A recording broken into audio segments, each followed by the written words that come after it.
Today, you will be presented with the entire history of the Komnenian Dynasty, simply the longest-lasting Roman dynasty in power ever, in terms of imperial authority and general aristocratic influence. No, this is not clickbait. This was real history. The Komneni, from the accession of Isaakios I Komnenos on the fall of the Macedonian dynasty in 1057, all the way to the fall of Trebizond, and the end of the entire Roman imperial tradition in 1461, held sway over the Roman Empire, the Roman world, in one way or another, hard or soft power, as emperors of the Romans, of the East, or nobles of immense power in the courts of other dynasties, who, although bearing different surnames on the surface, were all interrelated with the Komneni due to the aristocratic marriage alliances began by Alexios I Komnenos, the Vasilevs from whom all future emperors of the Romans descend from, until the fall. So, that's 400 years of leadership over the Roman corner of the world by a single Roman family, a feat unparalleled at any point in Roman history. History enthusiasts are all familiar with how early Roman history was filled with upheavals and instability. No dynasty really lasted over a few decades at best. And the Nerva Antonines, who presided over that 1 century, Pax Romana, were not related by blood, but their excellence came from the fact that they were tied by adoption based on merit. Meritocracy, this prime distinguisher of Roman political culture and practice from many other great civilizations of the world, also made sure the Roman political scene could never have an element of stability, one family to call overlords, for multiple generations.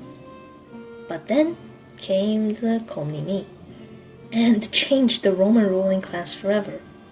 Literally, because after their final fall in 1461 and the fall of Trebizond, so did the imperial heritage of Rome begun by Augustus 1500 years ago come to a definitive end.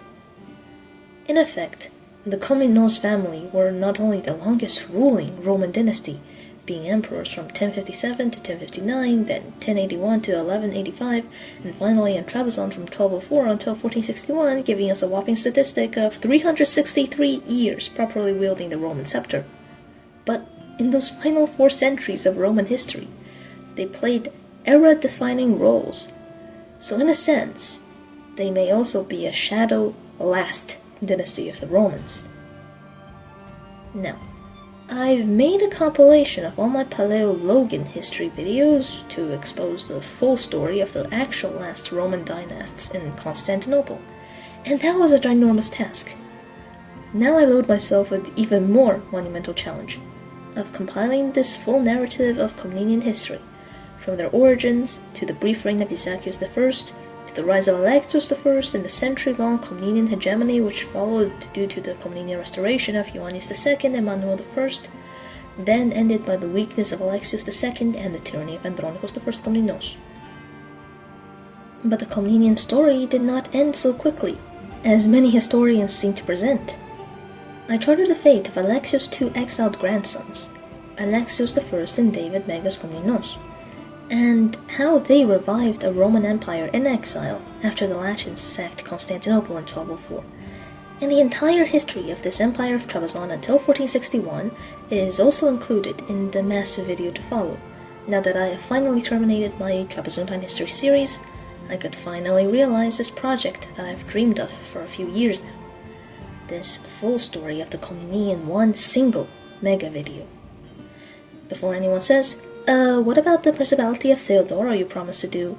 Well, it's coming, but the Roman rulers of Theodoro in the Crimea were Gavradis and not Komneni, so I can still make my Komnenos video now. So now let's jump onto the topic, and let me give a brief origin story of the Komneni.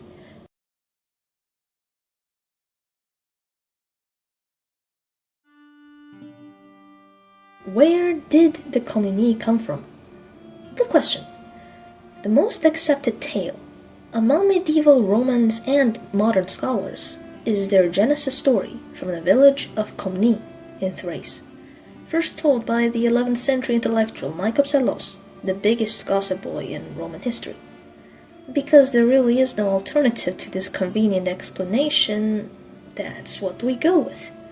But no matter where the first proto-Komneni came from, by the 11th century, they were part of the newer members of the great dynasty of Anatolia, thanks to Alexios II, the Bulgar slayer.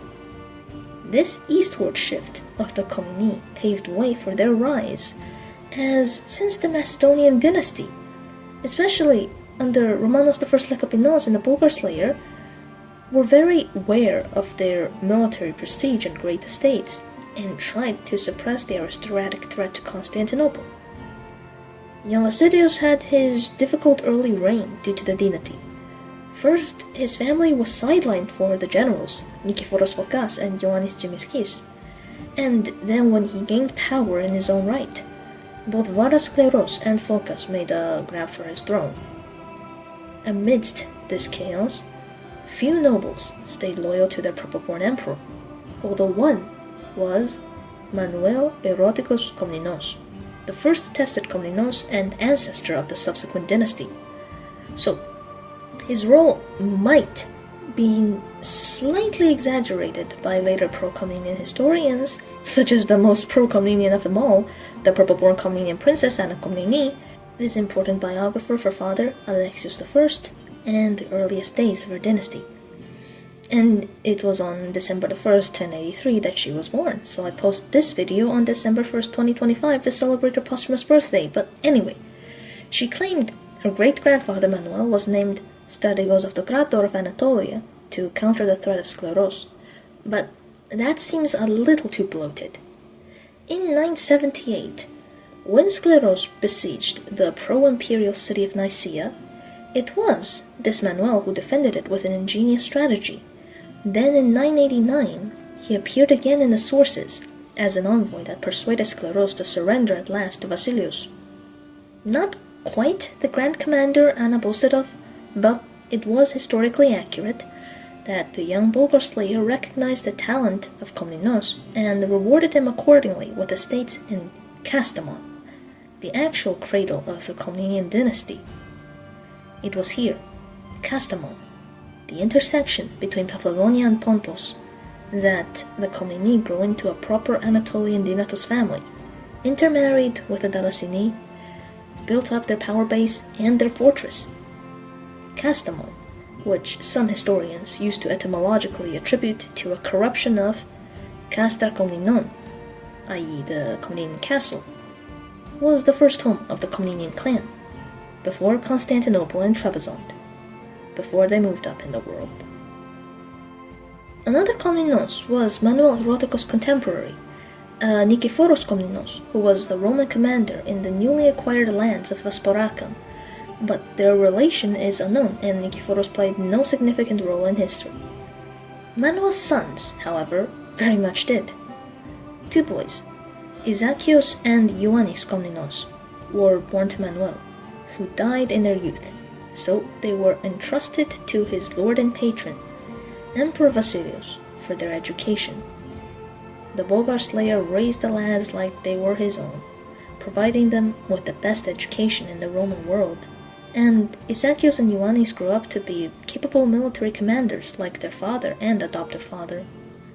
They served the empire well in the early 11th century. Isaakios especially inherited the austerity and grit of Vasilios and was popular with the dynasty.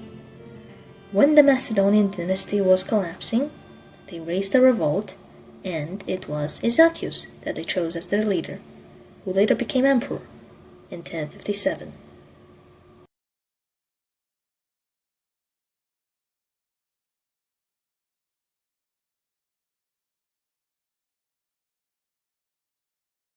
In 1057, Isaakios was welcomed into the capital as emperor by Patriarch Carolarius and the populace, but his popularity wouldn't last for long.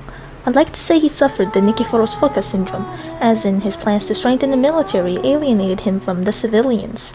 He raised the taxes, refused to hand out lavish gifts or grants, and he became unpopular with the people and the church. In the east, the Turks had been helping Ivane, the son of Liparit, raid Anatolia. They sacked many cities, including Melitene, but the locals wouldn't stand for that and took it upon themselves to fight the invaders. they resorted to guerrilla tactics to beat back the Turks. In 1058, the Romans ambushed the hell out of them at Mormorans and Taron, forcing the Turks to flee, so Isaakios upgraded Milutin into a ducaton to reward the brave locals. Meanwhile in the capital, Kerolarius felt like a kingmaker and strutted around ordering Isaakios about, so the emperor exiled him, making Psellus' friend Constantinos the Good the patriarch. The next year, Isaakios personally led a campaign against the Pechenegs, who had allied with the Hungarians and were raiding the Balkans again. Most barbarians submitted to imperial authority once they saw the Roman army come, but a Pecheneg called Silti resisted. So Isaakios swiftly defeated him. The campaign was a success, but sadly a massive storm hit the returning army, and many men were lost, with Isaakios himself barely coming home alive. Shortly afterwards, the emperor fell ill, and, sensing his unpopularity, he willingly abdicated to Constantinos Ducas. Had he reigned longer, he could have saved the empire. Komnenos retired as a monk, hoping that Ducas, who was also a general, would carry on his plans for the military. But whatever military virtues Isaakios saw in Constantinos, we will never know. Yet that was not the end of the Komnenian glory. Far from it. Merely, it was a prelude for the dazzling dynasty that was to come, and its existence is owed not to Isaakios, but his less impressive brother, Ioannes. This guy made one very correct decision in his life, marrying Anna the mother of Alexios I. This lady was the archetype of the Komnenian matriarch, domineering, unrelenting, scathingly brilliant, and always plotting. She steered her large family through the crisis of the 1070s, when not only the Roman Empire, but also Komnenian fortune were falling due to the ineptitude and paranoia of the Ducas dynasty. Under her, her children survived the purge and flourished, later replacing the Ducae as the hegemons of the Roman world. The most obvious one would be Alexios Komnenos, who opened a new chapter, the last chapter of Roman history, and changed the Roman Empire to help it survive. Now I let old me take over once again and narrate the history of Alexios I, the Komnenian Restoration, although here I will insert some new information I gathered on the reign of Ioannes II Komnenos, because, if you remember, I let my fellow history channel Untold History Animations cover the whole research section, and back then, the most complete and detailed modern biography of Ioannes, the one by Dr. Maximilian Lau, was not yet published. And since then, I have learned new things, particularly concerning legislation under Ioannes and his court. So I will edit in text boxes with some additional crucial context for the most obscure of the classical Komnenian reigns, along with a small section I recorded now about Roman law under Ioannes. Then we pick the narrative up with Manuel's reign and his death, the Komnenes fall from grace, and their return to power in Trebizond, before me in the present return to add in some quick context of the Komneni after their last members were martyred in 1463. Okay, let's go.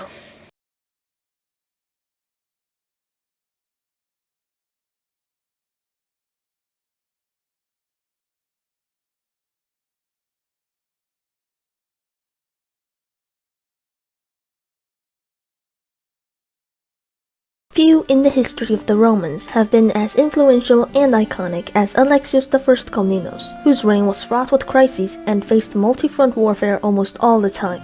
Thus, I intend in this video of mine to recount the deeds done by Alexios, for they should certainly not be lost in silence, or swept away, as it were, on the current of time into the sea of forgetfulness. Yes, that was a quote from his daughter, the historian Anna Komnene, who would be joining us today on Eastern Rome Summarized. Welcome to Season 3 of the series, and I hope you are ready for a ride through the last stages of Roman history. It's going to be a roller coaster. There will be tears, but I promise that it's still as interesting as ever, and there are many resurgences. I'll also be posting my sources now that I'm doing much more research, and that Eastern Roman historiography was really at its peak during those centuries, in my opinion. Let's begin. Massacre was truly a turning point in Roman history, and the post-massacred world was what young Alexios, the nephew of Emperor Isaakios Komnenos, grew up in. A chaotic world ruled by opportunists and adventurers. Let's survey and review the situation. The Balkans, due to the reconquest of Bulgaria and the efforts of the new European Roman nobility, remained mostly stable, save for Pechenik and Hungarian raids, but Asia was complete chaos.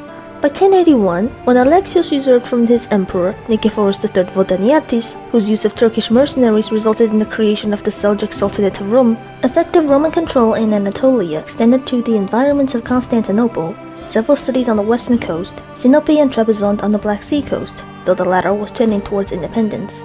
Another pocket of Roman rule was the south, Cilicia and Antioch, but their loyalty towards Constantinople was nominal. Philaretus Brachamius, an Armenian general who fought at Manzikert, seized Antioch and its surroundings after the disastrous battle and paid lip service to the emperor while they defended themselves against the Turks. The rest were all under Turkish control, either through conquest or takeover by Turkish mercenaries of the Roman dynasty who all fought for the throne instead of their homes. With the help of his cunning mother Anna Dalasini, his loyal brother Isaakios, and his disgruntled kin from his wife Irene Dukaina's side, Alexios Komnenos took over the capital with the help of barbarian mercenaries, who unfortunately looted the city upon their victory. That did not help the image of the Komneni, and for a long time they tried to regain their reputation. They acted piously, moved to the Vlachina Palace, away from the traditional imperial residence associated with pleasure and vices, and consolidated their legitimacy as protecting the throne of the Porphyrogenitos Konstantinos Doukas, purple-born son of Michael VII Doukas and Maria of Alania. In fact, Alexios and Irene even engaged their firstborn child, Anna Komnene, to Konstantinos when she was born in 1093. With his throne secured, Alexios looked to foreign threats. An even worse pain in the ass for the Romans than the Turks were the Normans, who snatched all of Roman Italy and looked towards the Balkans too. Robert Guiscard, the conqueror of Italy, took his son Bohemond with him across the Adriatic, to Corfu and then Dyrrhachion.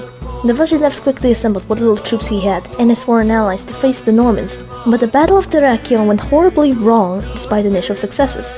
As the Norman lines collapsed, the Varangians won the pursuit but strayed too far from the rest of the Roman army, and the Normans burned them alive when they took refuge in a church. Deprived of Varangians, Alexios was exposed, and it wasn't long before he had to retreat. He did so in style, taking down as many Normans as he could, but the Romans and their allies were routed and 5,000 men were lost. The loss at Dyrrhachion was also the death of the classical medieval Roman army and the start of the Komnenian army, as most of the Tagmata who weren't destroyed at Manzikert were destroyed there. I think we should take a quick look at the Komnenian military now, to understand how Alexios and his successors made war. The thematic system was dying, as most of the themata were overrun anyway, and so the Komneni recruited soldiers using the Prunia system, grants to soldiers for service, whether land or tax revenue. The grant was done by the emperor only, and they're non-hereditary. So no, people, stop saying that the Komneni feudalized the empire.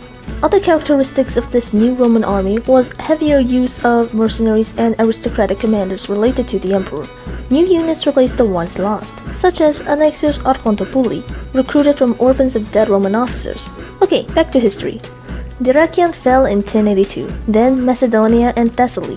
Alexios knew he needed help, so he bribed the German emperor to attack Italy, and Guiscard rushed home, leaving some forces in Greece to his son. As Bohemond besieged Larissa in 1083, Alexios used a combination of ruses and skirmishes to finally drive the Normans off for good.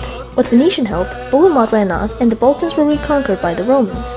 Alexios had to grant the Venetians trade privileges for their help, beginning the Venetian domination of maritime trade that would doom the empire, but how could Alexios have known then? He also rushed back to Constantinople to receive his newborn Porphyrogeniti daughter, Anna Komnene, a most remarkable future historian and his biographer.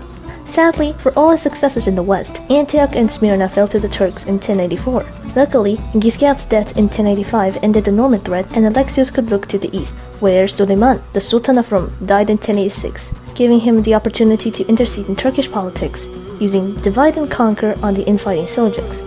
This tactic he also used on the nomads in the north.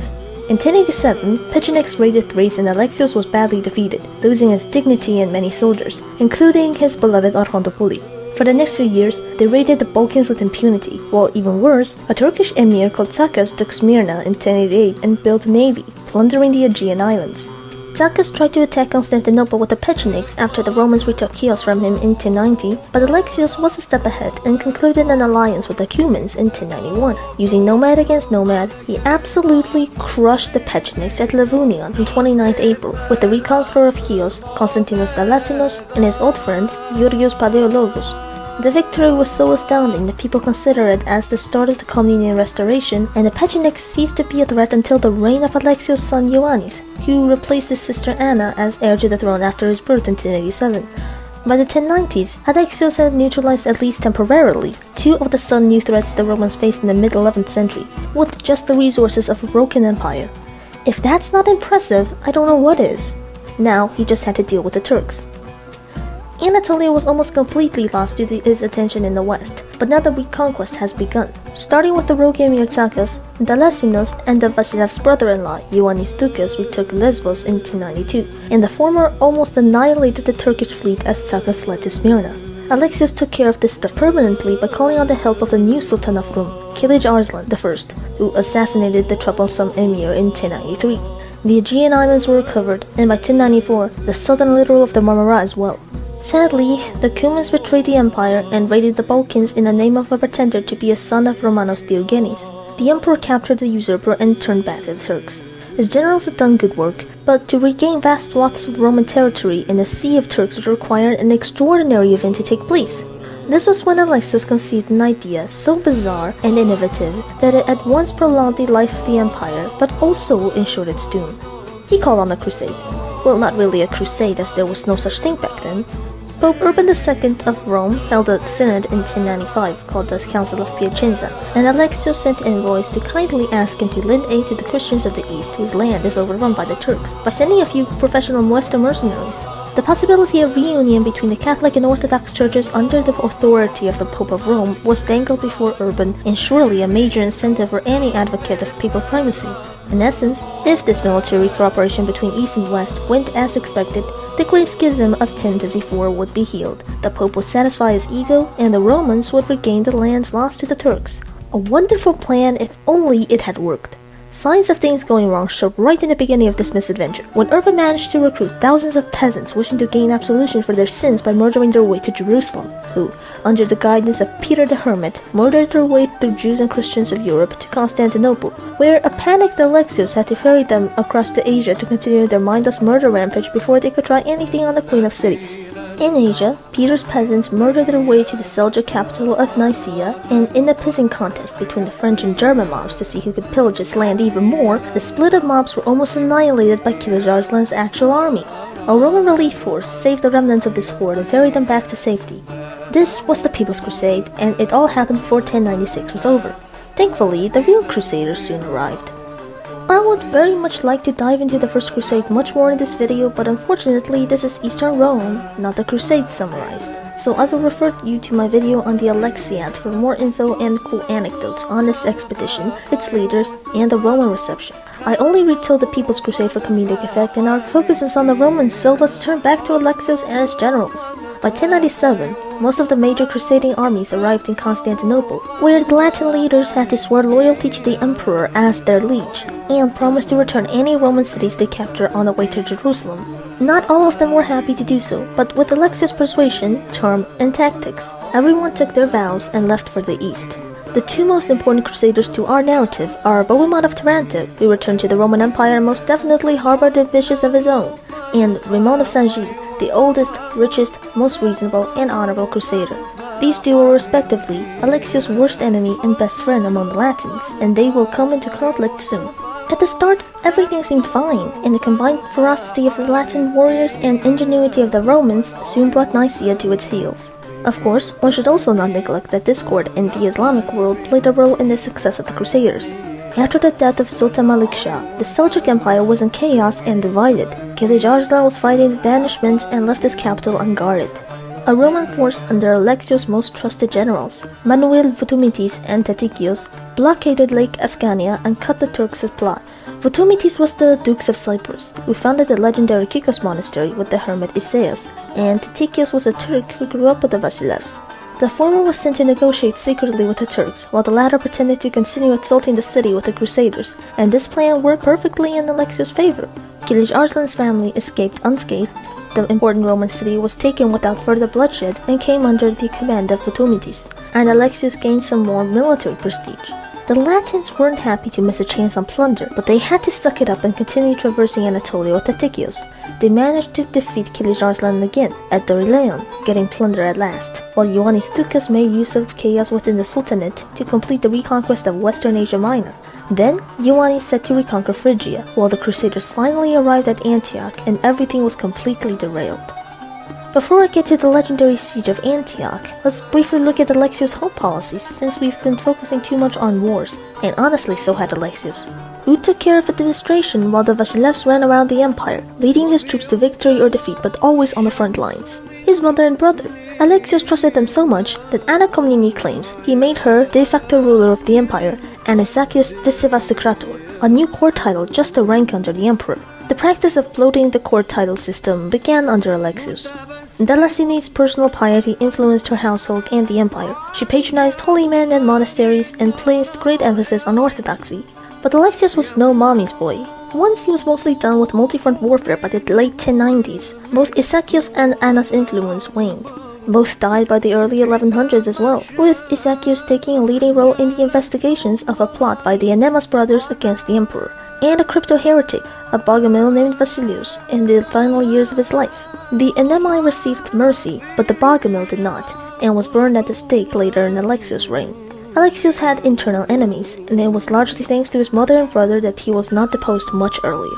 One last thing to mention is that Alexios reformed the coinage in 1092, completely replacing the solidus with the hyperpiron, ending the stable gold currency of Constantine the Great for good. Inflation was curbed with the hyperpiron, though lighter and less pure than the solidus, saving the Roman economy for now. In Antioch, Tatikios tried but failed to convince the Crusaders to copy the strategy of Nikephoros Phokas a century earlier that conquered Antioch, and the idiots decided to just sit outside the impregnable walls and soon suffered from lack of supply. Alexios and his men were mostly occupied securing the Crusaders' rear, and by 1098, Ducas retook most of southern Lydia and Phrygia for the empire, from Polyphotos to Attalia. The emperor judged it safe to bring his forces to help the Crusaders in Antioch now. He was on the way south, and advised them to gain the help of the Fatimids, the Shia Caliphate of Egypt, who suffered as badly as the Romans with the coming of the Seljuks. A Fatimid embassy, under the impression that Crusaders were Roman mercenaries, which they technically should have been, proposed to divide the Levant back to the way it used to be before the Seljuks, Romans in Syria and Fatimids in Palestine, but the Latins were dead set on getting Jerusalem, so they refused. Finally, Wood was unable to overcome what Latin brute force fell to Bohemond's trickery. The Norman convinced Tatikios that there was a plot to murder him, causing him to leave, giving the impression that the Romans have abandoned them and that their oath to Alexios is ineffective now. Then Bohemond made an Armenian guard that he bribed to let the Crusaders into the city if everyone agrees to give him the city and not Alexios. Raymond stood up for the emperor and refused, but the others agreed. Antioch was taken and the Crusaders committed a massacre. Other Turks were shocked and immediately tried to take Antioch back, but Bohemond beat them and became Prince of Antioch in 1099, making the city his principality. Again, Raymond opposed the traitor, but for the sake of the crusade he had to continue on to Jerusalem. Bohemond stayed behind, reasoning that it was justified to break his oath because supposedly Tatikios abandoned them, and Alexios didn't help. But he was the one who engineered Tatikios' departure, who met Alexios on the way and told him that Antioch was a lost cause. Many Crusader deserters affirmed this statement, so Alexios turned back. The stealing of Antioch was but the first of many Crusader betrayals against the empire. The Crusaders took Jerusalem in a bloodbath, but Raymond was not elected as its king. He, still active in the region, took the city of Laodicea, which he returned to Alexios. Photometes was sent to negotiate with Bohemond about Antioch, but was imprisoned by the self-proclaimed prince, who also threw out the Orthodox Patriarch of Antioch and installed his own Latin puppet. Karma soon came. In 1100, he was captured and imprisoned by the Turks for the next 3 years, and Antioch was left to his nephew Tancred, who, just as his uncle, had no respect for the Romans. In 1102, he took Laodicea from the Romans and several Cilician cities from the Armenians as well. Alexios then helped Raymond found his own county of Tripoli to check Antioch's expansion to the south, and sent Photometes, who retook Laodicea and reconquered all of Cilicia too in 1103. He also tried to buy Bohemond from the Turks, but the crafty Norman bought himself free first and soon returned to causing trouble for the empire. But he was in a bad situation now that the Romans were pressing down on him from the north, so he joined his allies to take Haran, a fortress known in antiquity as Carrhae. The Crusader states wished to expand east and gain new resources, but the Battle of Haran in 1104 was just as disastrous as the Battle of Carrhae in 53 BC was for the Romans. And Bohemond was now a ruined, desperate man who had to fake his own death in 1105 and smuggle his corpse back to Europe to get help. There, he launched an aggressive propaganda campaign against Alexios and the Romans, which was so effective that many negative Byzantine stereotypes he used still exist in the West today. With these lies, he got the Pope to call a crusade against the Christian Romans. I don't need to remind you lot once again what an ass Bohemond was and how instrumental he was in the enmity between East and West. Just know that he got what he deserved. In 1107, the Norman led his crusade to Dyrrhachion, where his father once defeated Alexios, but now the tables have turned. The Vasilevs was now an experienced, battle-hardened leader with thorough knowledge of his Norman foe. After besieging Dyrrhachion unsuccessfully, in 1108, the broken Bohemond signed the Treaty of Devoe and retired for good. Anna Komnene's husband, Nikephoros Vrienios, helped at the negotiations, so she was able to record a full treaty for us. But essentially, Bohemond had to become Alexios' vassal, subjugate the principality to imperial rule, and accept the Orthodox Patriarch in Antioch. Bohemond soon died, and Tancred refused to follow the treaty, so the fight for Syria continued into the reigns of Alexios' successors, and was of paramount importance, for the Normans were again betraying a legal agreement. Tancred snatched Laodicea, then in 1109 invaded Cilicia, which the Romans trusted to an Armenian governor as they went to deal with Bohemond. This inefficient governor caused eastern Cilicia to fall to Tancred, who was also the regent of Edessa. The Norman princeling was at the height of his power now that his uncle never dared to show up in the east again, and Alexios couldn't do anything in Syria yet, as the death of Kilij Arslan prompted many Turks to go recklessly raiding, and the emperor had to protect Anatolia. In 1110, Tancred brought the Coq de Chevalier and gained influence in the county of Tripoli, but in 1111, Alexios also bought the Pisans over with trading privileges as he did with Venice years ago, depriving Tancred of, and gaining himself, a valuable ally. Then, he sent Vutumitis to negotiate with the Crusader states for an alliance against Antioch, but the king of Jerusalem lost faith in the Romans after Vutumitis used a lie in his persuasion. Luckily, Tancred died in 1112, and the Antioch king threat greatly diminished. Antioch was important to the Komneni, who cared much for their prestige among all Christians, because they, especially Manuel I Komnenos, espoused the old imperial ideology of ecumeny, of Christendom under one Roman emperor. In 1113, the Turks tried to take Nicaea but failed. By this time, Alexios was aging and suffering from gout after a polo incident with Tatikios, so he couldn't take the field as often anymore, but he still tried. He personally intervened in the Balkans in 1114 to stop Cuman raiding, and led an army one last time in Asia Minor against Sultan Malik Shah of Rum in 1116. After defeating some Turkish raiders, he marched deep into Inner Anatolia, aiming for the new capital of Rome, Iconium.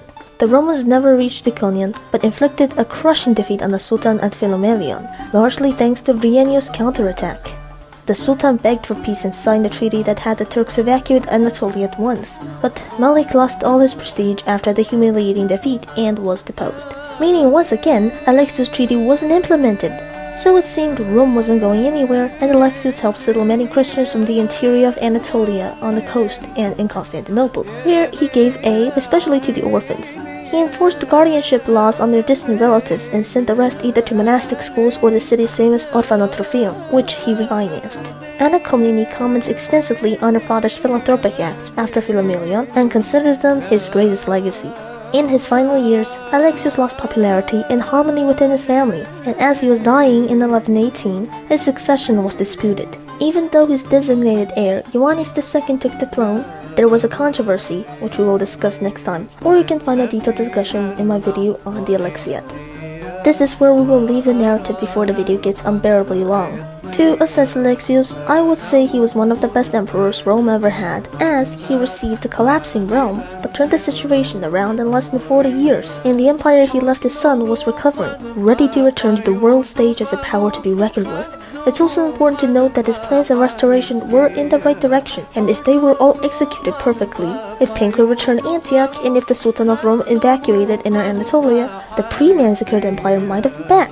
He was really a transitional figure as well, as his necessary political and military reforms did save the empire from ruin, but some of the changes may have sown seeds for the future Roman downfall, such as granting trade privileges to Italian maritime states, calling on crusades, and centralizing power within his family. But could he have predicted the consequences? I think not.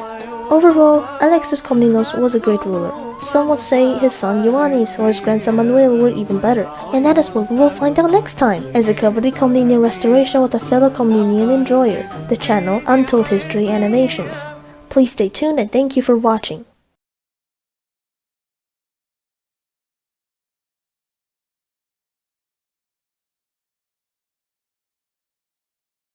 Let's talk about Anna Komnene and her unique experience. In 1083, Anna was born to Irene Ducaina and Alexios Komnenos in the Porphyra chamber. Alexios was on campaign against the Normans at the time, but hearing that his first child was to be born, he rushed home and made it just in time to receive baby Anna. According to Anna herself, her mother told her to wait a few more days in the womb until her father returns, and the baby listened, or so Anna herself claims. Such anecdotes are thrown into the Alexiad all the time to show Anna's devotion to her parents and love for her family. Speaking of family, by this time, the Komneni had been united with the Ducas clan for a while now through Irene's marriage with Alexios, but now to further cement this bond, the newborn Anna was betrothed to young Constantinos Ducas, heir to the throne, the son of ex-Emperor Michael VII Ducas and Empress Maria of Alania. Thus, Anna was also made heir to the throne, until the birth of her brother Ioannes 4 years later. Young Anna grew up under the care of her loving parents and extended family in the less splendid, though still comfortable, Blakena Palace, which the Komneni chose as their residence. Pious, learned matriarchs such as her mother Irene and her grandmother Anna Delasini, her namesake, were crucial early role models for the Porphyrianity. As Anna grew older, she also went to live with her mother-in-law Maria and betrothed Constantinos, starting from 1090, and apparently, those were the happiest days of her childhood. Maria was a remarkable woman who had her own literary circle, and she doubtlessly inspired Anna's own intellectual interests. I believe it is now appropriate to talk a bit about Anna's education, which was what made her so unique. In the Alexiad, she opens up with something of her own CV, flaunting off her exceptional education to us to make her words have credit, while also trying to be modest. To quote the good historian, "I was not ignorant of letters, for I carried my study of Greek to the highest pitch, and was also not unpracticed in rhetoric. I perused the works of Aristotle and the dialogues of Plato carefully, and enriched my mind by the quaternion of learning." Unquote. Anna has been trained in a diverse selection of subjects, which included literature, rhetoric, the Greek language, history, and various sciences such as astronomy, geography, and mathematics. Thanks to her upbringing in the pious Komnenian house, she was familiar with theology as well, but her one true love was philosophy. You might wonder, were Anna's parents supportive of their daughter's scholarly interests? While most medieval Roman women received at least a basic education, hers was exceptionally advanced and usually reserved only for men. Tourniquets mentioned how Alexios and Irene forbade Anna from reading Homer because they feared that such indecent pagan tales would harm a young girl. But that didn't stop Anna from reading the Iliad and Odyssey late at night, studying in secret like a maiden meeting a lover. Anna claims that her parents encouraged her, so maybe they only minded Homer, or Tourniquets made this up to emphasize Anna's virtues. He was writing a funeral oration after all. Later in life, Anna would form her own literary circle like Maria to geek out over Aristotle, and this circle included prominent intellectuals such as her friend, Georgios Tourniquets, the Bishop of Nicaea, Evstratios, and Michael of Ephesus, a hard-working Chad who devoted himself to Aristotle so much he ruined his eyesight. These learned men worked together to commentate on Aristotle's uncommented treatises with hard enthusiasm and contributed greatly to the study of philosophy. For example, check out their commentary of Aristotle's Nicomachean Ethics, an amazing example of their wholesome teamwork. But forgive me, I am nerding out too much, and let's return to Anna and her history. Anna seemed to have gotten well with her betrothed, but young Constantinos, though beautiful, died early around 1095, just about the age Anna was to be married. Yes, Roman girls could marry at 12 at the earliest, but legally they had to wait until 14. Child marriages weren't uncommon in the medieval world, and Rome was no exception, unfortunately. So 2 years later, Anna's parents found her a new match, Nikephoros Vrienius the Younger, the grandson of the rebel of the same name, who Alexios put down early in his career. Indeed, this was another political marriage, but luckily for the newlyweds, they seemed to be practically made for each other. Anna was intelligent, Nikephoros was intelligent. Anna loved studying, Nikephoros loved studying. Anna wrote a history, Nikephoros wrote a history. In short, here we have an intellectual power couple who were as devoted to each other as they were to learning. On top of being a based nerd, Nikephoros was also a based soldier, who accompanied Anna's father and brothers on many military campaigns and fought ardently for Rome. Vrienius wrote the material for a history. He was the archetypal soldier historian like Thucydides or Xenophon, greatly admired by Anna. And so, the couple lived happily together, positively influencing one another and hanging out with the smartest literati of their day. While in the 1090s, Alexios Komnenos had started achieving major military victories. Life seemed perfect, But you, dear viewer, know perfectly what was happening at the same time. The First Crusade! In 1097, the major crusading army, not that of the crazed peasants, arrived in the empire and started marching east. Teenage Anna witnessed the Latin princess at court firsthand, and she was not impressed, except for Bohemond of Taranto, a Norman prince that was Alexios' main rival for life. During the Norman Wars of the 1080s, the emperor already fought Bohemond, but now for the sake of fighting the infidels, the Norman pretended to obey the emperor and work together. In the Alexiad, Anna gives a detailed physical description of Bohemond, which either means her pubescent hormones were acting up, or she needed to create a formidable antagonist for her father, the hero of her history. At the time, many Romans were anti-crusade, as the barbaric manners of the Westerners and their holy war ideology simply didn't sit well with the refined Orthodox Romans. Anna was clearly one of them. In 1096, the memorable Western lords of the Prince's Crusade arrived, and Anna starts giving them distinguishable personalities rather than describing the Crusaders as a Latin hive mind. However, their arrival, though less messy than that of Peter's mob, still had problems. An anecdote Anna includes illustrates very well how Romans viewed the Crusaders and all their vices.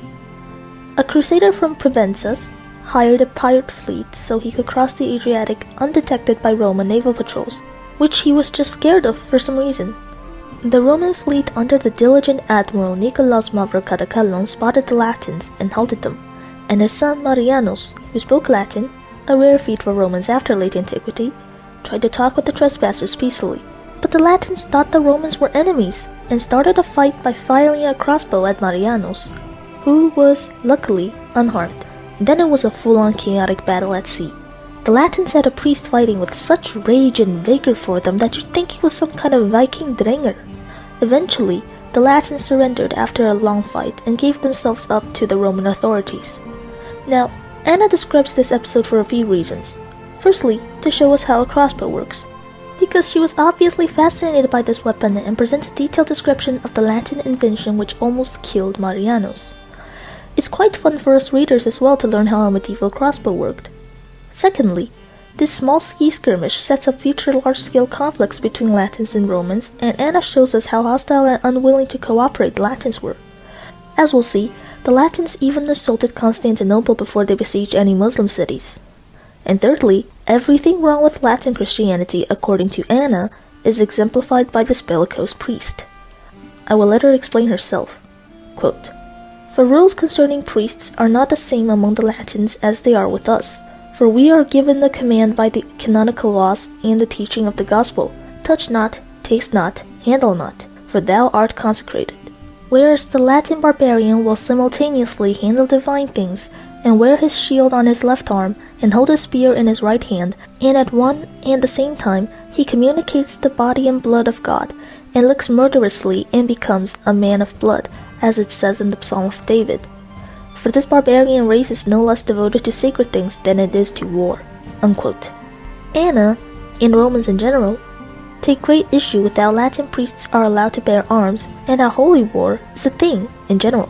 They believe religion and war should not be confounded. War is purely political, and this main ideological difference with the Latins would be the cause for a lot of mutual distrust and misunderstandings down the line. The Latins were shocked that the Romans maintained diplomatic relations with Muslims, and the Romans were abhorred that Latins thought violence was the solution to everything. In fact, Alexios even used the Latins as boogeymen to convince the Turks to surrender Nicaea to him before the Latins could plunder everything, and it worked. To return to Anna's anecdote, if one small band of Latins could provoke such a conflict, and a holy man of the Latins, a priest, could fight and shed blood like it was nothing, what do you think a Latin army and their full clergy were capable of? This episode is but a sample. So the First Crusade went on, and so did Anna's life. For the rest of Alexios' reign, everything seemed to have gone smoothly. She did what was expected of her in the imperial court, ran an orphanage as a side activity, pursued her intellectual interests with her husband, who often left her for war, and raised her 6 children: Irene, Maria, Alexios, Ioannes, Andronicus, and Constantinos. These were the most common names in her house, so it's not surprising her children were named so, but it gives a massive headache to modern history books to keep track of every Komnenos. And now we reach 1118, when Alexios was dying and the event everyone knows Anna for supposedly happened. the coup against her brother Ioannes. I personally am not of the opinion that she and her mother plotted to murder Ioannes in order to place Vryennius as their puppet on the throne, and I think the following arguments from Leonora Neville are rather convincing. Firstly, besides the Alexiad, 3 main historical accounts cover the deathbed dramas of Alexios, respectively written by his contemporary Ioannis Zonaras, Anna's friend Georgios Tonikis, and Nikitas Koniatis, famous for his lament about the fall of Constantinople to the Crusaders. Out of all sources, Koniatis, the guy writing almost a century after 1118, was the only one to mention Anna's involvement. All 3 paint an unharmonious picture of the Komneni as Alexios was writhing in pain, with Ioannis even leaving his father's bedside to seize power, but Anna being a plotter was only seen in the version of Koniatis, a highly moralizing text which casts Anna and her mother as power-hungry and unnatural women, Vryennius as an effeminate wimp, but Ioannis and his friend Isaakios I, who advised clemency for the conspirators, as virtuous and merciful men. Additionally, when the coup failed, Anna supposedly said some very vulgar things to accuse her husband getting cold feet, completely out of character for her. In short, Koniatis, writing after all the trauma of 1204, was looking for someone to blame, and he blamed the dysfunctional family of the Komneni. With all their scheming women and family drama, they must have caused the misfortunes of the Roman Empire. But also, let's not judge Koniatis too harshly either. He was a brilliant writer who unfortunately had to live through what no one deserves to experience. A second piece of evidence would be Anna's status in the monastery she was supposedly exiled to, the convent of Theotokos Kekaritomeni, founded by her mother. According to most people, Anna was unwillingly isolated in a nunnery, forcibly separated from imperial luxury, and as a bitter old woman, she wrote the Alexiad to stress her claims to the throne and console herself. A very dramatic narrative, but far from the truth. By some miracle, the charter for the convent written by Irene herself survives, and from it we can see that she clearly wanted Anna to be its guardian, to have her own living quarters there, to run the convent, not to be a nun herself. So it seems that Anna sometimes visited the Kekaritomeni after Alexios' death to pursue her intellectual interests and stay away from court drama, instead of being dragged there, kicking and screaming. There, she continued her meetings with her little circle and studied in peace. In fact, she only moved into the convent full-time after her husband's death. And that brings us to the last argument: there was no plot from Anna. It is clearly known that under Emperor Ioannis, Vryennius continued to hold high military positions and served him faithfully. Why in the world would Ioannis, a man constantly on guard for conspiracies against him, keep using a rival to his throne so much and so trustingly, unless there was no plot at all? Vryennius accompanied Ioannis so frequently and so dutifully that it was during the emperor's campaign to Syria that he fell ill and died, probably around 1137. Anna mourned him deeply and retired from worldly affairs for good. Ioannis himself also died not too long after in Syria in 1143, and Anna's young nephew Manuel came to the throne. It is highly probable that it was under Manuel's reign that Anna wrote the Alexiad, because the work feels like her subtle jab at her nephew. The Alexiad is famous for being the only account of the First Crusade written from the Roman perspective, and early in Manuel's reign, the emperor had to deal with the Second Crusade. Manuel was famous for being a Latinophile. The lad loved to joust and meddle in Western affairs, and Anna disapproved of that. The Latins, pumped up with self-confidence after the success of the First Crusade, launched the second one in response to the fall of the County of Edessa in 1144. Massive hordes of Latins once again appeared in the empire, and to many older Romans, this must have triggered some unpleasant memories of the Westerners committing vandalism and causing trouble all the way on their path to Jerusalem. Even though Manuel learned from Alexios' mistakes and took some precautions before the arrival of the Crusaders, he still received them with great pomp and acted all friendly with them, which could have seemed distasteful to Anna and her generation. Anna had a sense of purpose while writing the Alexiad. To quote herself, "I intend in this writing of mine to recount the deeds done by my father, for they should certainly not be lost in silence, or swept away, as it were, on the current of time into the sea of forgetfulness." Unquote.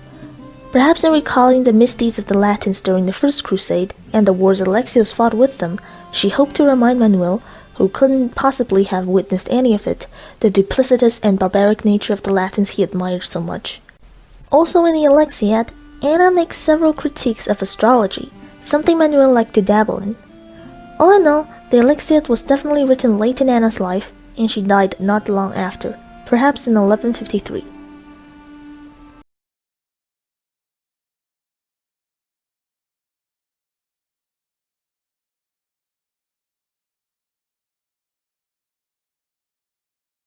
In the 1070s, one could say that the Roman Empire hit rock bottom. The reconquests of generations of soldier emperors, along with the heartland of the empire which stood strong against Saracen raids for centuries, all gone in a mere decade, and hyperinflation destabilized the most reliable economy of the Mediterranean since the days of Constantine the Great.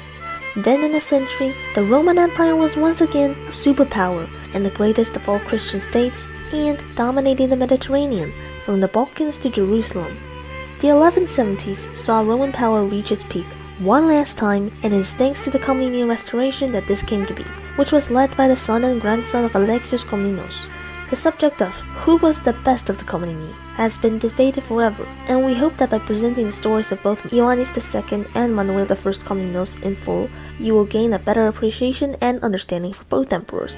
Now, my friend Untold History Animations has kindly offered to narrate to you the reign of Ioannes the Good, so let's welcome him to the stage. When some think of great Eastern Roman emperors, you often think of men like Basil II, Constantine the Great, and Alexios, but rarely do we speak of great men like Ioannes II Komnenos, or his Latinized name, John, a relatively modest emperor, but also an extremely successful one at that. Let us begin our story when he would officially become emperor in 1118, which of course began with complete chaos. His older sister Anna Komnene supported her husband Nikephoros Bryennios to usurp the throne, also supported by their mother Irene, as she didn't like Ioannes very much. But unexpectedly, as water stopped being wet, the sky became red, and the Praetorian guards became loyal. Nikephoros refused to claim the title of Basileus in fear of civil war. A usurpation foiled as he exposed Anna and Irene to Ioannes before the plot could be made reality. Ioannes would exile Irene to a monastery, and Anna would self-exile to her property, that was almost taken by the way, where she would officially retire to become a historian, writing for example the Alexiad, that would become now our primary source for the First Crusade and the Byzantine perspective on foreign and local affairs in the period.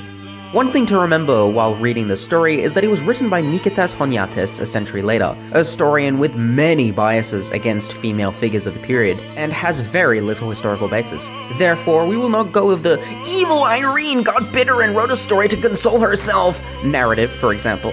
However, Isaakios Komnenos, Ioannes' brother, indeed tried to usurp many times. Now, on with the story. His reign would constantly be tested. Nomadic raids, foreign invasions, political intrigue, you name it. Every summer of his reign was filled with campaigning either into Anatolia against the newly formed Turkish powers like the Rum and the Danishmends, or crusader states like Antioch and Edessa, or protecting his European holdings from barbarian Latins like the Hungarians, Serbs, and nomadic steppe people like the Pechenegs. Only in the winter could he address the administration of the empire or handle the political fuckery that took place in the capital. There would simply never be a quiet year for the Basileus in his 25-year reign, but luckily for us, this man was no pushover. He was as shrewd and calculated as he was pious.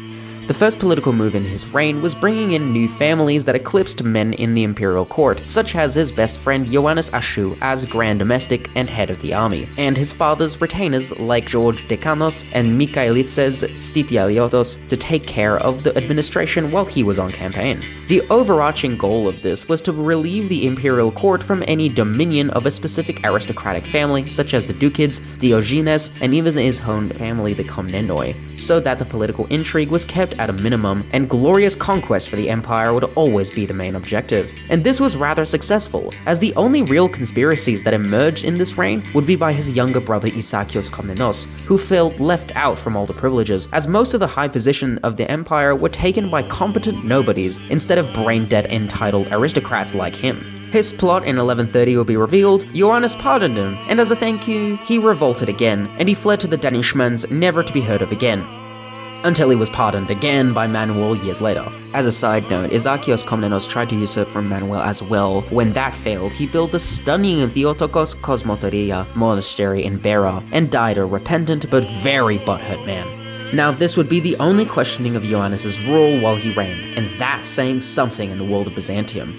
Another aspect of his reign that is important to address is his religious affairs. He wouldn't be as active in theological debates as his father, mainly because he simply didn't have the time, being on campaign and all. But he still found the time to leave the right men in charge to solve ecclesiastical debates and laws, and even tried to find a union between Catholic and Orthodox churches to strengthen East and Western Europe. This attempt to strengthen both churches saw much Latin integration into the empire, even having Latin interpreters working in the imperial court. Latin and Orthodox were in constant quarrel, of course, which issues like the Filioque controversy make both sides extra pissy to each other. Nevertheless, integration was vital to Ioannes' plan to keep the peace between fellow Christians.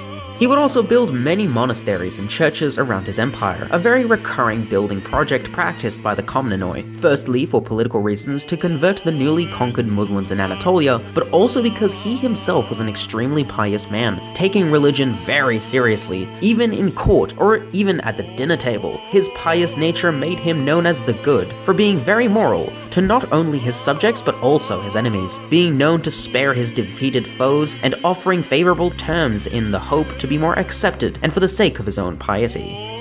But enough about politics, let's start talking about the Romans kicking ass. While Ioannes' military policy was centered around siege warfare and a slow but steady mentality, his rule saw many glorious and triumphant victories. In 1119, he would defeat the Seljuk Turks and retake many cities in Anatolia, such as Attalia, Laodicea, Sozopolis, and many more in 2 years, now opening future conquests in southern Anatolia and restoring Roman control up to the Taurus Mountains. In 1122, a huge army of migrating Pechenegs would raid into the theme of Paristrion. Even though at this point Ioannes wasn't in Anatolia campaigning against the Seljuk incursions, he rushed to Thrace to crush the horde. The war would culminate at the Battle of Beroia, where the Basilios tricked the Pecheneg leader with a favorable peace and ambushed his army's wagon fort. Funnily enough, a Roman emperor was coincidentally in a very similar position almost 8 centuries ago, but unlike Valens at the Battle of Adrianople in 378, Ioannes' generals weren't idiots and his troops were not cowards, as his contingent of 480 Varangians cut through the wagons with sheer ferocity and his cataphracts smashed into the newly made gaps. The Battle of Beroia was such a crushing victory that the Pechenegs would simply cease to exist as a major force for the rest of history after this. Based Chad. Europe wouldn't be done with Ioannes though, as the disgusting Hungarians would encroach on Roman soil. You see, Ioannes was married to the Hungarian princess Piroska, now renamed Irene, and this gave the Romans political leverage over the crown of Hungary. But it also meant that Ioannes was forced to be part of Hungarian family drama and politics, which is a lot of time that could have been used campaigning in Anatolia, wasted on the Magyar weirdos. Stephen II of Hungary would declare war on Byzantium in 1127, under the claim that Ioannes gave asylum to the blinded Hungarian noble Almos that conspired to take the throne of Hungary. The Kingdom of Serbia would align themselves with Hungary in the war, and the European armies would march into the southern Balkan territories of Rome. The war would last until 1129, as cities would be exchanged over the years, but Ioannes would come out undisputedly on top, as he would conquer the reign of Sirmium, capture Belgrade and Branchevo, and many captured Serbs would be displaced into northwestern Anatolia to reinforce Byzantine control in the region.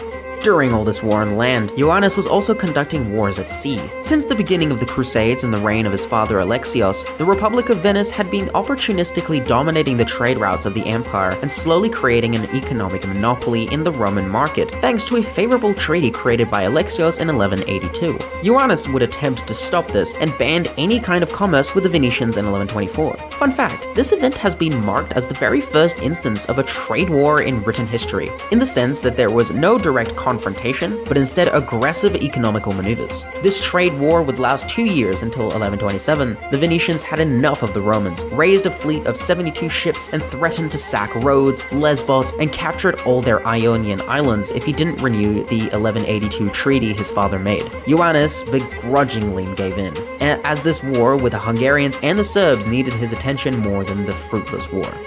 Poor Ioannes had no idea that giving free rein to the Venetians like this doomed the empire to maritime stagnation and Venetian economic domination, probably one of the only great mistakes, as this decision to give the Italians free rein in the Aegean Sea would be the empire's doom in the future.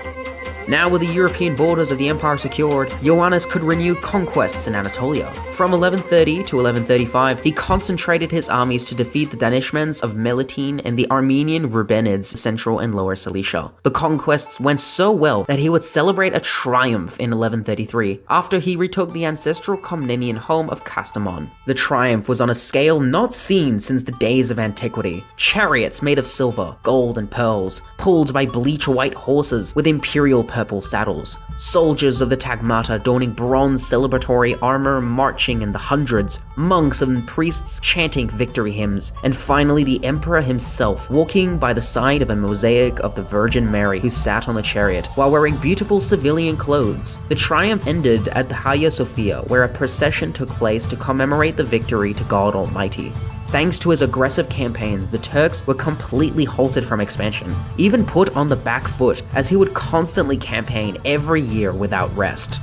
From a diplomatic perspective, and an often forgotten part of the empire, Italy, Ioannes would forge a strong alliance with the Holy Roman Emperor Lothar and the Pope Innocent II in 1137 to counter the continuous rise of the Normans in southern Italy. As we say, never trust those dastardly Normans, even if you have to make up with old enemies. With now the Pope on his side, Ioannes could convince the leader of the Knights Templar, Ioannes II de Good, to help him in his campaigns in Cilicia, and their aid would be crucial against the Rubenids and the Seljuks. Cilicia would swiftly be conquered in 1137, and all of northern Anatolia would also come under the purple flag all the way to Trebizond. From 1136 to 1142, this would be the peak of the reign militarily, thanks to the competent commanders, soldiers, and mercenaries, but more importantly, his tactical perseverance in the face of constant attritional warfare. At the end of his reign, two new themes would be integrated into the empire, Mylassa and Melanoidin, a feat unseen since the days of the Bulgar Slayer.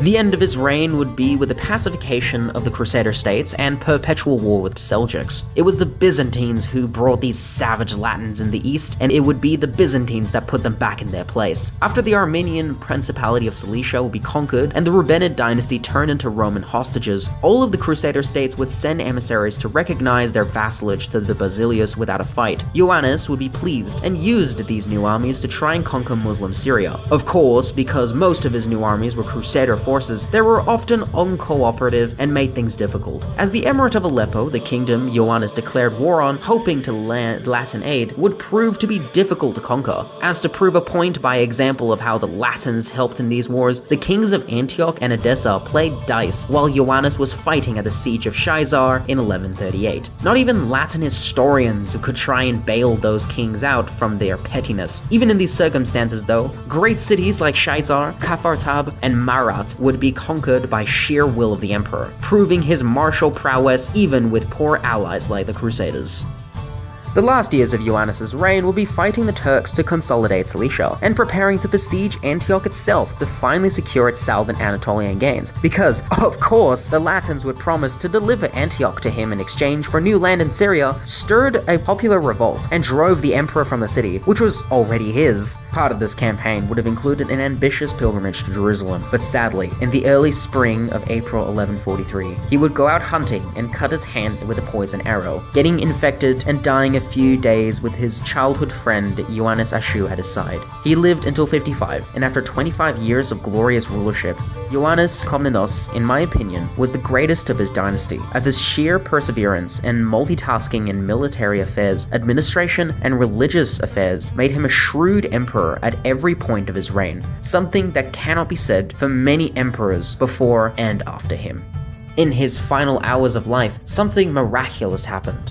In his dying breath, he named his fourth son Manuel to be the next emperor. There are many reasons for his last-minute decision. First off, Manuel was a son that stayed by Ioannes' side on his campaigns, being noteworthily brave on certain sieges like at Neo Caesarea in 1140. He was a legitimately competent guy, unlike his brothers like Isaakios. There is a legitimately interesting conspiracy theory that entails Crusader Antioch and the upcoming siege of their city. The wimps knew they had no chance, so the Latin mercenaries murdered the emperor and placed his Latinophile son Manuel on the throne to secure their lands and homeland. Okay, we can take off our tinfoil hats now. All of this matters not. All we need to know is that Ioannes is dead and Manuel is now the official emperor. It's all smooth sailing from here, right? Right? Well, guess who's back? Back again! Isaakios, here to cause as much mischief as humanly possible. You see, while Ioannes and Manuel were bettering the empire and furthering its glory, Isaakios bid his time in the capital, gathering allies, support, and manpower to further his claim. Manuel rushed as quickly as possible to the capital, having his close companion Ioannes I in front to save time, and keeping the death of the emperor a secret to keep Isaakios in the dark. When I made it to Constantinople, he immediately accused Isaakios of conspiracy and put him on house arrest. He would then declare the death of Ioannes and Manuel the new emperor of Rome. Manuel would arrive at the capital a few days later, his position finally secured. After the death of Ioannes, a new great ruler had come, and he was ready to bring Byzantium in its third golden age. A wonderful and comprehensive account of Ioannes' life and deeds. Thank you, Untold History Animations, for your work.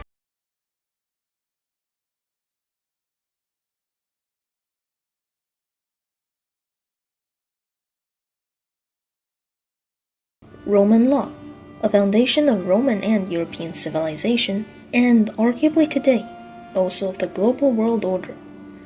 This indeed is one of those grand claims that are actually factual, and everyone, whether historically pro or anti-Roman, could at least appreciate Roman influences in our law today, after its rediscovery in the West in 11th century Bologna. But the medieval discontinuity of Roman law in what used to be the Western Roman Empire was not at all the case for the Eastern Roman Empire, who not only politically continued Roman imperial practice, but also legally, and on this aspect, they kept the field of law alive through all 1,000 years of their history. It might not seem so, since we, shaped by popular media coverage, have this impression that Justinian compiled all of past Roman law since the 12 Tables, bravo to him and the Trebizond, then the later Eastern Romans just sort of chilled and kept using that corpus juris civilis for the rest of their existence. A few who read a bit more might know of Leon III's Megaloi, a selection of the corpus juris civilis that was rendered more humane and accessible for the 8th century Greek-speaking Roman citizen, and Leon VI's Basilica, a massive rendering of all Justinianic law completely in Greek, and clearing out some outdated laws by the Macedonian period. But after that, you would really need to be a specialist to be aware of East Roman legal developments after the Macedonian era. What other important medieval Roman legal sources and compilations were there after the Basilica? Well, I have introduced you to the Exabiblos of Konstantinos Armenopoulos, a 14th century judge from Thessaloniki whose work became a foundation of law within the Rum Millet, the conquered Roman and Orthodox peoples of the Ottoman Empire. What about in between? Was there nothing between the 900s to the 1300s? That's an awfully big gap. Well, no. I have talked about litigation in the Despotate of Epirus due to the importance of their polymath judge, Dimitrios Komatinos, but other than that, it is my fault for neglecting the developments of Roman law in this wide period. Mea culpa. Let me rectify by taking a few minutes to introduce you to the state of Roman law during the Komnenian Restoration, under Ioannes II Komnenos in particular. In 1169, Emperor Manuel I Komnenos, called by some as the Great, formally replaced the corpus juris civilis with the Basilica as the only valid codification of Roman law within the empire. The gist was that there was a conflict of laws on the appointment of a bishop, and the lawyers were unsure. If one of Justinian's novellae was not included in the Basilica, would it be valid? Manuel, consistent with his approach of directness all throughout his reign, made this change instead. So from Manuel onwards, the Basilica became the only legal authority, whereas before, the Eastern Roman jurists used the Justinianic corpus as their sole valid compilation, but used the Basilica a lot too, and commented on it. It just so happens that in the reign of Manuel's father, Ioannes, there were two interesting legal developments, one in the west and another in the east, which I will explain now. So let's start back from Justinian. Justinian and Trebizond compiled the Corpus Juris Civilis, a massive achievement, and it remained the default source of Roman law afterwards, west and east. Although it was in 1087, according to the official narrative propagated by the University of Bologna, that Irnerius and other jurists rediscovered the corpus in Bologna and founded their university, what they found in Bologna were not original 6th century manuscripts of any of the 4 books within the corpus, but other later fragments. So a problem was, how can you be sure this was exactly what Justinian and Trebonian worded 5 centuries ago? You'd need a 6th century copy. Where to find one? Well, they went to Pisa. The most important part of the corpus was the Digesta, or Pandects, and in the Maritime Republic of Pisa, the Glossatores, this is the conventional name for those medieval Bolognese and Latin legal scholars who studied the Corpus Juris Civilis because they mainly did so by commenting on the glosses. The Glossatores could study a 500-year-old Pandects manuscript and do all the textual work they wanted. But how did the Pisans, whose city was so far away from the most Byzantine parts of Italy, get their hands on this treasure? Here is where Ioannes II Komnenos comes into play. The city of Amalfi, today a tourist magnet and Instagram favorite, used to be the most important Italian maritime republic before the rise of Venice, Pisa, and Genoa, who saw their rise from the Komnenian period onwards. So Amalfi, the biggest trade partners of the Eastern Romans in Italy before the 12th century, were the biggest rivals of the Pisans, Venetians, etc. However, Amalfi was not independent anymore, as South Italy was now conquered by the Normans. In the 1130s, the Sicilian Normans, under their king, Roger II, was being aggressive to the Roman Empire of the East, so Ioannes allied with North Italian powers, Pisa, Venice, and the German Emperor, to constrain the Normans, and this policy worked marvelously. The Pisans and Emperor Lothair sacked Amalfi in 1135 and 1137, which freed up Ioannes to devote his attention to the reconquest of the East, of Anatolia and Cilicia, while causing the 6th century manuscript of the Pandects, which Amalfi had, to be transported to Pisa. This facilitated the medieval Latin study of Roman law.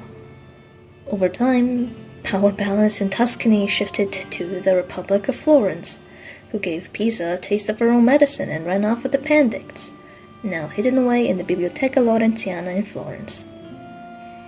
There is some doubt on the historicity of the Amalfitan origin of the Florentine Pandects, but it is the most commonly accepted explanation that Amalfi, an important outpost of Byzantine Italy and later trading partner of Constantinople, would be the provenance of such an important Byzantine manuscript, rather than it, appearing out of thin air in Pisa.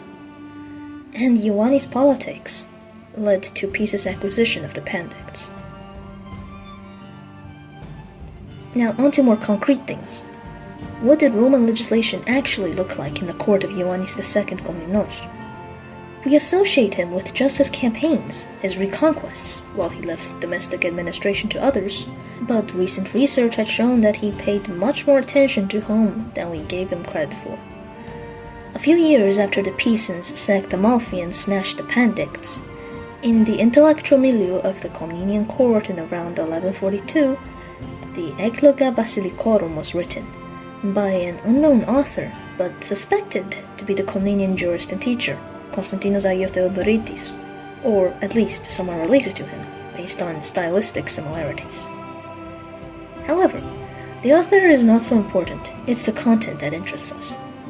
The Epilogue Basilicorum was, as its Latin name implies, quite literally something of a combination of the functions of the Epilogue and the content of the Basilica, a selection of the first 10 books of the Basilica that is commentated on and explained, as if to law students.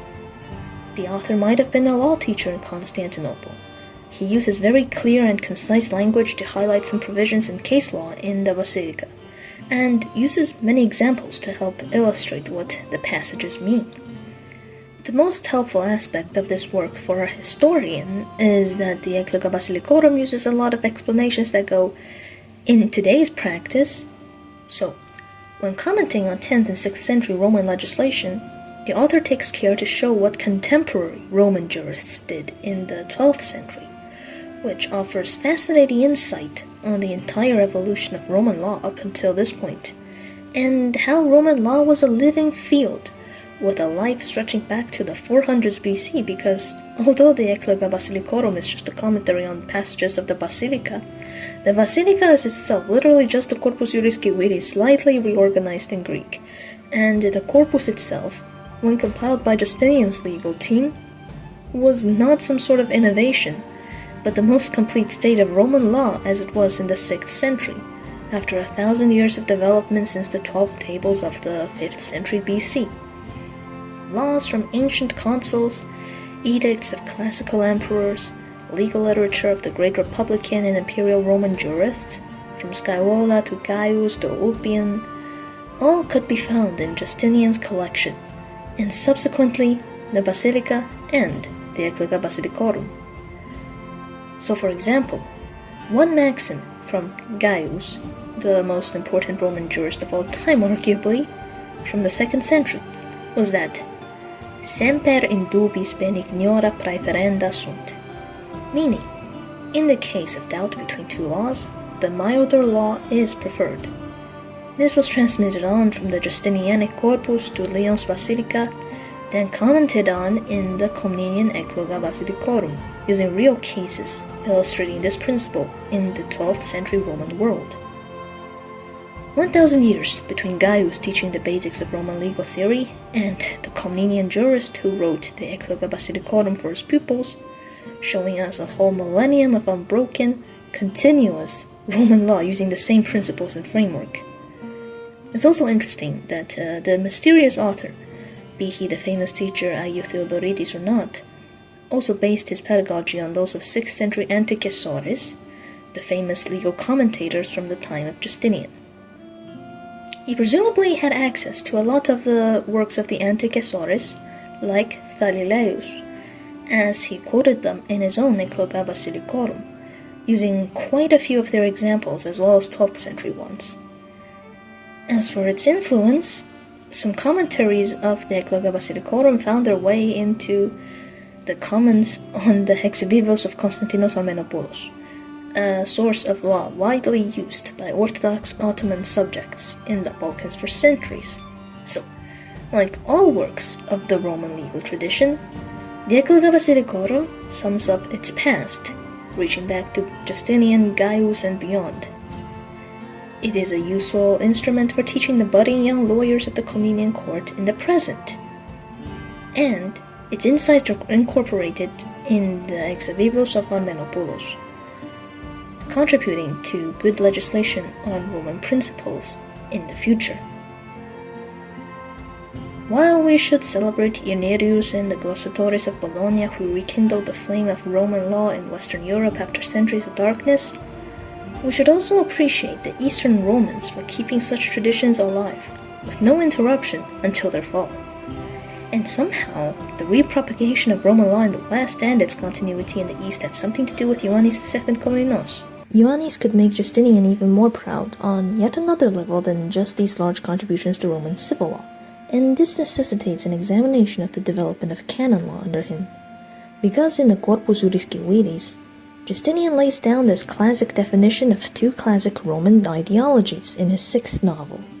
Quote, Maxima inter homines Dei dona a supera benignitate data sunt sacerdotium et imperium, corum illud quidem rebus divinis inseruit, hoc vero humanas res regit earumque curam gerit, corum utrumque ab uno eudemque principio proficiscitur et humanum vitam exonat.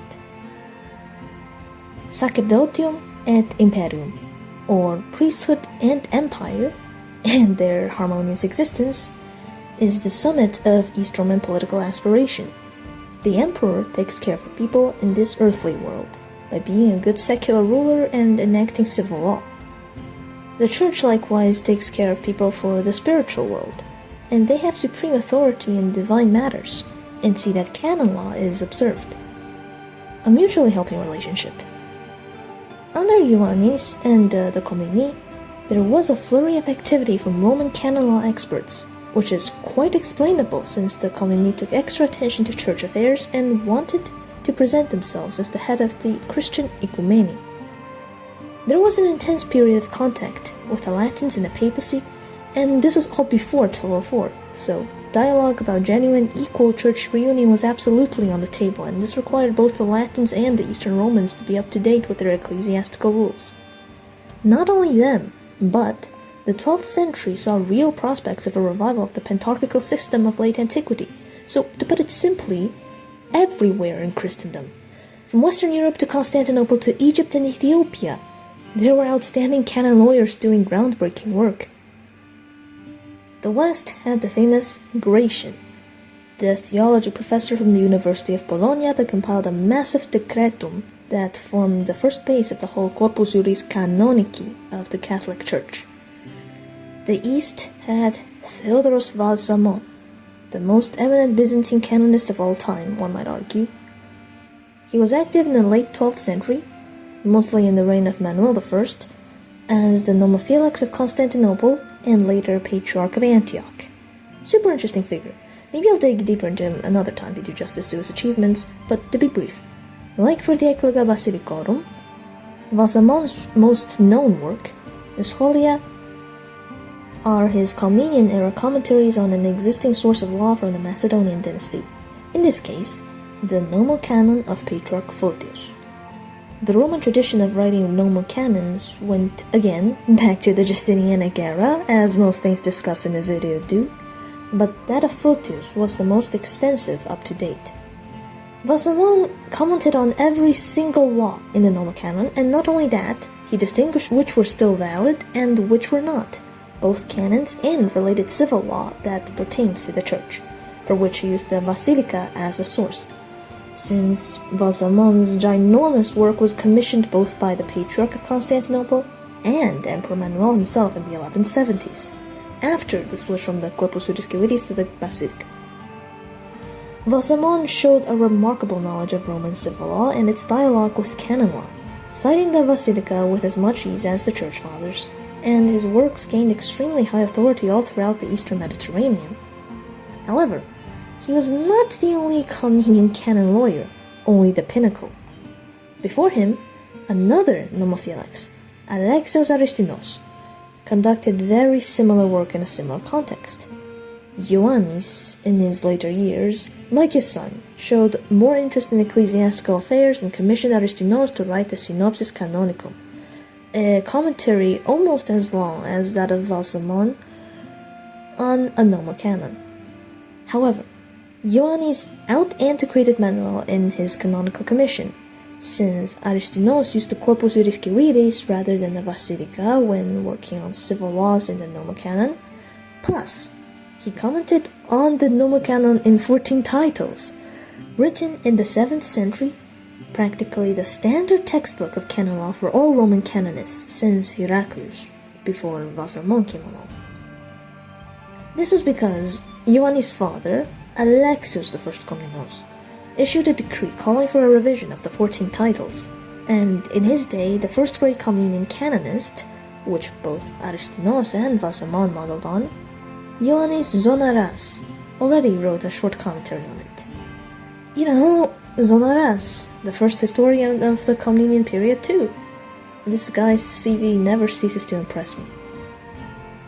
Aristinos' Synopsis Canonicum was very much kept up with the spirit of law in Ioannes' era, clarity and mercy. Like the helpful clarifications and explanations in the Epilogue Basilicorum, Aristinos' work was a very handy reference, and like the Emperor Ioannes himself, reputed to have banned capital punishment, Aristinos advocates for more mercy and philanthropy in canon law. He did not shy from commenting on old canons that he thought were a bit too harsh. In effect, Ioannes issued new laws himself that were merciful and encouraged legal scholars to commentate on the most authoritative sources of Roman civil and canon law from late antiquity, with contemporary insights that emphasized mildness and mercy. Sure, we don't think of Ioannes the Good today with a reputation to be a grand legislator like Justinian, but those contributions weren't exactly small either. They were pretty good, and deserve some attention, and I neglected to make any mention of it. So, hopefully this long overdue video makes up for my carelessness. Thanks for watching.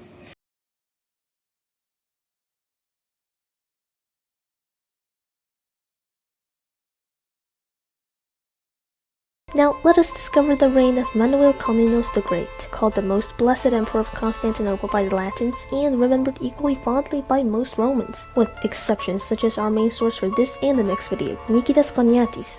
We already mentioned him for the doubtful story of Anna Komnene's coup, but his history is highly critical of all emperors after Ioannes, and even though he praises Manuel considerably, he also blames him for quite a bit. This isn't surprising, as Choniatis was writing after the 1204 sack of Constantinople, and, rightfully bitter, he recalls the history of earlier days and seeks to find a cause for the decay of the Roman state. Our modern understanding and criticism of Manuel stem much from Choniatis, but even if most wouldn't call Manuel as the greatest Komnenian emperor, a title frequently given to his father, nobody, modern or medieval, could deny the splendor of Manuel's Roman Empire.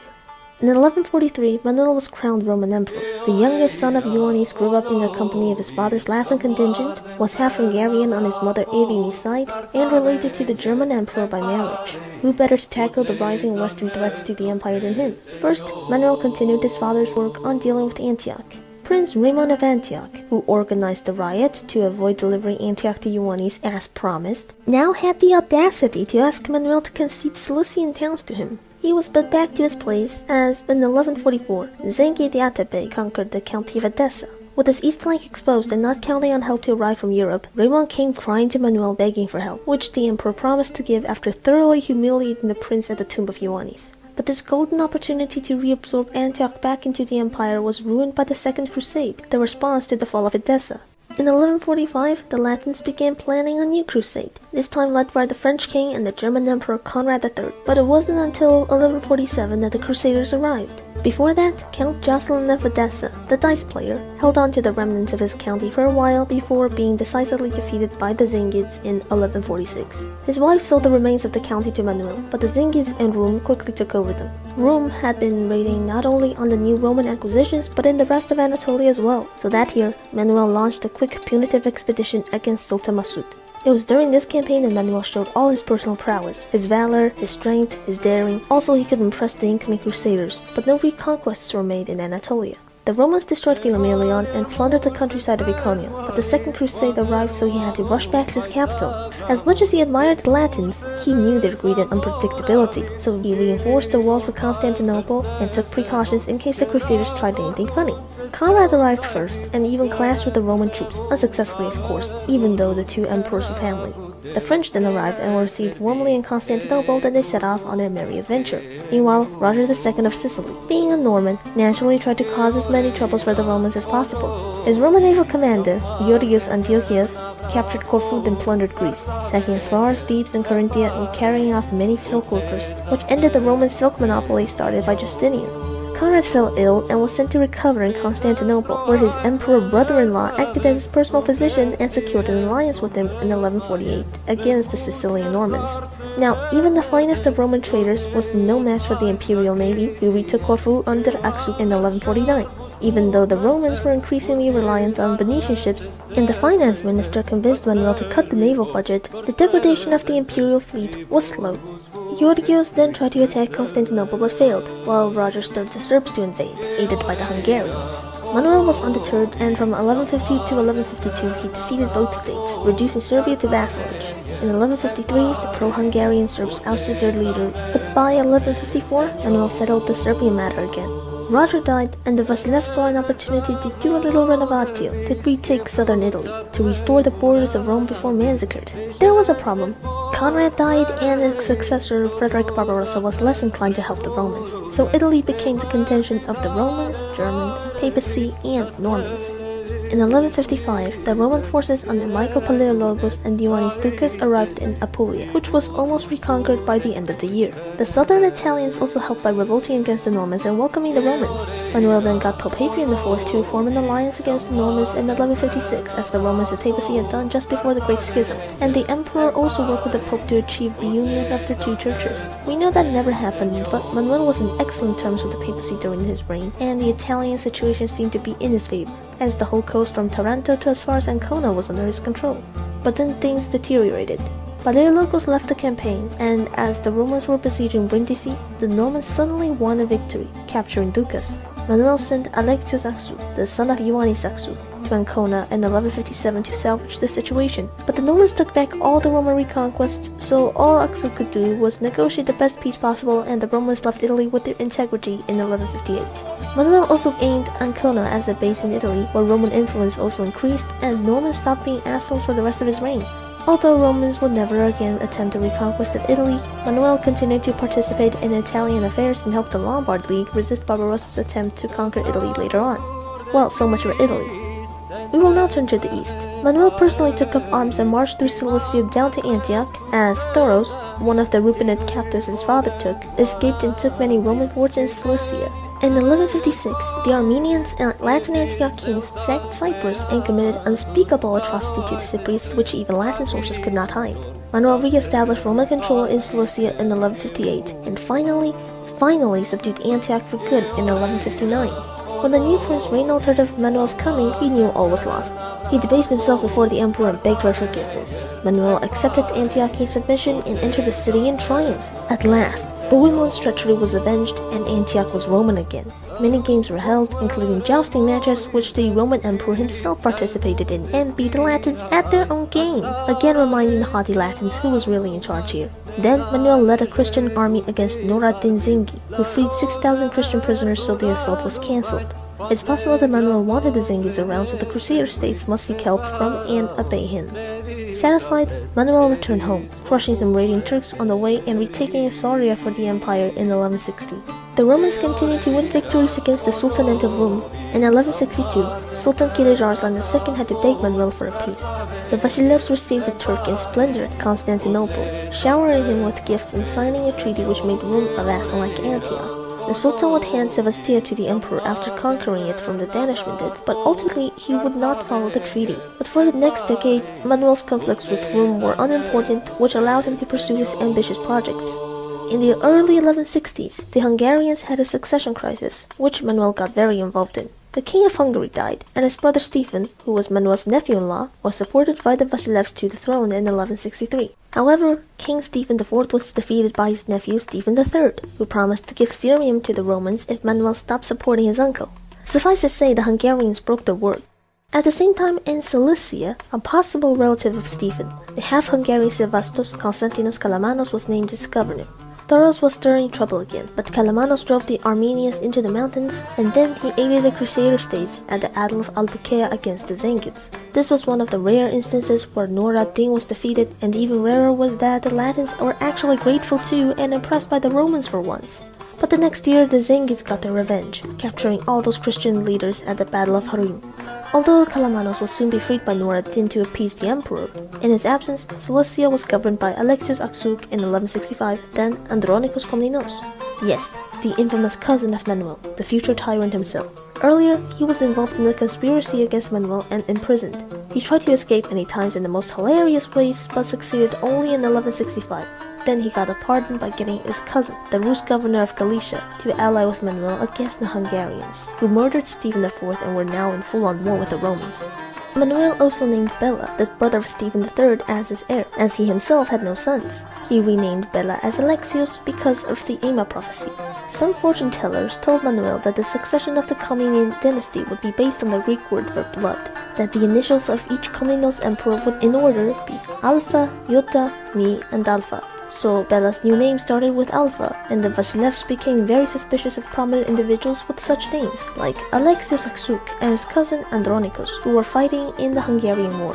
After Aksuk and Bela's campaign against Hungary in 1166, Manuel accused Aksuk of treachery in 1167 and exiled him.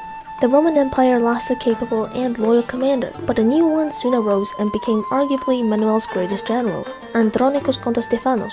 He won the most important victory of his uncle's reign, the Battle of Sirmium. After thoroughly defeating the Hungarians, the Romans made Hungary cede Bosnia, Croatia, and Dalmatia, essentially the entire Western Balkans. No Roman controlled this much of the Balkans since late antiquity.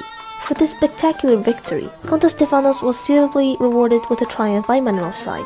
The same year, Manuel intervened in Serbia, whose Grand Prince Tihomir, a Roman ally, was deposed by his brother Stefan Nemanja. The Romans came to Tihomir's aid, but Stefan defeated them at Pantina, becoming ruler of all of Serbia and founding the Komnenian Dynasty, which would play an important role in Roman history later on.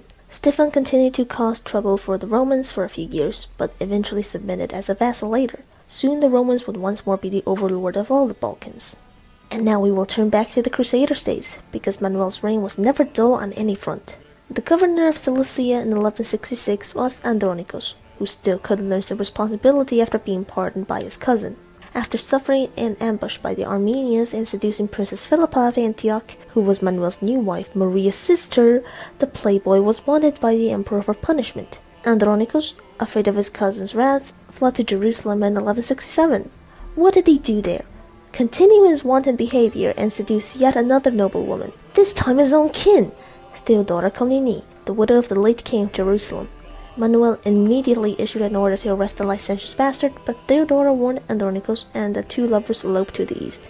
The new king of Jerusalem, Amalric I, like his predecessor, married the Komnene, then concluded a formal alliance with Manuel in 1168 for a grand operation, the conquest of Egypt. Yes, you heard me right. After 500 years, the Romans were planning to come back to Egypt. If the operation succeeded, the Romans would take the Egyptian coast and the Crusaders the interior. But it didn't. Manuel sent Kontostephanos with 300 Roman ships to Jerusalem in 1169, and the joint fleet besieged Damietta. However, despite Kontostephanos' best efforts, the Latins failed to cooperate and they all had to sail home.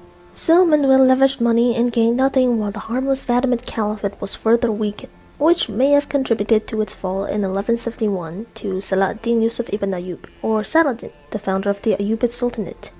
With the isolated Shia Caliphate replaced by an energetic Sunni state connected to the wider Muslim world, it's no wonder the Kingdom of Jerusalem felt threatened and became independent of the Roman Empire, the only Christian power around to protect the Latins. With Jerusalem as sort of a vassal, Roman control extended back to Palestine for the first and last time, if only for a short time.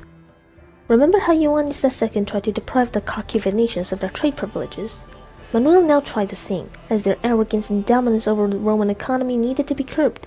In 1171, all Venetians in the empire were arrested. There was outrage back in Venice over the mass arrest, so war broke out. The Doge led the Venetian fleet to raid the Aegean Islands, but Kontostephanos counterattacked in 1172 and drove them back so quickly, and the plague killed so many Venetian sailors that the Doge was lynched to death by angry mobs back in Venice. The Venetians may have lost this war, but this left deep resentments between them and the Romans, and they weren't the only ones who had quarrel with the empire.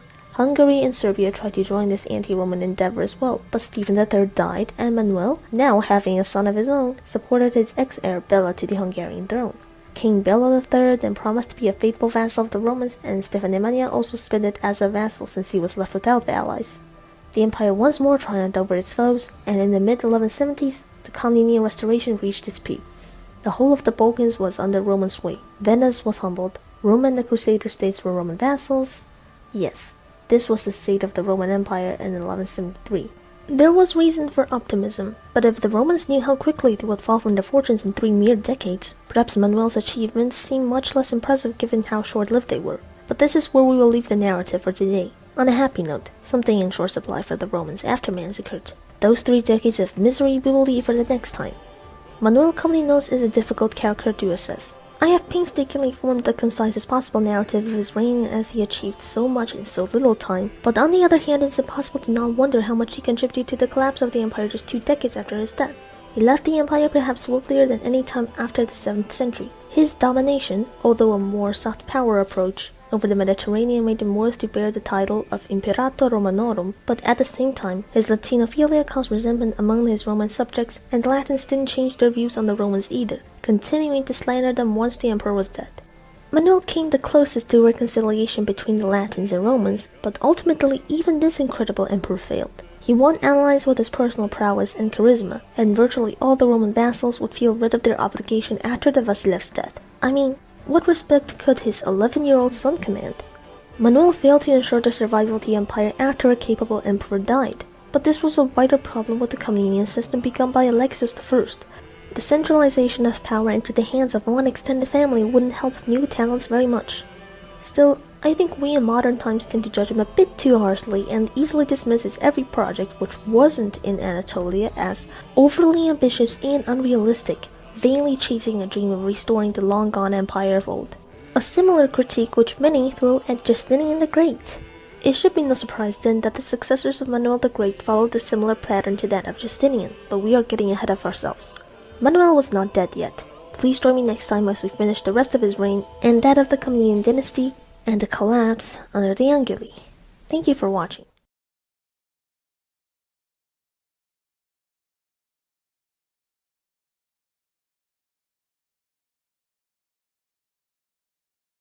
I kinda feel bad for ending on a very positive note last video because it means this video would be very negative in contrast, as we'll talk from Manuel's last years to 1204 and the dissolution of the Eastern Roman Empire. This was a period of a remarkable amount of WTF moments, so please bear with me as the empire collapses and this episode of Eastern Rome summarized. We last left Manuel in 1173, at the height of the Komnenian Restoration. Now, things will go downhill for this energetic and brilliant emperor.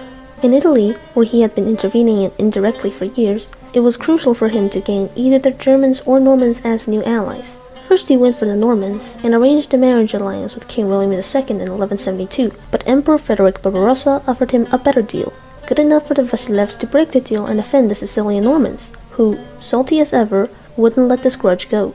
But Barbarossa was a troll and broke his deal with Manuel. He allied with Venice to take the last Roman base in Italy, Ancona, in 1173. He failed, so Manuel didn't pay dearly for his blunder. In 1174, as both Nur ad-Din and King Amalric died, King Arslan II used the resulting power vacuum to conquer Sevastopol from his banishment enemies. Isaakios swore solemnly to return to the emperor, but he broke his word. Meanwhile, Barbarossa was contacting Saladin and the Sultan, meaning he might meddle in eastern affairs too. So in 1175, Manuel planned a grandiose campaign to humble the Turks by destroying the Sultanate of Rome and prove to the Latins that he, not Barbarossa, was the true lord of Christians in the east. He rebuilt 2 fortresses on the Anatolian plateau, which provoked the Turks, and he called on a crusade, advertising his Iconian campaign as a holy war. Manuel marched on the capital of Rome in 1176, which was likely a part of a 2-pronged Christian assault on both Turks and Saladin, as he also sent the king of Jerusalem ships to attack Egypt, which arrived a bit late. On land, the Romans came to the fortress of Myriokephalon and its mountain pass, but got ambushed, panicked, and suffered heavy casualties. Manuel himself was wounded and lost nerve. Top officers were killed, but Myriokephalon was far from the disaster it's framed as. Just a quarter of the army fell. Andronikos Kontostefanos saved the rearguard and his uncle's sanity, so the survivors retreated the battle safely. Manuel secured a favorable peace with King Arslan. He would demolish the plateau forts, but since some Turks harassed the retreating Romans, he destroyed just one. Pissed, the Sultan sent a raid to the Meander Valley in 1177, but General Ioannis Vatatzis crushed them all at Helion and the Romans raided into Rome, while Kontostefanos led the fleet we mentioned to attack Egypt again, but again he failed because the Latins failed to cooperate again. So the Romans were not militarily destroyed after Myriokephalon, but Manuel's prestige did suffer and he was abandoned by the Pope and Barbarossa, who took Ancona at last. Yet he wasn't done in the west. In 1178, Manuel secured his son Alexios' marriage with Agnes of France. The Turks besieged Claudiopolis in 1179, but the Vasilevs took the field one last time and routed them. King Arslan felt seriously threatened by the Christians and possibly even considered converting. Maybe it was due to this rumor that Manuel stirred up a doctrinal controversy to ease conversion from Islam. In 1180, he said that Muslim converts wouldn't have to renounce the god of Muhammad, causing quite the uproar before dying. Manuel the Great left behind a powerful Roman Empire, with a strong army, functioning court, and highly cultured elite. Now the former two would gradually disappear. The Komnenian literati elite was one of the lasting achievements of the Komneni, even as imperial authority collapsed so quickly, because Roman cultural productions would be in no short supply right until the fall of Constantinople, and even after, those bright intellectuals contributed enormously to the Renaissance and beyond.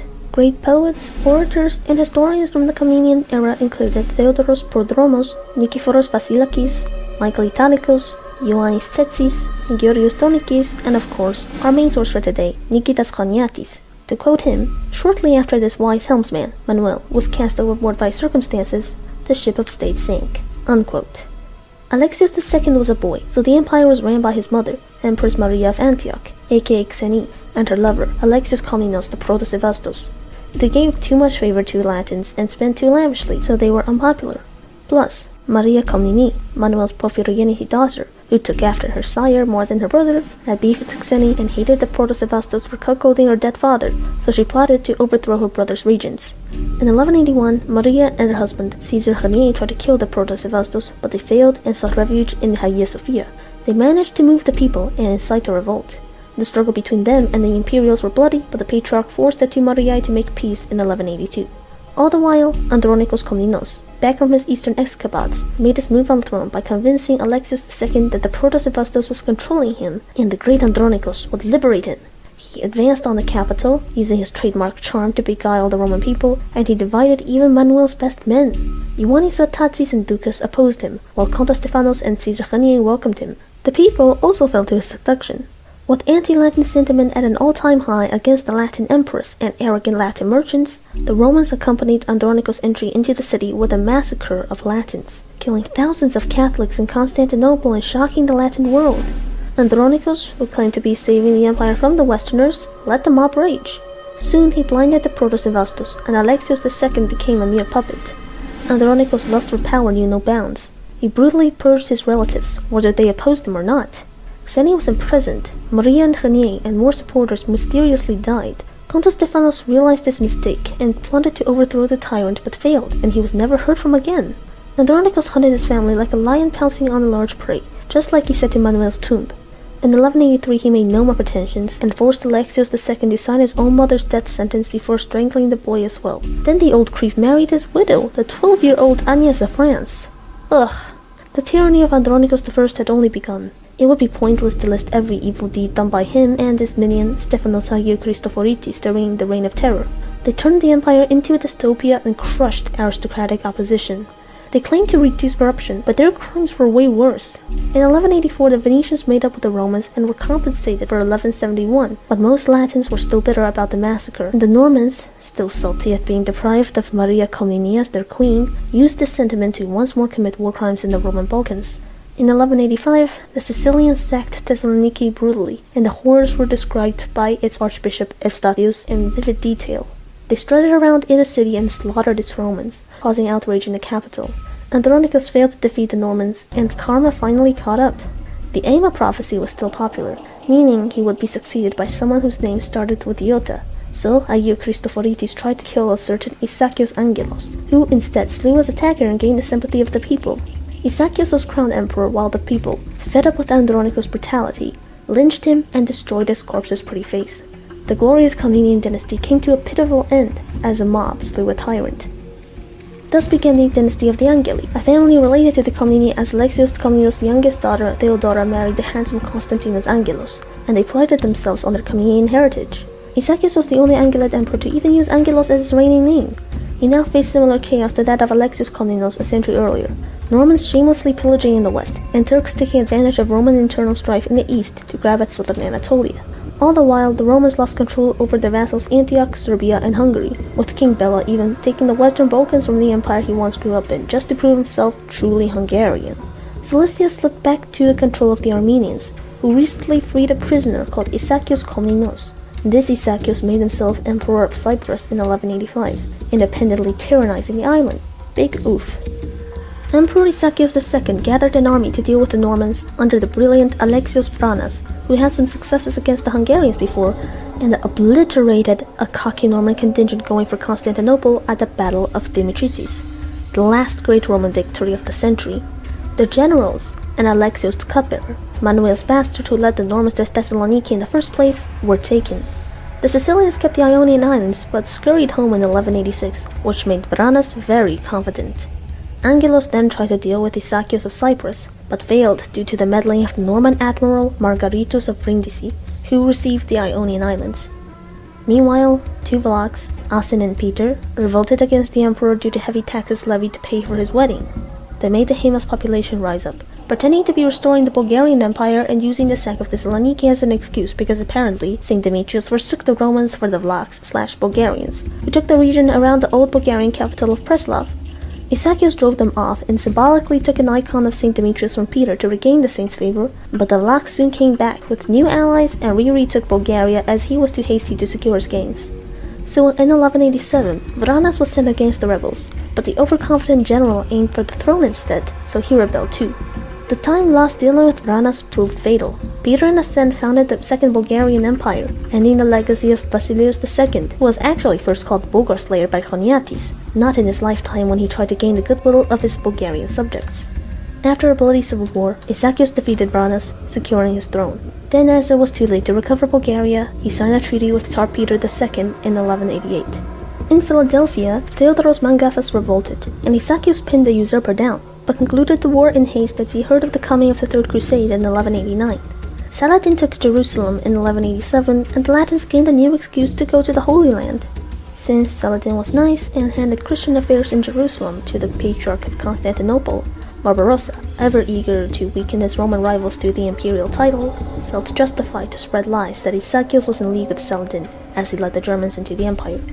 He allied with Bulgaria and Serbia against the Romans and took Philippopolis, the city governed by our historian Choniates, who really tried to make the two emperors work together because Isaakios also believed that the Germans wanted to conquer Constantinople, not Jerusalem. There was heavy distrust on both sides, and he refused to let the Germans pass to Asia until failing to harass them out of Philippopolis. In 1190, Barbarossa arrived in Asia and sacked Iconium before drowning to death, an opportunity which Isaakios failed to exploit. But now with the Germans gone, he returned to campaigning in the Balkans against the troublesome Bulgarians and Serbs. Asen crushed him at the Battle of Triabna, but in 1191 he won a great victory against Stefanemania, making the Serbs Roman allies again. Sadly, Cyprus was lost forever. King Richard Lionheart took it for himself after deposing Isaakios the tyrant. The next 2 years many usurpers rose. One was Mangafas, who revolted again, but was defeated by Megas Domesticus Vasilios Vatatzis, so he deserted to Sultan Khosrau. Another was Pseudo-Alexios II, a man who looked just like the dead emperor. He raided Asia with Turks. Alexios Angelos, Isaakios' brother, failed to deal with this rogue, and an angry priest did his job. The final one was Isaakios' cousin, Konstantinos Angelos Doukas, bane of the Bulgarians, but like Vranas, he was cocky and revolted. Without the support of his brother-in-law Vatatzis, Doukas was soon captured and blinded. Isaakios didn't have a stable reign. His rule was challenged often, and he constantly fought Turks and Bulgarians. He was more successful against the former and upgraded an important Anatolian fort. In 1194, Vatatzis was slain fighting the latter at Arkediopolis. This prompted Isaakios to launch a major campaign against Bulgaria, with the aid of Bela of Hungary in 1195. But Roman political drama ruined this attempt. Alexios Angelos was proclaimed emperor and Isaakios was deposed and blinded. Isaakios II was a ruler who at least tried to save his empire and constantly campaigned personally. He lacked some talent, but not heart, while his brother Alexios III lacked both. Alexios III Angelos, or Komnenos as he liked to call himself, was quite simply a terrible emperor. He bent to the will of greedy aristocrats, and the true ruler of the empire was his empress, Efrosini Kamatera. Alexios fired a capable administrator of Isaakios, Constantinos Mesopotamides, but she helped to restore him. With Mesopotamides dominating imperial administration, the corrupt aristocracy was checked, and they hated him. So they accused Efrosini of adultery for Mesopotamides to lose his protector in 1196. But he was able to take advantage of the Vasilissa's popularity to secure her pardon in 1197, with both of them returning to the pinnacle of power. Naturally, the aristocrats got jealous again. The corrupt Megas dukes, who dealt a death blow to the Roman fleet by selling naval equipment, ended Mesopotamides' career too, by persuading the brainless emperor to fire him again. From then on, imperial administration was a joke. Barbarossa's son, Henry VI, tried to attack the empire unless he got paid, so the German tax was imposed and the tombs of previous emperors got plundered, but Henry died and the funds were collected for nothing. All the while, the empire was assailed by Turks, Bulgarians, Hungarians, and later Serbs, and more usurpers and revolts appeared. A chance to contain the Bulgarians appeared when the boyar Ivanko killed Asen and defected to the Romans, but Alexios wasted it, and Ivanko turned against the empire, capturing General Manuel I in 1198, who Alexios refused to ransom. Thus, after he fell ill in 1199 and married his daughters to Alexios Paleologos and Theodoros Laskaris in 1200, Kamitzis and his Vlach son-in-law were the first to rebel from 1201 to 1202 in Macedonia, while other local nobles soon followed, like Ioannis Spiritonakis in the same region, Leon Skouros and Kamaritos in the Peloponnese, Michael Komnenos Doukas in Phrygia, and Ioannes Komnenos the Fat in Constantinople, whose coup gave a chance for some important Komnenian political prisoners to escape. Among them were Alexios Angelos, son of Isaakios, and Alexios and David Komnenos, Andronicus I's grandsons. Alexios III and his new sons-in-law put down most of them with difficulty, but Skourosaid as an independent warlord. And more factionalism will ensue because it's time for the Fourth Crusade. In 1202, after borrowing a substantial sum from the Venetians, the Latins finally set off on their crusade against Egypt. But this absolute force of an expedition was just about money, and only Venice profited. To pay the debts to Venice, the Crusaders sacked the Christian city of Zara, but it wasn't enough. The Pope excommunicated those who attacked their co-religionists, but it taught the greedy Latins no lesson, and in 1203 young Alexios Angelos came to the Latins. He was ready to give assistance to the Crusaders and pay off their debts to Venice by giving them 200,000 marks, if they can restore him and his father to the throne. Thus, like Alexios the bastard cupbearer, this Komnenian prince led a Latin army against his countrymen. Only this time it wasn't the second city of the empire under siege, but the greatest of all cities, the Roman capital itself, Constantinople. Alexios III led a feeble resistance, failing to beat the Latins even with superior numbers, before fleeing to Thrace like the coward he was. The Romans never cared for Alexios IV and his claims, but now they were worried about further Latin aggression, so they restored Isaakios II to the throne along with his son. The Crusaders did their part. Now it was up to Alexios IV to pay them. Only problem was that the empire was broke, and even after bleeding the Romans dry, he didn't collect enough money. And of course, he alienated both his subjects and benefactors. Soon, riots broke out in the city. Romans fought Latins, and some were killed. So the Venetians burned a mosque in Constantinople, but the fire spread out of control and burned down a large part of the city. Then at the dawn of 1204, blind and weak Isaakios died, so more riots broke out, and the Romans had enough of his son. A noble called Alexios Ducas Mourtzouphlos imprisoned and murdered the boy emperor, becoming Emperor Alexios V. He was not putting up to the Latins and vigorously organized the defense of the city against the besieging Latins. He confiscated money from aristocrats for state use, and he was vehemently anti-Latin, making him popular among the people. He also actively led the Roman defenders against the Crusaders.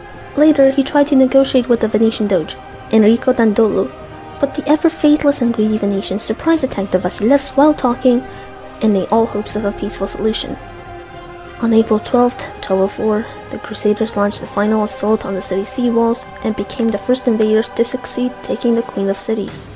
Mourtzouphlos tried in vain to rally the hopeless people to one last defense, so he fled to Thrace like Alexios III with his family. The only defenders who bothered resisting were the ever-loyal Varangians, slaying countless Latins. However, the splendid ancient city was sacked by the barbarians, whose crimes against humanity I shall not list in full. The Franks mindlessly destroyed all they could get their hands on, even desecrating the many historical churches, including the tombs of the emperors, while the sly Venetians stole the treasures of the Roman capital to adorn their city. The looting and raping went on for days. Then the Latins divided Romania, establishing the Latin Empire based in Constantinople and their vassals in mainland Greece, while the crafty Venetians took the rest, the islands. Now the Romans themselves would also carve territories out of Romania, and as the Latins caught Mourtzouphlos and killed him by throwing off the column of Theodosius, there was no emperor. Was there?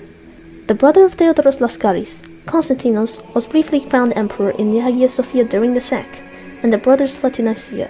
So the Empire of Nicaea, which the Laskarids soon founded, would be the legitimate successor state to the 1200-year-old Roman Empire. Meanwhile, Alexios and David Komnenos found their way to the Georgian court, where their aunt Tamar was the queen of Georgia. The Georgians gladly helped the young Komnene to establish a state in Pontus and Paphlagonia, centered on Trebizond. The brothers styled themselves as the Megaloi Komnene and the true successors to the Komnenian Dynasty, so they had an imperial claim as well. The other major successor state would be Epirus, founded by Michael Komnenos Doukas. And there were also the warlords all around the Roman world, as well as Alexios III, still roaming in Thrace. So we have come to the point where the Roman world finally fractured and would never be the same. The Queen of Cities, who weathered through intense siege warfare over the centuries, finally fell to a band of barbarians who didn't even plan to take it, and caliphs and khans have failed to violate her. How did this happen? Chaniatis blames the discord on the extended Komnenian family. Quote, "It was the Komnenos family that was the major cause of the destruction of the empire. Because of their ambitions and their rebellions, she suffered the subjugation of provinces and cities and finally fell to her knees. These Komneni, who sojourned among the barbarian nations hostile to the Romans, were the utter ruin of their country, and whenever they attempted to seize and hold sway over our public affairs, they were the most inept, unfit, and stupid of men." Unquote. How true this statement is for Andronicus, who shattered the delicate position the mighty empire of Manuel was in, dividing the Roman world when unity was needed, and Alexios III, who failed to deal with any external threat and only saved his own skin when his world was falling apart. Even Alexios V Mourtzouphlos, who could have been the hero and savior the Romans needed, was too brash and unplanned in his defiance of the Latins. The saying that the worst enemies of Romans are Romans themselves was never truer, but the shocking sack of Constantinople woke the Romans up. The Empire of Nicaea would see 50 years of shockingly capable management and swiftly retake Constantinople back from the Latins, while on the Black Sea, Trebizond would take on a fascinating life of its own and survive in a sea of Turks longer than even the restored empire. So we have many amazing stories ahead of us, and I hope you will join me soon as we cover them.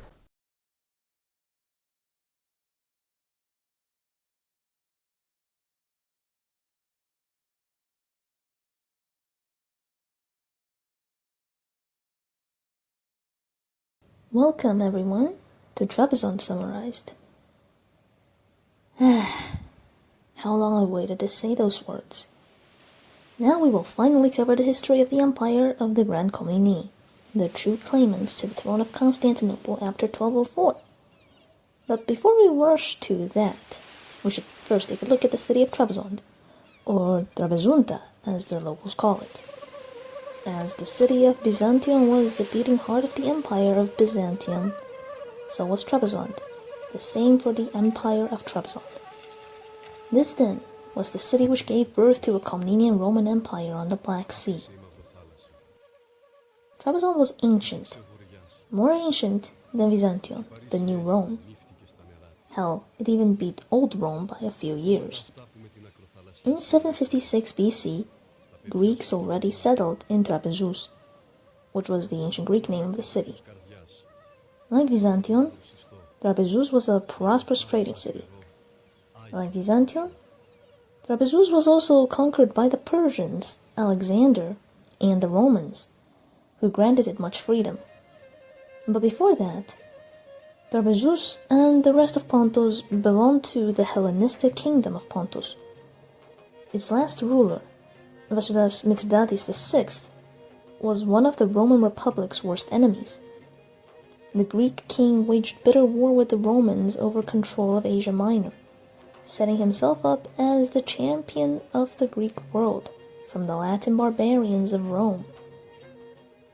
How Mithridates would roll in his grave if he learned that Pontus would, in 12 centuries, become the power base of an exiled Roman imperial dynasty who tried to restore New Rome. Yet, why should the Pontic king be surprised? Mithridates already ruled over a diverse empire of Greeks, Asians, and Romans, and he welcomed to his court talents of all origins. Even those, quote-unquote, barbaric Latins he showed so much hate to in public. In the kingdom of Pontus, the ruling class and the citizens alike were of Hellenic and Asiatic admixture, speaking languages, practicing customs, and worshipping gods from both sides. So Pontus was no stranger to receiving the best of all cultures, and the Trebizond would one day be a haven for Greeks, Asians, and Italians under the Trapezuntine Roman emperors. In the late Middle Ages, a large portion of the Empire of Trebizond's citizens were not Greek, as shown that 60% of citizen names were of diverse origin: Asian, from the Caucasus to Mongolia, and Italian, recorded in the Acts of Vasilon. Wait, what is Vasilon? I'm glad you asked. Vasilon was the most ancient Christian monastery of Pontus, and perhaps the whole world. The Christian faith took root here rather early. Already, grand monasteries like Vasilon and Soumilla, eternal symbols for Pontian Greeks today, were established by the time Constantine the Great rechristened Byzantium as Constantinople, the capital of Christendom. Trebizond took Saint Eugenius, a native martyr of the city, as their patron saint. Fast forward to the medieval Roman period. Trebizond served Constantinople well as a thriving port city at the end of the Silk Road, where goods from the east made their first stop before ending up in the Iki of wealthy Romans. It also was a crucial military base, due to its proximity to the eastern borders. The walls of Trebizond were refortified during Justinian's war with the Persians. The city became the capital of the Thema of Chaldea, Middle Byzantium's northeasternmost frontier with the Arabs. A long tradition of border warfare toughened the Romans of Trebizond and Pontus, so that when the Seljuk Turks invaded Anatolia and took over almost everything, the Dukes of Chaldea, Theodorus Gavras, retained his realm's independence from the Turks. However, the fierce general also was independent from the emperor in Constantinople, Alexios Komnenos. Alexios and his dynasty scratched their heads countless times about Gavras and his family, before Alexios' son, Emperor Ioannes Komnenos, restored Trebizond under imperial control by defeating Theodorus' son, Konstantinos Gavras. How they would all roll in their graves if they learned that the Komneni and Gavrades were to both become major ruling families shaping Pontian history. And thus our story begins, with the last Komnenos emperor in Constantinople, Andronicus I. This debauched, irresponsible rogue prince was a stain on the prestige of the Komneni during his youth. But his cousin, the then emperor, Manuel I, forced himself to pardon the black sheep of the family time and again. Andronicus was a scum, that's true, but he was a charming scum, and he made friends easily. During one of his escapades from cousin Manuel's wrath, Andronicus came to the court of Georgia. Whatever he did there, he managed to earn King Georgi's goodwill and joined their houses somehow. Then when Andronicus returned to the Roman Empire through Pontus, he was given a castle by his Turkish friends near Colonia. And when Manuel cooled down, the emperor made his cousin the governor of Pontus. So Andronicus took up residence in Ineon and behaved until Manuel's death in 1180. He had vast estates on the Black Sea coast, put on a good show for the locals. Then, once he usurped the throne in 1182 from Manuel's son Alexios II, he didn't put the Pontian Romans through any of his tyranny since they were too far away. Thus, Andronicus and his family always remained popular in Pontus, as opposed to his declining support in Constantinople, which he ruled with an iron fist. In 1185, the Roman populace overthrew and lynched him. Andronicus' family also suffered. His good son, Manuel, who took no part in his father's atrocities, became blinded as collateral damage. But Manuel saw this coming and took pains to ensure the survival of his baby boys, Alexios and David Komnenos. What happened next isn't clear. The lives of Alexios and David are blank until 1204, so we must guess. Either Manuel smuggled his boys out in 1185 to their relatives in Georgia, or Alexios and David stayed so insignificant in Constantinople that they only made it to their paternal aunt, the legendary Queen King Tamar the Great, in the wakes of the chaos in Constantinople in 1201, after the failed coup of Ioannes Komnenos the Fat against the Angelos dynasty. In either case, it's certain that the brothers were in Georgia by the early 13th century, and that they had some connection with the fat usurper Ioannes Komnenos. See, Fatso was ashamed to reveal his other surname, Axouchos, because that showed his descent from a Turk. Not any Turk, but the Romanized Turk, Ioannes Axouch, the highly respected Negus Domesticos and lifelong companion of the Emperor Ioannes II Komnenos. Usually that's something to be proud of, but Fatso wanted to maximize his legitimacy. But that's not the point. Point is, Fatso's possible daughter, Theodora Axoukaina, was married to Alexios, as the narrative will soon show how. And Alexios, Axoukaina, and David will soon found a new branch of the fallen Komnenos dynasty, a grand branch, which would rule as emperors for 257 years, even longer than the Paleoloi. Actually, if we add the Trebizondine Komnene's reign to the dynasty Alexios I Komnenos founded, then the Komneni reigned sovereign for almost 400 years. Longest Roman dynasty ever. While in Georgia, the Komnenos brothers heard news of the Fourth Crusade and took the opportunity to reclaim their lost heritage. Tamar, a shrewd queen, supported her nephews with Georgian troops and encouraged them to take Trebizond. The Roman cities of Pontus needed no incentive, and they rejoiced to welcome back their exiled princess. Alexios entered Trebizond in April 1204, around the time of St. George's Day and Easter that year, and that is to say, late into the month. By that time, Constantinople fell to the Crusaders on April 12th.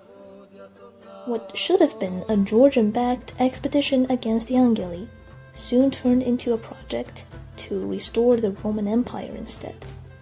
Thus, the Empire of Trebizond was founded as the first of the Byzantine successor states, and 22-year-old Alexios was crowned Emperor of the Romans.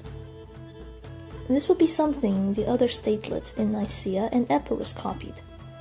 But for now, the Komneni faced no opposition, and Alexios settled in Trebizond to rule his empire, which composed of Pontus and the Crimean Roman territories, which was called Peratia, while the more energetic and ambitious brother, David, took his army further west, towards Constantinople.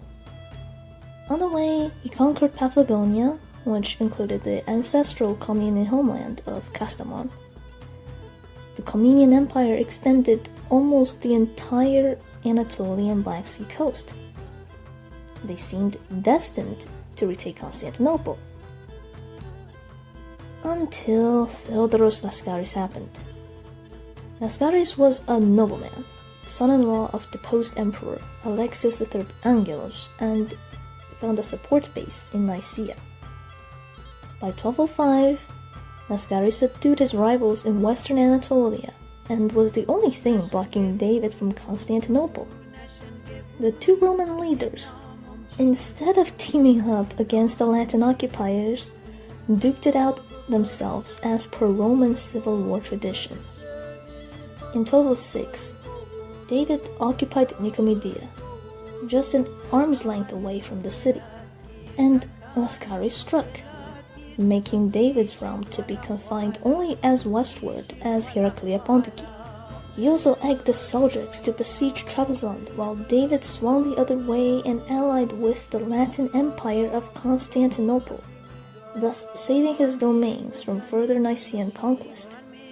David didn't like the Latins, but he disliked Laskaris more, so with Latin mercenaries, he ravaged Nicaea's border around 1207. The Paphlagonians crossed the Sangarius River to punish Plusias, a city which defected to Nicaea, but Laskaris' general, Andronicus Guidus, defeated them, and David lost almost all his men.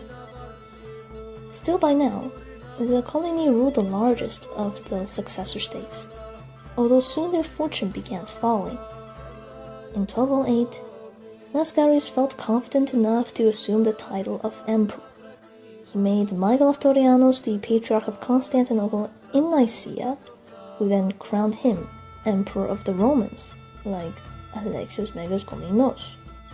Most Romans of Asia Minor recognized Laskaris as their sovereign, and Nicaea menaced the Paphlagonian conquests of David so much that he had to ask King Henry to come to Asia. This relieved David for now, but Trebizondine power in western Anatolia continued to decrease and David disappeared.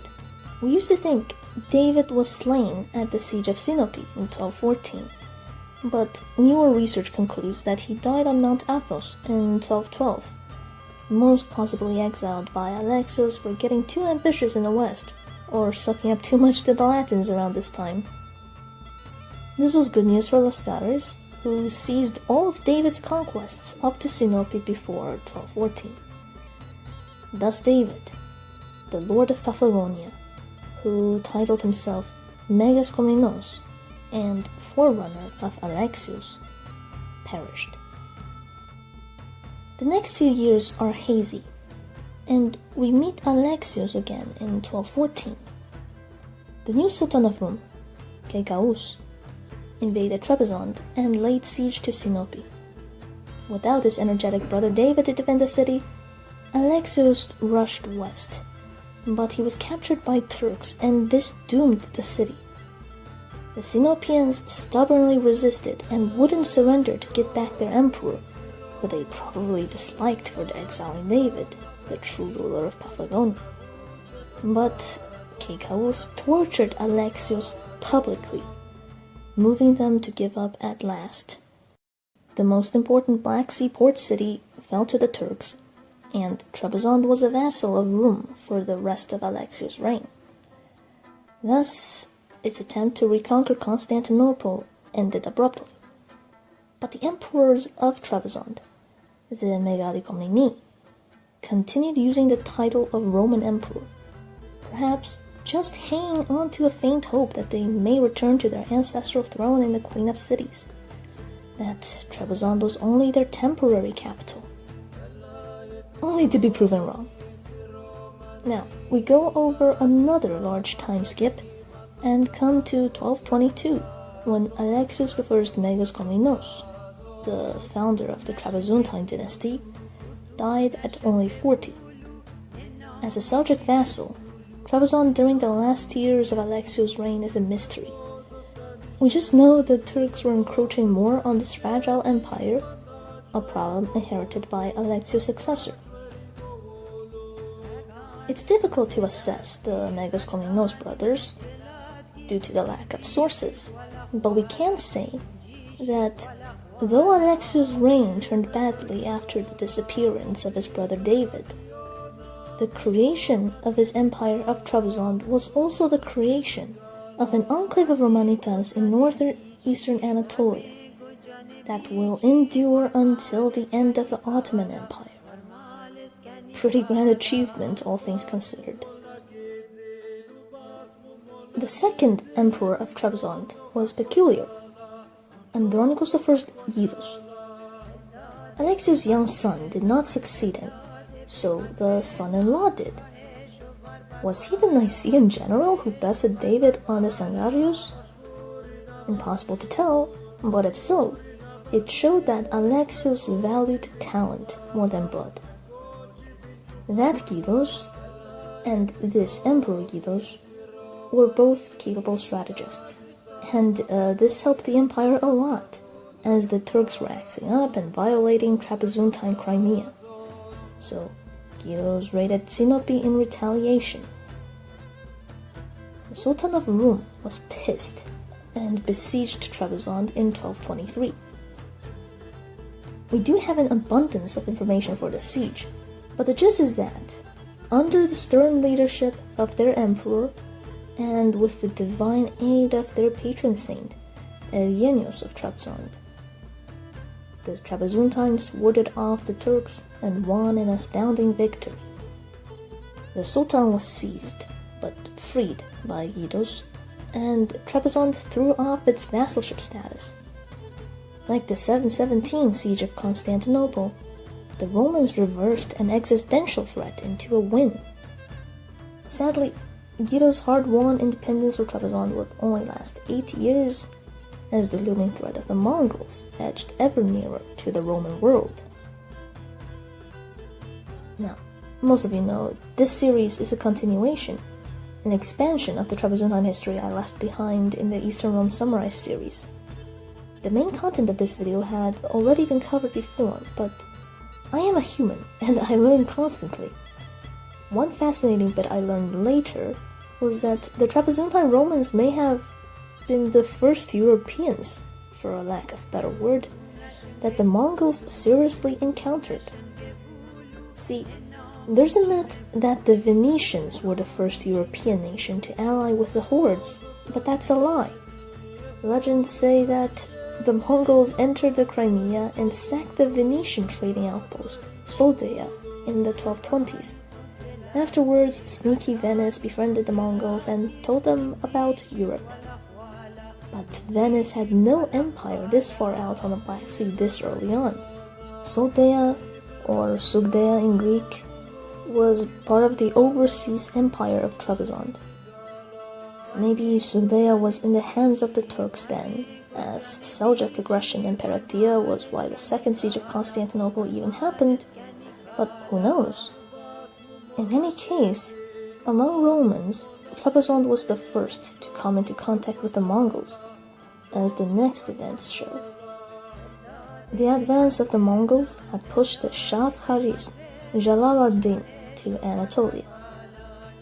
Jalal invaded Rum, and Guido supported him, but the Turks crushed him and punished the Trapezontines with vassalage again.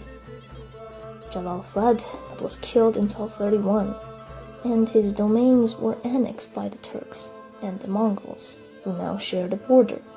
Trebizond was next, but Guidos would not live to see it, dying in 1235. He was a decent emperor. He saved Trebizond from Turkish conquest and raised its status, although this was lost later. Under him too, the cult of the patron saint of Trebizond, Eugenius, became very important. Alexios' eldest son, Ioannes I Komnenos, who bore both his father and mother's last names, ascended the Trapezontine throne at last. You'd expect this descendant of both the Komnenoi, which produced some of the best Roman emperors, and of Aksuk, the best Roman magus domesticus, to achieve something, but no. He was trampled to death while playing polo after an uneventful 3-year reign. Wow. In 1238, the throne of Trebizond passed to Ioannikios, probably a brother of Alexios, but another brother, Manuel I Magus Komnenos, the greatest Trebizondan emperor of the 13th century, usurped the throne. To him, we owe the prosperity and stunning Hagia Sophia of Trebizond. But for now, Manuel ruled as a quiet Seljuk vassal until 1243, when the Sultanate of Rum faced the Mongols at Kosedah with Trapezontine auxiliaries. The Turks lost, and both Rum and Trebizond became Mongol vassals, but it wasn't necessarily a bad thing for Manuel Magus Komnenos. Switching from a Turkish vassal to a Mongol one meant he was now equal with the Sultan, and the Mongols had bigger concerns than Trebizond. And Manuel knew how to leverage the new geopolitical reality to his advantage.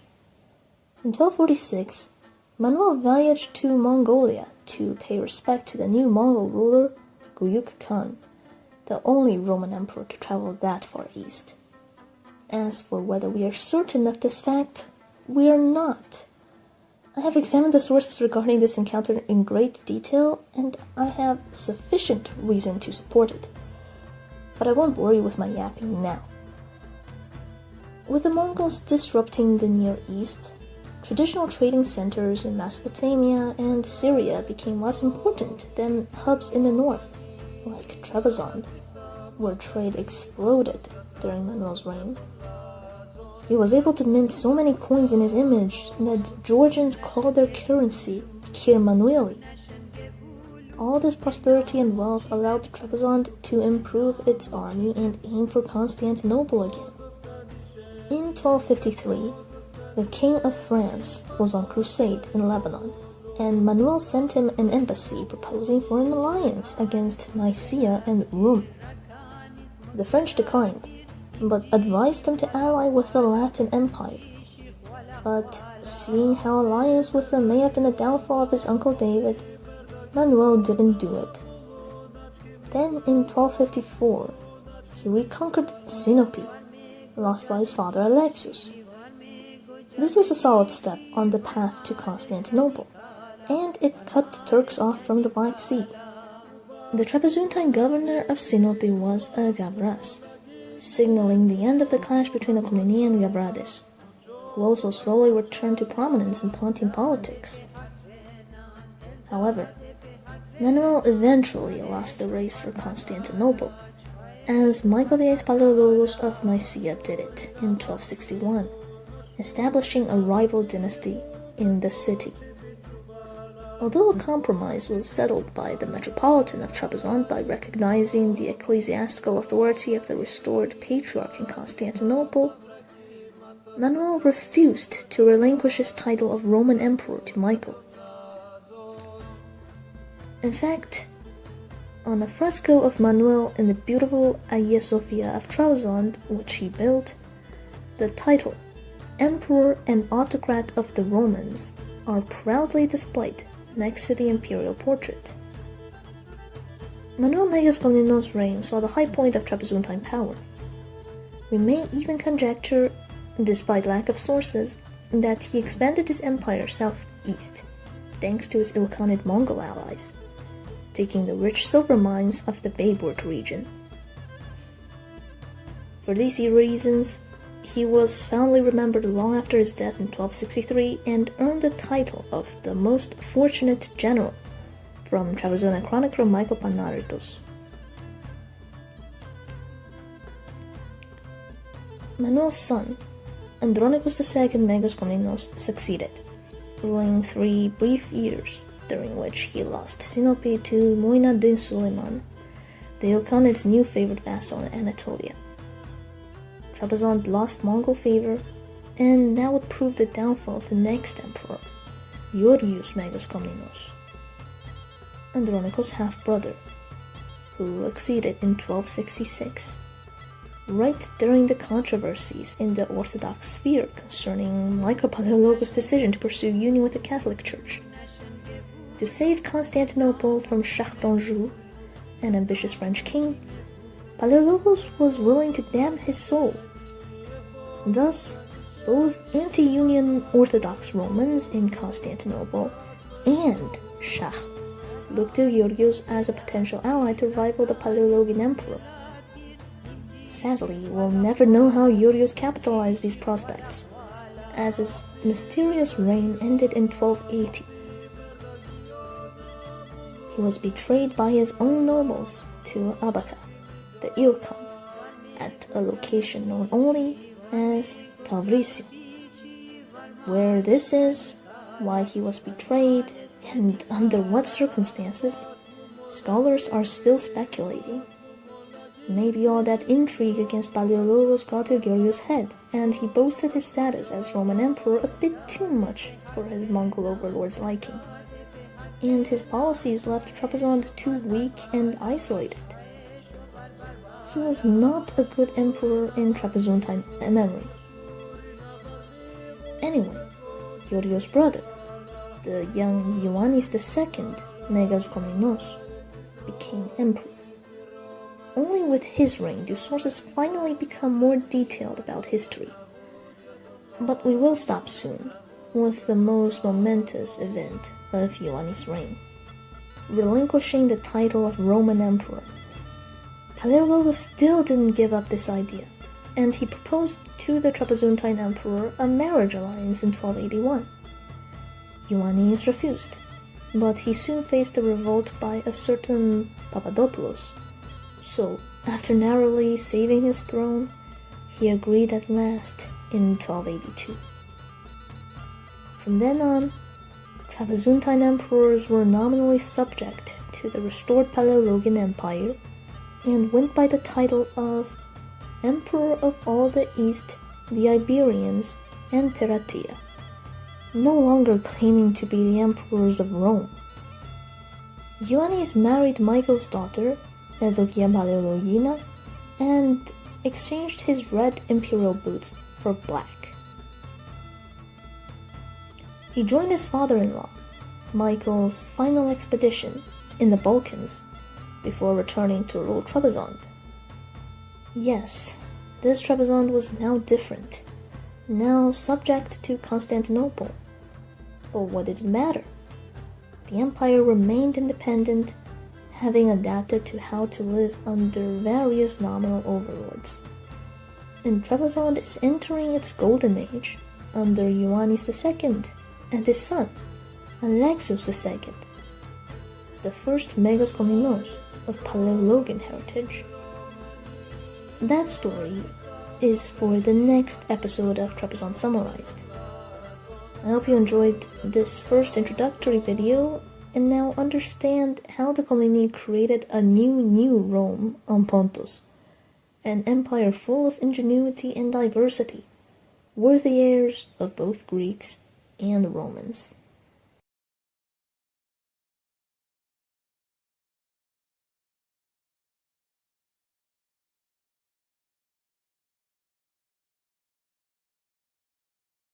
When I say that the Empire of Trebizond was more Byzantine than the Byzantium which the Paleologi restored in 1261, I think I may have a point. Let us recall the history of the Constantinopolitan Empire. It was the direct continuation of the Imperium founded by Augustus himself, and adamantly claimed to be New Rome even after countless hardships reduced its territories into something a Roman from Augustan times would never recognize. Gone were the core Latin provinces of the empire, and the seat of Roman imperial legitimacy, the eternal city of old Rome. But New Rome preserved through the Dark Ages and emerged as a reborn phoenix in the High Middle Ages. This medieval phase of Roman civilization was of course different from the classical one we were used to, but it was brilliantly adapted to circumstances, ushering in a golden age. The exact same happened for Trebizond in the late 13th century, after initial failures in their attempt to restore Constantinople as direct successors of the Komnenian Dynasty. The Trebizontine Empire of the Megaloi took another direction, developed new strategies, and a new unique identity. You'll see what I mean once I present to you the Golden Age of Trebizond.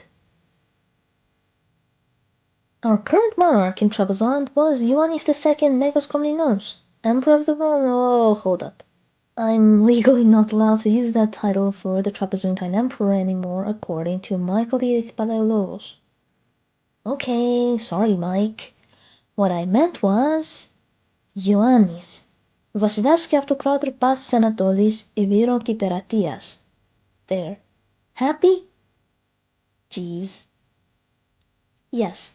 So this was the new imperial title Palaiologos gave to his son-in-law, Ioannis. It means Emperor and Autocrat of all the East, the Iberians, and the Transmarine provinces.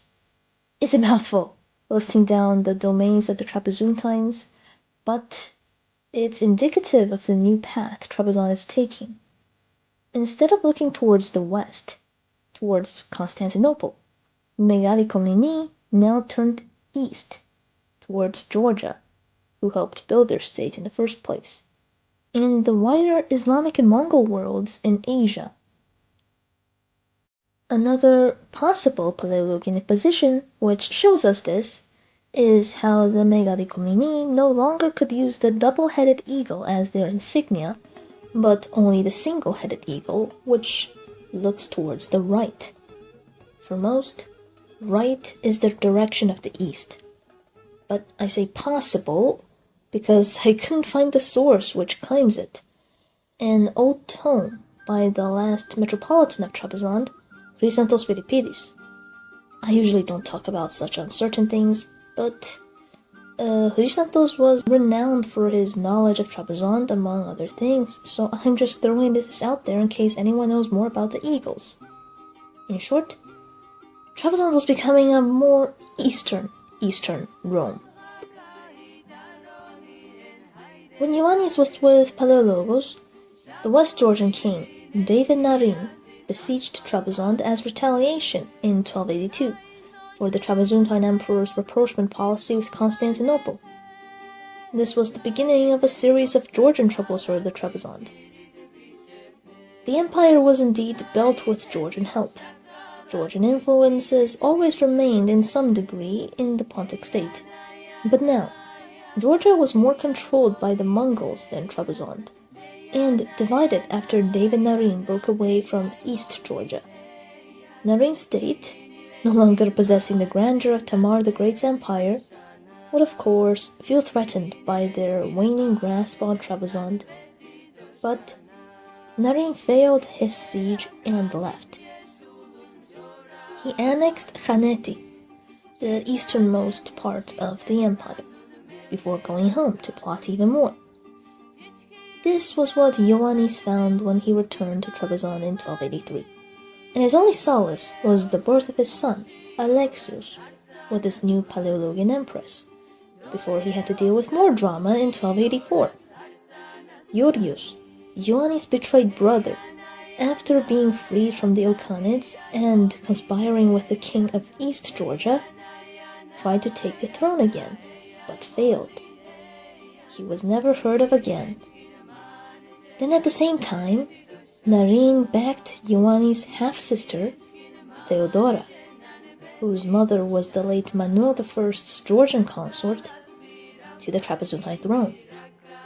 This time, the coup against Ioannes succeeded, and Theodora Komnene became the first empress of Trebizond for a year. She was the only Trebizondine empress to have minted her own coins, but that's literally the only thing we know about her reign. Ioannes and Eudokia Paleologina took refuge in Pontic Tripolis, where Eudokia founded a monastery called Blachernai, like the one in her native Constantinople. Then, they restored themselves to the throne in 1285, and Theodora fled, maybe to Georgia. She was never heard of again. And just when I was happy to finally piece together a narrative, no matter how brief, we have nothing to go on again. Yay! We know scattered information about the rest of Ioannes' reign, and I'll do my best to piece them for you. One very significant thing, which should have happened around the late 1280s and early 1290s, was the establishment of the Genoese trader colony in Trebizond. Why does that matter?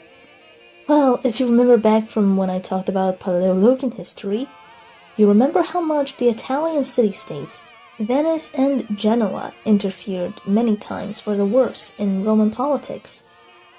Trebizond, on the Black Sea, had been spared their buffoonery for some time, but now the Genoese merchants made it from the Mediterranean to Pontus. And the Genoese mercantile exploitation of the Black Sea will have consequences for Trebizond, although for now it brought only advantages, as those wily traders increased Trebizondine revenue. It was under Ioannes that the impacts of the sack of Baghdad were exploited to the max by Trebizond. The route to Tabriz, on which it lay, exploded in traffic only once the Genoese began discovering Trebizond. Whatever wealth Manuel had amassed for the empire, Ioannes multiplied it. This made Ioannes filthy rich. So rich that he and his empress Eudokia were able to sponsor several major building projects through their reign, refurnishing local Pontic churches like the Panagia Chrysoscephalos and the Church of St. Eugenius with more prestigious Constantinopolitan architectural elements. This was part of their policy to develop closer ties with Paleologian Constantinople, and they pursued it so much that there's even a theory that the Hagia Sophia of Trebizond, which most attribute to Manuel I, was actually their project. Eudokia certainly had the reputation of being a great builder, as a Pontian myth credits her with founding the St. Gregory of Nyssa church in Trebizond too. But I digress before I ramble about Trebizondine monuments. So point is, notice the trend here. Ioannes was opening up to the west, to immediate neighbors like Constantinople and Genoese colonies. Yes, but also to those further away. His renown was so great that the Pope wrote to him in 1291 asking him to be Christendom's ambassador to the Mongols. The next year, Englishmen were reported to have been hosted by the emperor on their way to meet the Mongols in Tabriz. Trebizond became the first gateway to the Silk Road world for many Latins, and they developed this imagination of Trebizond as a rich and exotic land of every pleasure. However, Ioannes' diplomatic policies with Western allies did not mask the fact that he was helpless against Eastern rivals closer to home. We've already seen how he lost Khaneti to Georgia.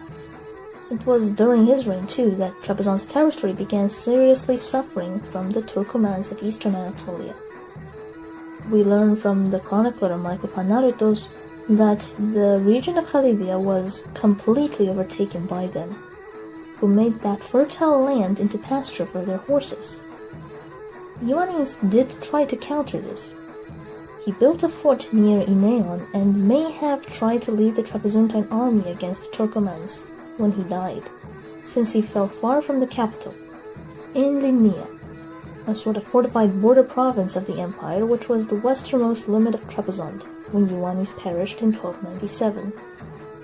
The Turkomans penetrated so much into the empire that when his heir Alexios II ascended, the metropolitan Joseph Lazaropoulos remarked only major cities, and some forts remained in imperial control in western Trebizond. Ioannes II's legacy was complicated. On the one hand, he sought Komnenian imperial dignity and kissed up to the Paleologi, as well as the Latins. But on the other hand, even if we know so little about the reign of his predecessor Georgios, it doesn't take a genius to know Trebizond was in a bad shape due to his anti-union schemes. Ioannes simply reversed everything Georgios did and left his son with a troubled, yet prosperous empire. Alexios II Megas Komnenos Paleologos was one of, if not the best, emperors of Trebizond. Lazaropoulos, the future metropolitan of Trebizond born in his reign, was a prolific writer and had much to say about his beloved monarch. Even historians from Constantinople, like Georgios Pachimeris, had some praises for this ruler, which they discriminated as the Prince of the Laws. Why? Well, compare the Trebizontine to his uncle, the contemporary emperor in Constantinople, Andronikos II Paleologos, a weak, indecisive failure of a Vasileus, and you'll quickly learn to appreciate the former. Even Alexios was disgusted with Andronikos from a young age. He was sent by his father to be raised in Constantinople, but always had a mind of his own, refusing to be his uncle's pawn. He got this from his mother Evdokia, who, despite being Andronikos' sister, was a devoted empress to Trebizond, first and foremost. Remember back in my video on Andronikos, the Vasilevs had to save his ass from the Serbians by sacrificing a lady of his own family to marry Stefan Milutin. Well, his first choice was his widowed sister, Evdokia, who he called from Trebizond in 1298. Evdokia went all the way to say straight to her brother's face, no. Unfortunately, that meant Andronikos could only bend his 5-year-old daughter to his will as Milutin's child bride. Alexios wasn't going to end up like his poor cousin. Andronikos also planned to marry him to the house of one of his corrupt officials, Nikiforos Komnos. But young Alexios married Georgian princess Jijek Kelly the moment he made it back to Trebizond, around 1300. Andronikos whined to ecclesiastical authorities, but even the church backed Alexios, as the teenage emperor of Trebizond made it legally impossible for them to annul their matrimony, since Jijek was already pregnant. Evdokia used trying to talk some sense into her son as a pretext to return to Trebizond in 1301, but she supported her boy all the way. She never returned to Constantinople, and she died in her beloved Trebizond the next year. Her second son, Michael, was still left there, and that was a loose end which will haunt Trebizond after Alexios' death. But we're ahead of ourselves. Let's discover the golden age of Trebizond under Alexios first. The Turkomans continued plaguing Trebizond. From Khalivia they now attacked the port of Kerasus, the second city of the Empire of Trebizond. In 1302, the young emperor decimated them, captured their ruler, Kustaga, and built a fort to further protect Kerasus. Then Alexios turned to the Genoese. The Latins finally showed their true colors and began imposing themselves over the locals, Romans and Georgians. Because the late Michael Palaiologos granted them trade monopoly, the Genoese thought it below them to even pay customs to local Black Sea sovereigns, and conflict built up slowly in Trebizond. In 1303, a fire broke in the city, possibly the first of a series of trade dispute violences in the capital. This continued for some years. In 1306, the Genoese threw a fit when some of their unrealistic demands were rejected by Alexios, and they threatened to leave Trebizond forever. Alexios didn't care. He could ask their Venetian rivals to take their place any time. So the arrogant Genoese tried to fly without even paying their duties. Alexios wasn't having that, and he set his Georgian mercenaries on them. Although the emperor's troops won the fight and burned their cargo, the Genoese committed arson on the armory of Trebizond. At last, the Genoese began to be humbled after this mutual devastation. Alexios allied with the Turkoman emir of Sinope to raid Genoese Crimean colonies from 1311 to 1314, so Genoa signed an official peace treaty in 1314. But after that, the Turkomans raided Trebizond instead, seizing a load of Trapezuntine tents in 1315, because the Roman night watchmen were careless.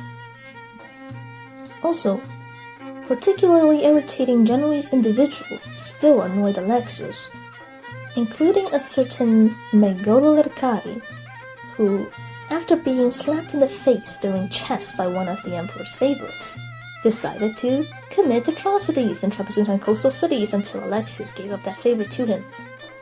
So, a second treaty with Genoa was ratified in 1316, in which Trebizond gave the Genoese traders immense privileges, like setting up their own fortified quarter in the capital.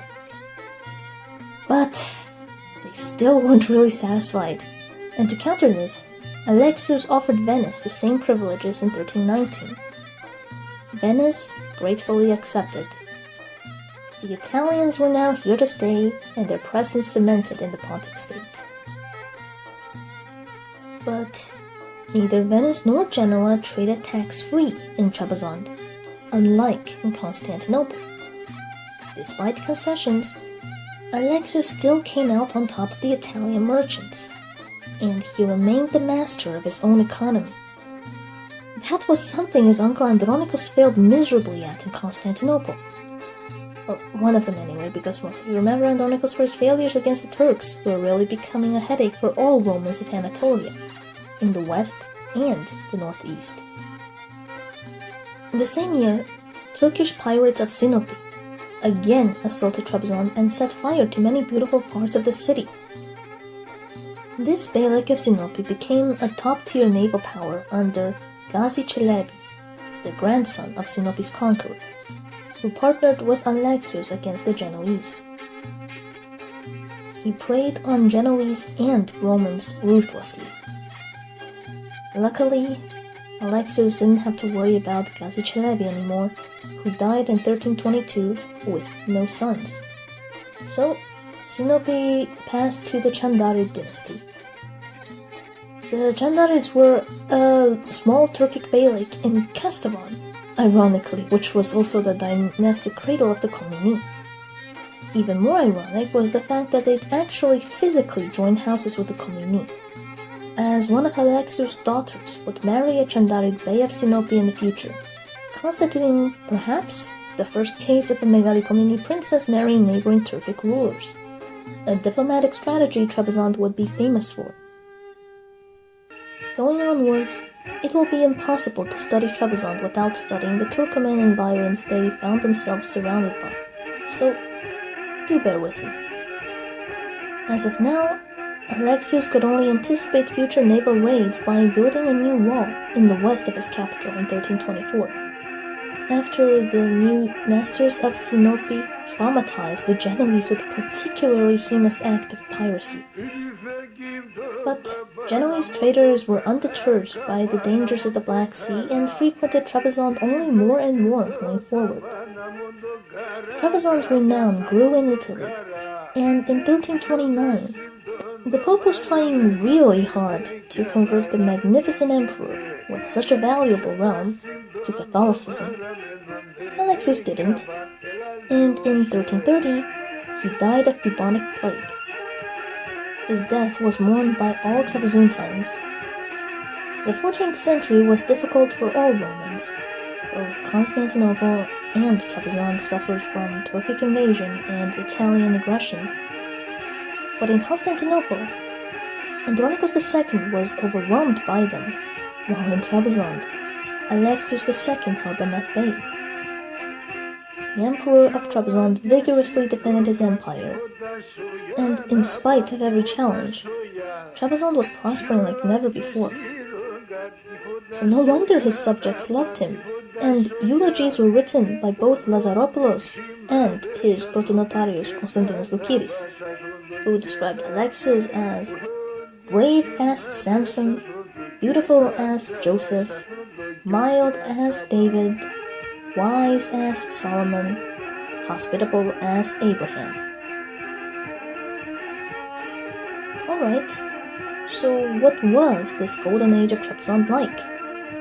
Now at the end of the video, let's finally take a look. The wealth of Trebizond we have already described enough. The Trebizontines were swimming in silver, now being a major city of trade and earning from customs. Alexios II's silver aspers were also modified, with elaborations in design. You can now see plants on them, and Saint Ioannes of Trebizond, who was always depicted standing in coins of his predecessors, was now shown on horseback. Why Alexios made this change is unclear. It's either a regional fashion or related to a popular Trebizontine legend of him slaying a dragon. Yep, Alexios II was a dragon slayer, and Lazaropoulos covered this tale in length. If you're interested in how Alexios saved Trebizond from a nasty dragon, then check out my video on Byzantine dragon slayer stories. Lazaropoulos reports that the dragon's skull was kept in the palace of Trebizond, where the Komnenian held grand festivals and ceremonies daily. Being Komnene, their imperial rituals were more antiquated than those of the Paleologi in Constantinople, reminding the populace of the good old days. But this traditionalism did not hinder the Trebizontines from being open to influences from all nations, like Romans of antiquity. Trebizond became more cosmopolitan by the day. It was home to Romans, Laz, Georgians, Armenians, Italians, Turks, Arabs, Mongols, and more. What Lazaropoulos also tells us is that Alexios, himself quite educated, was a great patron of philosophy and science. Trebizond wasn't known for intellectual achievements in the 13th century, but now it changed. The most famous example was, of course, how Alexios helped the Constantinopolitan scholar Grigorios Chioniadis reach the Ilkhanate to study Persian astronomy. And Chioniadis made astronomy the hottest science among the biggest brains of Constantinople, from Megaloi to Gregoras, before returning to teach in Trebizond. He influenced many in Trebizond too. His friend Loukidis took on an interest in astrology and commissioned a horoscope. Perhaps the only example of a Byzantine horoscope we have surviving today. Chioniadis and many professors gave lectures in the capital. We speculate that there may have been an Academy of Trebizond, like the Uni of Constantinople. His legacy was carried out by a local monk, Manuel, who inherited his knowledge and also learned Persian. Manuel then taught astronomy to the physician, Kyrios Chrysokokis, who published the work Persian Compendium in Constantinople and was much appreciated not only by contemporary Romans, but also later Ottomans and Renaissance Europeans. So that's the tip of the iceberg on Trebizond intellectual culture, and we've only lightly touched on their astronomical tradition. Point is, Trebizond was not behind Constantinople and even influenced it greatly. Finally, back to the point I made at the beginning about Trebizond looking east. I hope you see by now how, after Trebizond dropped its claims to the throne of Constantinople, the Megaloi Komnene began to truly work around their new realities. They weren't just another Constantinopolitan elite in exile, but they became a local Pontian Roman imperial dynasty. They knew they were here to stay for good, so they further adorned their Trebizontine empire with building projects, and we'll see in future episodes, important monastic foundations too. They assimilated, adopted native ideologies, like the proud separatism of the old laws and Greek lords of Pontus, such as the Gavradis, who used to cause so many headsores of the original Komnenian Dynasty. These old Pontian lords were acritic nobles of the earlier Eastern Roman Empire. They have long since learned to survive and flourish on the harsh frontiers with the Muslim world without relying on Constantinople. This separatism wasn't only aimed at the Queen of Cities, but also Turkoman and Turkish neighbors. There's a reason why Pontus resisted Turkification for much longer than the rest of Anatolia. And the emperors encouraged them to defend themselves against invaders, which made up for the weaker military of Trebizond. They forged many dynastic alliances with local Trebizontine and Georgian nobility. But Trebizontine separatism wasn't isolationism or chauvinism. They were incredibly open and welcoming to the world. They just didn't let anyone else mess with them. The Italians traded affluently along their territory, given that they respected the empire's commercial law. Constantinopolitans exchanged scholarly achievements voluminously with them, given that they stopped interfering in Trebizontine affairs. And Turkomans cohabited peacefully, sometimes even allied, with the Romans, given that they didn't raid Trebizond. I've done a lot of comparisons of the Megaloi Komnene with the Paleologi already, but just stick with me for a final one, I promise. In contrast with Trebizond embracing their situation, the Paleologi kept pretending to be ruling over a universal empire without having the means to maintain and defend the meager territory they had left. The elite in Constantinople fought futilely over their court status and ever-diminishing appanages, instead of catering to the needs of Roman provincials. They did not adjust well to the fickle late medieval world, and coped with their losses by obsessing even more over the glory days of their classical Greek past, unlike Trebizontines who created a new golden age for themselves. This was the peak of Trebizontine imperial performance, an achievement of Alexios II Megas Komnenos, after some trying times under his father Ioannes II. Going forward, it would be challenging to keep this up, but the future emperors kept the spirit to heart and still did their best. But sadly, they were soon to catch the Paleologan plague of civil wars which would trouble Trebizond for 2 decades after Alexios passed away. So, I hope you will be excited to learn about that.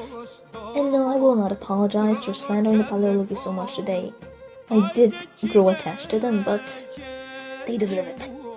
Especially Andronicus II, who really should have learned a bit from his more successful Trebizontine nephew. Anyway, that's it. Thanks for watching.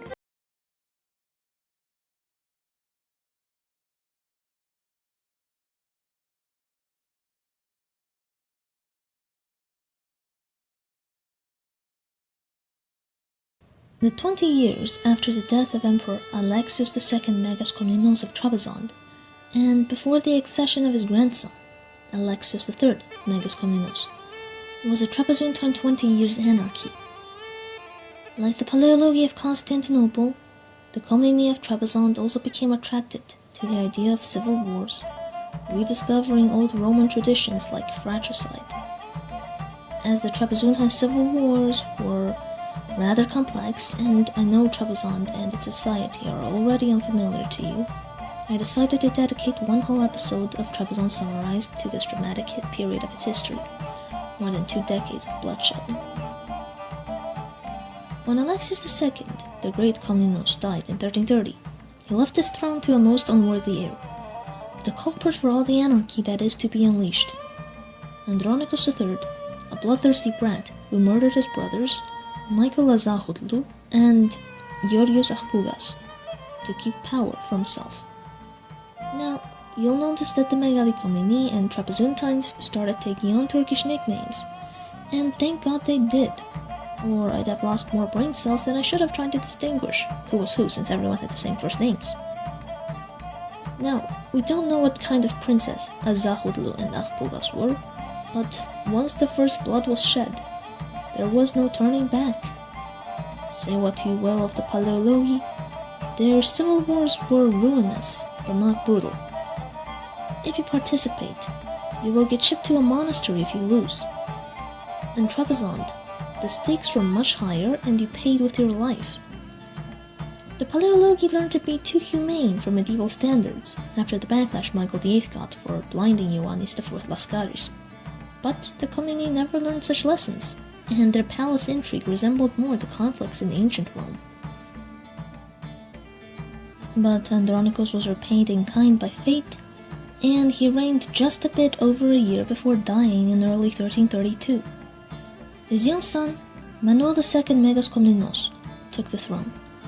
The 8-year-old boy ruled for only 8 months, during which the only significant event was the Turkmen chief Bayram Bey, the emir of Khalivia, who had invaded Trebizond in the reign of the late Alexios II, raiding all the way to the Asomato monastery in Paleomachuca. But the army of Trebizond killed many of the Turks and seized many of their horses. After that, the consequences of Andronicus' actions came to haunt the empire, for he showed the Trebizondine aristocracy that it was okay to murder to get power, and he left one loose end alive. Vasilios Megas Komnenos, the last son of Alexios II, was in the Queen of Cities when Andronicus III Megas Komnenos slaughtered his brothers. So, Vasilios survived and was now invited to come take the throne of Trebizond from the son of the hated fratricidal monarch. Vasilios obliged. He usurped the throne from Manuel and then started a purge of his little nephew's supporters in barbaric fashion, proving himself a bloodthirsty beast worse than Andronicus, staining his illustrious name and the high hopes the people placed on him. Vasilios murdered the whole family of the Megas Dukes, the Admiral of Trebizond, Likis Chatingeus, whose wife was literally stoned to death. The emperor appointed a new Megas Dukes, Ioannes the Eunuch, who soon revolted for poor Manuel in 1333, so Vasilios murdered his nephew to prevent future uprisings like this.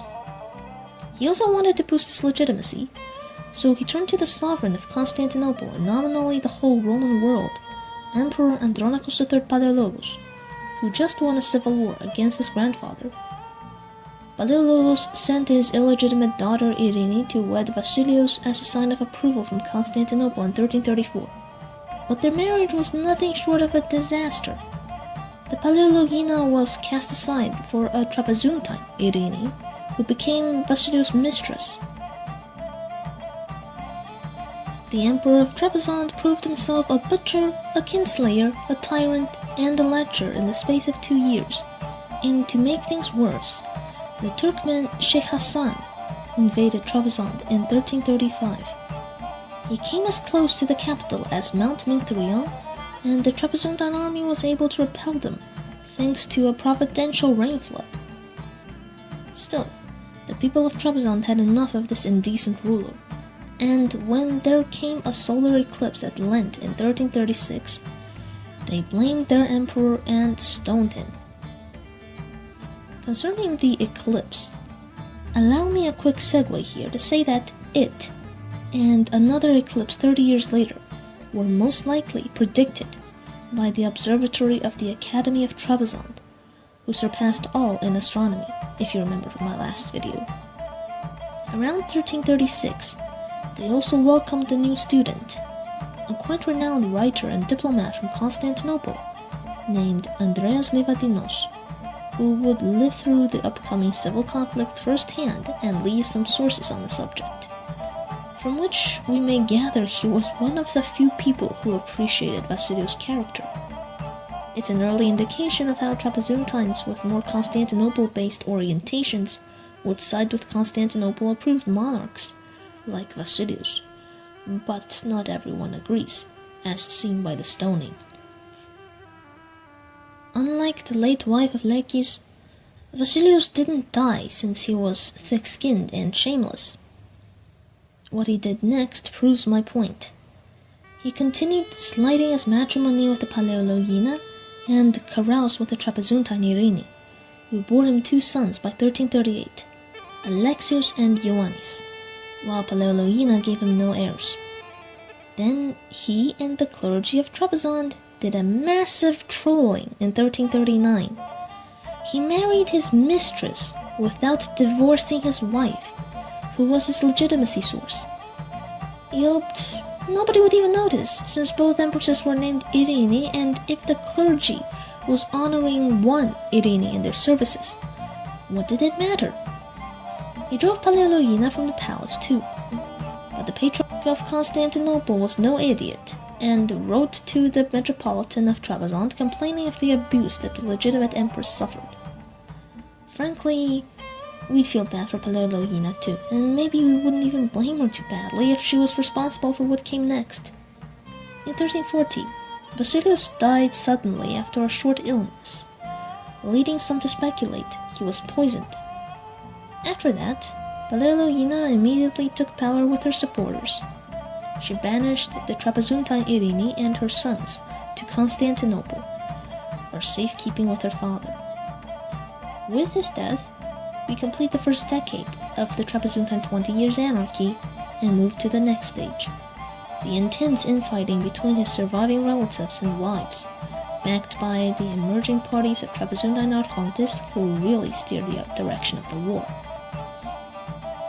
The empire itself was probably not terribly mismanaged, but the conduct of Vasilius was just repulsive. He was a blatant murderer and adulterer, and it was pure fortune that no external enemies took too much advantage of the fragility of the state. Vasilius was barely worthy of the title of Megas Komnenos, except in the fact that he resembled most of all the patriarch of his dynasty, the infamous Andronicus I Komnenos, who shocked Constantinople with the blood he spilled and the maidens he ravaged. At this point, I'd like to quickly explain why this video took longer than I expected. I completely trashed my first video. I didn't like it, even if I spent a lot of time on it and already finished all the editing. I found out that I made several historiographical mistakes, from being overly reliant on a flawed and outdated historian. I'll explain that in detail in a minute. I just wanted to let you know how complex the history from this point on, Vasilius' death, could get, and how easy it is to be misled or misinterpret the events to follow. I decided then to maybe just still go along with my old faulty video and direct anyone interested to the article I was writing about the Civil War for a clearer analysis, but I figured it was unacceptable, so I reworked everything to present to you the following. Now, a survey of how a civil war would even start. There must be at least 2 parties with conflicting interests, and I hear you wondering, what party politics are there in a small isolated mountainous region like Pontus? Sure, maybe the Roman Empire was prone to infighting because it was big, and all big things break apart. But please, let's not ignore a key characteristic I've been reiterating every past episode now. The Trapezuntine Empire was a miniature Roman Empire with probably even more diversity than even the OG one. And diverse peoples have diverse interests, and they wish for different rulers to represent them, as the Roman Emperor is the head of, but also the representative elected by, the Roman people. So Rome, Constantinople, and Trebizond functioned similarly to our modern democracies, with polarization and the like.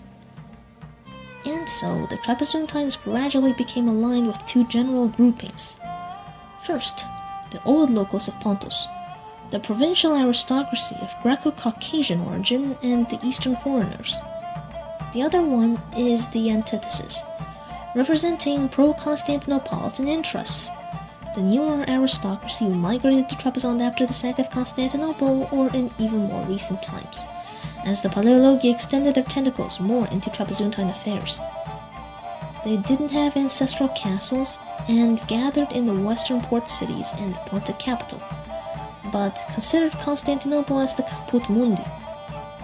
However, both sides were adamant that only one of the Megaloi Komneni had the right to rule them, as the Komneni had now become a synthesis of both elements. Under a dominant and charming monarch like Alexios II, nobody complained. But after the crimes of Andronikos and the behavior of Vasilios, the two parties just couldn't agree on which Komnenos to rule them anymore, and they would commit to extreme courses of action to ensure a Komnenos who promotes their interests is on the throne. The traditional name for the Constantinopolitan party is the Scholarii, due to the leading Scholaris family. Their name sounds similar to the old Scholae Palatinae of Constantinople, so the historian J.P. Fomermeyer suspects they were remnants of some pre-1204 imperial palace guards, but in any case, they looked to Constantinople for legitimacy. But for some reason, they opposed Irini Paleologina, the epitome of the Constantinopolitan authority, and she even requested her father to send her a husband from Constantinople to rule along her in Trebizond. Paleologos, however, was just then on his last campaign, his conquest of Epirus, if you remember from my Paleologan videos. He never got his daughter's letters about that, so Paleologina waited in vain in a foreign capital where the people once more divided into camps. The Scholarii, those suckers for Constantinople, were loyal to the memory of their dearly departed Vasilios and wouldn't just have any Constantinopolitan non-Komnenos rule them. So they, led by Sevastos Giannikitis, but comprising of also the Kamachinos, Doranitis, Mizomatis, Kavazitis families, with the palace guard, seized the monastery of St. Avienius. Paleologina held the citadel, with her Constantinopolitan mercenaries and the second main party of the civil war, who formed in opposition to the Scholarii, the Amijandaranti, as they were called by our Trebizontine chronicler Michael Panaritos. Wait, I hear you say, were the opposers of the Scholarii not supposed to be, the ones who opposed Constantinople too? What were the Amijandaranti doing, backing the most Constantinopolitan of them all? Bloody good question, and I would love to provide you an answer, but I can't. All of the above interpretations about the party politics of the Civil War and what each side strived for, that all came from Fomermeyer's analysis from 1827, at the very start of when historians realized, oh shoot, there was another Roman Empire in Trebizond the whole time? We should probably study it. Yes, any real attempt to study Trebizond came 4 centuries after its fall, sadly, and this Fomermeyer's theory, being an authority in this field, has just been repeated by most scholars writing about Trebizond, no one challenging it until recent times. While this German's main classification of the Civil War signs is not too wrong, it really couldn't account for why the Scholarii were fighting their Constantinopolitan empress while being led by Sevastos Giannikitis, a man who, upon closer inspection, seems to fit the Amijandaranti profile of provincial ethnic castle lord more than the Amijandaranti themselves. All of my digression of scholarship is to say that we shouldn't let certain authorities completely guide our own study of historical events, especially not Fomermeyer, who in later years came to publish brain-dead racial garbage with as much nuance as your local Twitter Nazi. At the same time, Ioannes the Eunuch, still in Limnia with his fleet, joined in the war on Paleologina's side, and utterly destroyed all the beauties of St. Vianney's monastery. The Scholari were defeated, Giannikitis and his nobles were imprisoned in Limnia, but was Paleologina secure on her throne? No. Legitimacy issues aside, the Turkmens were another thorn in her side. Here we get the first mention of one of Trebizond's future great neighbors, what we call Akkoyonlu now, but Panaritos first named them the Amidioti, since they were from Amida. Although Trebizontines beat them in their summer pastures for now, they wouldn't be so lucky in 1341. The Akkoyonlu returned and put the Romans to flight, then invaded Trebizond itself, burning the city so badly that even the poor women and children taking refuge in the churches perished. Needless to say, many lives were lost, and even more followed, as the burned corpses in the capital started a plague. Generally, in these moments, the people will cry out for a change of leadership, complain about losing God's favor, and it seemed the perfect opportunity for another lady. Alexios II fathered daughters too, and his eldest was called Anna, nicknamed Anna Hulu. You wonder what all these nicknames mean. Hulu seems to be the Hellenized form of the Turkish word Kulu, meaning blessed. So Anna Hulu would mean something like Anna the Blessed. However, for Anna's brothers, Azahulu and Apugas, my Turkish friend couldn't decipher anything, so I leave the mystery to you, the audience, as well. Feel free to reach out if you know more. Anyway, Anna Hulu was in a monastery, possibly one in Jerusalem too, although that is contested. But what is important for us is that she left, and came to retake the throne of her ancestors. For an escaped nun, she managed to raise considerable support. She went through Lazia, where she attracted a large number of the Caucasians in the empire, like the Laz and Jan peoples, to join her army. Then they marched on Trebizond, where the Turkic raids, fire, and plague had conveniently plummeted Paleologina's already low support. She was deposed in favor of Anna Hudlu, the daughter of the legitimate Trebizontine dynasty, who represented local interests. The Amijadarati switched sides, backing their new empress Anna Komnene. Anna Hudlu may have been a decent empress, but we never got the chance to see it. The Scholari weren't going to let the Amijadarati win so easily. Their new puppet arrived from Constantinople in just a few weeks. While Paleologos died before he could send his daughter a new husband, his friend Ioannes II took to heart this request and sent another Megas Komnenos in Constantinople to Trebizond, the brother of Alexios II, Michael Megas Komnenos, who was left by their mother in the Queen of Cities.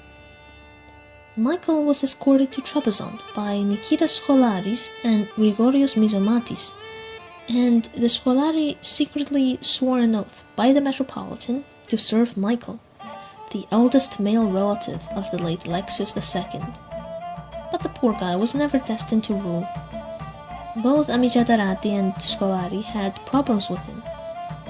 For the former because he was not Anna, and for the latter, well, Michael was an old and mature man who might not comply with their whims.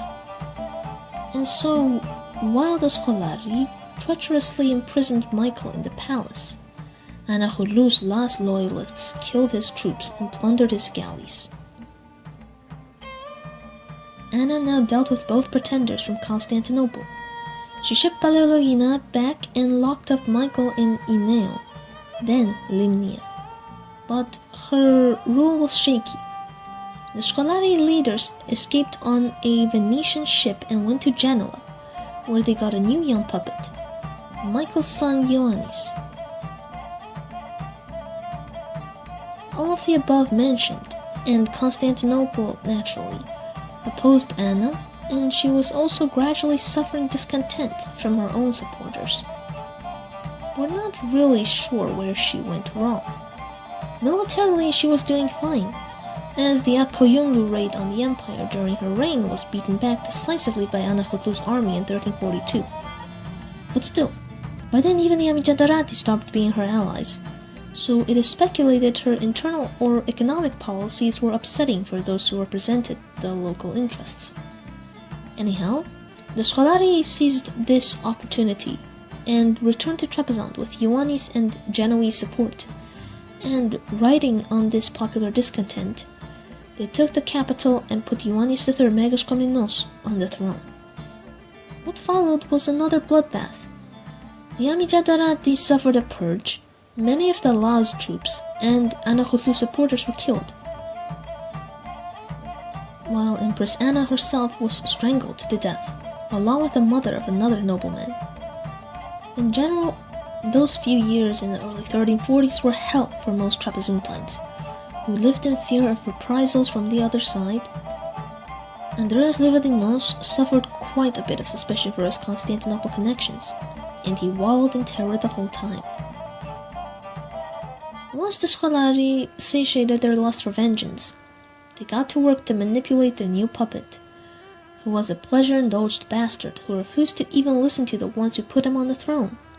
So, once the Megasdukes in Limnia, Ioannes the eunuch, who held Michael, died in 1344, Scolaris fetched old Michael to replace his worthless son, who reigned for just a year. Then Emperor Michael Megas Komnenos was enthroned, but he had to swear to obey those who once swore to be loyal to him. Yes, Michael was nothing but up front for the ascendant Scolari, who ruled de facto and divided the government among themselves. Scolaris became Megasdukes, Mizomatis the Megastaropitarchis. Their sons and other members of other great families, like Konstantinos Toranitis, also got top posts. However, the Scolarian oligarchy only also lasted for 1 year, as Michael, in a rare instance of a puppet breaking free, regained control of his state and arrested them all in 1345. Then he sent his deposed son to Constantinople to avoid further trouble. But the Turkmen also decided to profit from Trapezuntine disharmony again. In 1346, they seized the cities of Agios Andreas and Ineum. The next year, the Black Death arrived in Trebizond, decimating the population. But the disease was not the worst thing the Genoese brought to Trebizond. In 1348, they took and burned Kerasus, the second city of the empire, and later that year, a coalition of Turkmen from Erzincan, Bayburt, Amida ravaged Trebizond. As if that wasn't enough, in 1349, the Genoese returned to damage Trebizond even more, and the Trapezuntine fleet faced them, but was defeated, and 2 naval commanders perished. The Trapezuntines retaliated by plundering the Latin quarters in the capital, but that was not wise, because it is speculated that the Genoese attacked due to a similar pogrom that the Romans inflicted upon the arrogant Italians a few years earlier, an incident only mentioned in Nikiforos Grigoras, so I doubt the veracity, but anyway, the Genoese certainly responded to this persecution. 6 weeks later, the Genoese came back again with ships from Kaffa and Amisos, and sickly Michael could only buy peace. He gave the Latins Leontokastron, a castle his late brother Alexios II obtained from the Genoese when he concluded their first war decades earlier. So this was what Michael Megas Komnenos' sad reign looked like so far, and it wouldn't last long either, as he was pressured to free Nikita Skolaris, who had some competence at least. But once out of prison, Skolaris schemed again, and by December he had already placed the new Alexios on the throne and forced Michael to abdicate. Who's the new Alexios? Skolaris had brought back the mistress of Vasilios to this Game of Thrones, Irene of Trebizond, and her son, Ioannes, who took on the name of Alexios in honor of his grandfather Alexios II, whose death started all this chaos. How fitting, as it would be this Alexios III who ended all this chaos. He was crowned in 1350, but it would be 5 more years before the young emperor finally terminated the civil war. I didn't leave you on a cliffhanger, but I'll save the exciting details of the final 5 years for the next time. Now, what can we surmise from what I call the Trebizondine 20 Years Anarchy?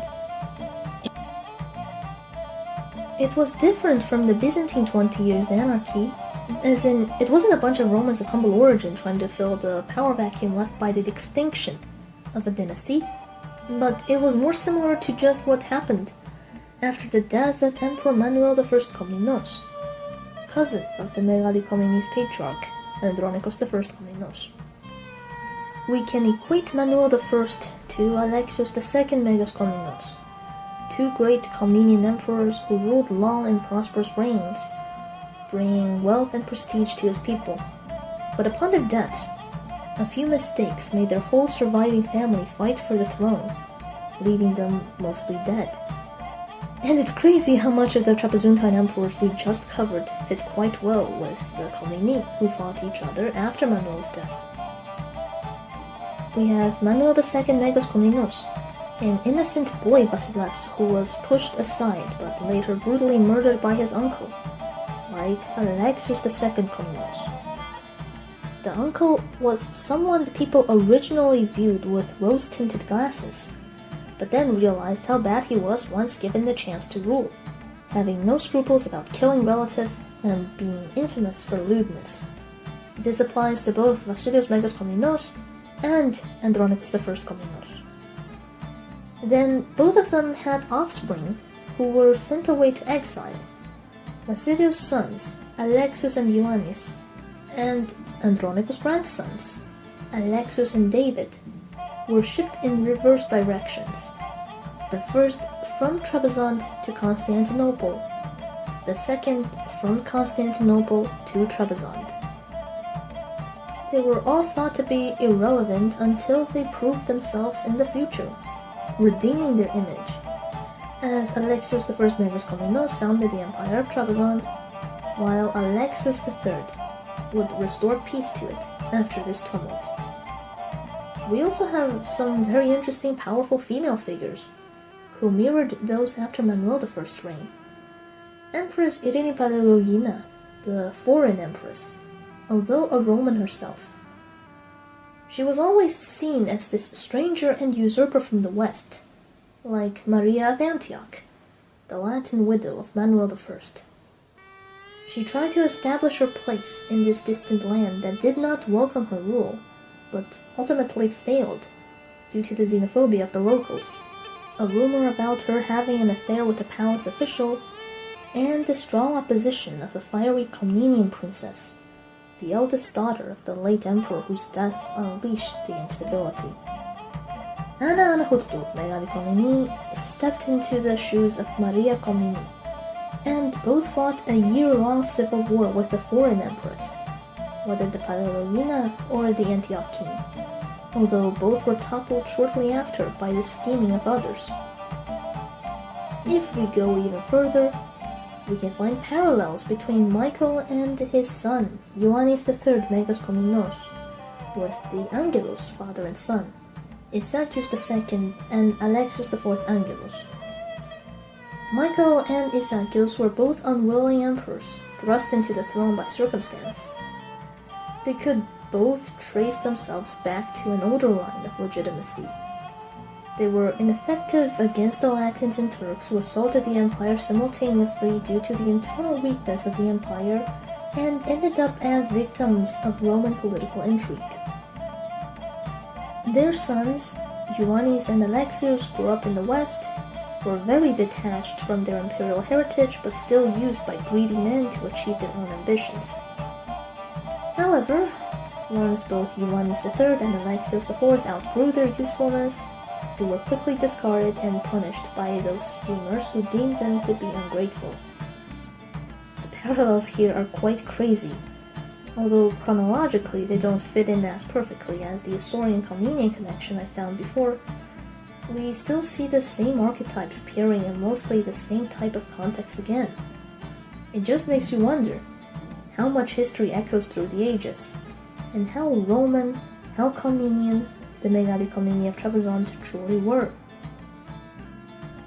They have repeated the Aima prophecy that plagued the OG Komneni a few times in their history, and the scholar Rustam Shukurov had even argued that Anna Komnene may have come up with a reverse Aima theory to justify her right to rule.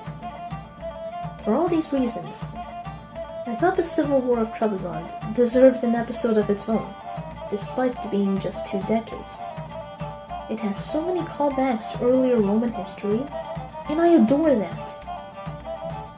Whenever we study history, we should take the time to slow down and reflect on its links to the further past. The Civil War of Trebizond was a synthesis of so many previous Roman internal conflicts. So, it's fun. But now it's time to end this. We will talk about the reign of Alexios III Megas next time.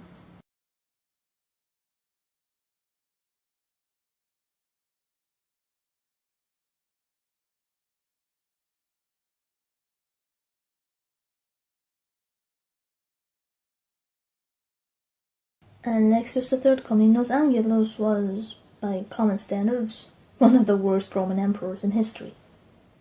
Alexios III Megas Komnenos of Trebizond was, however, one of the best.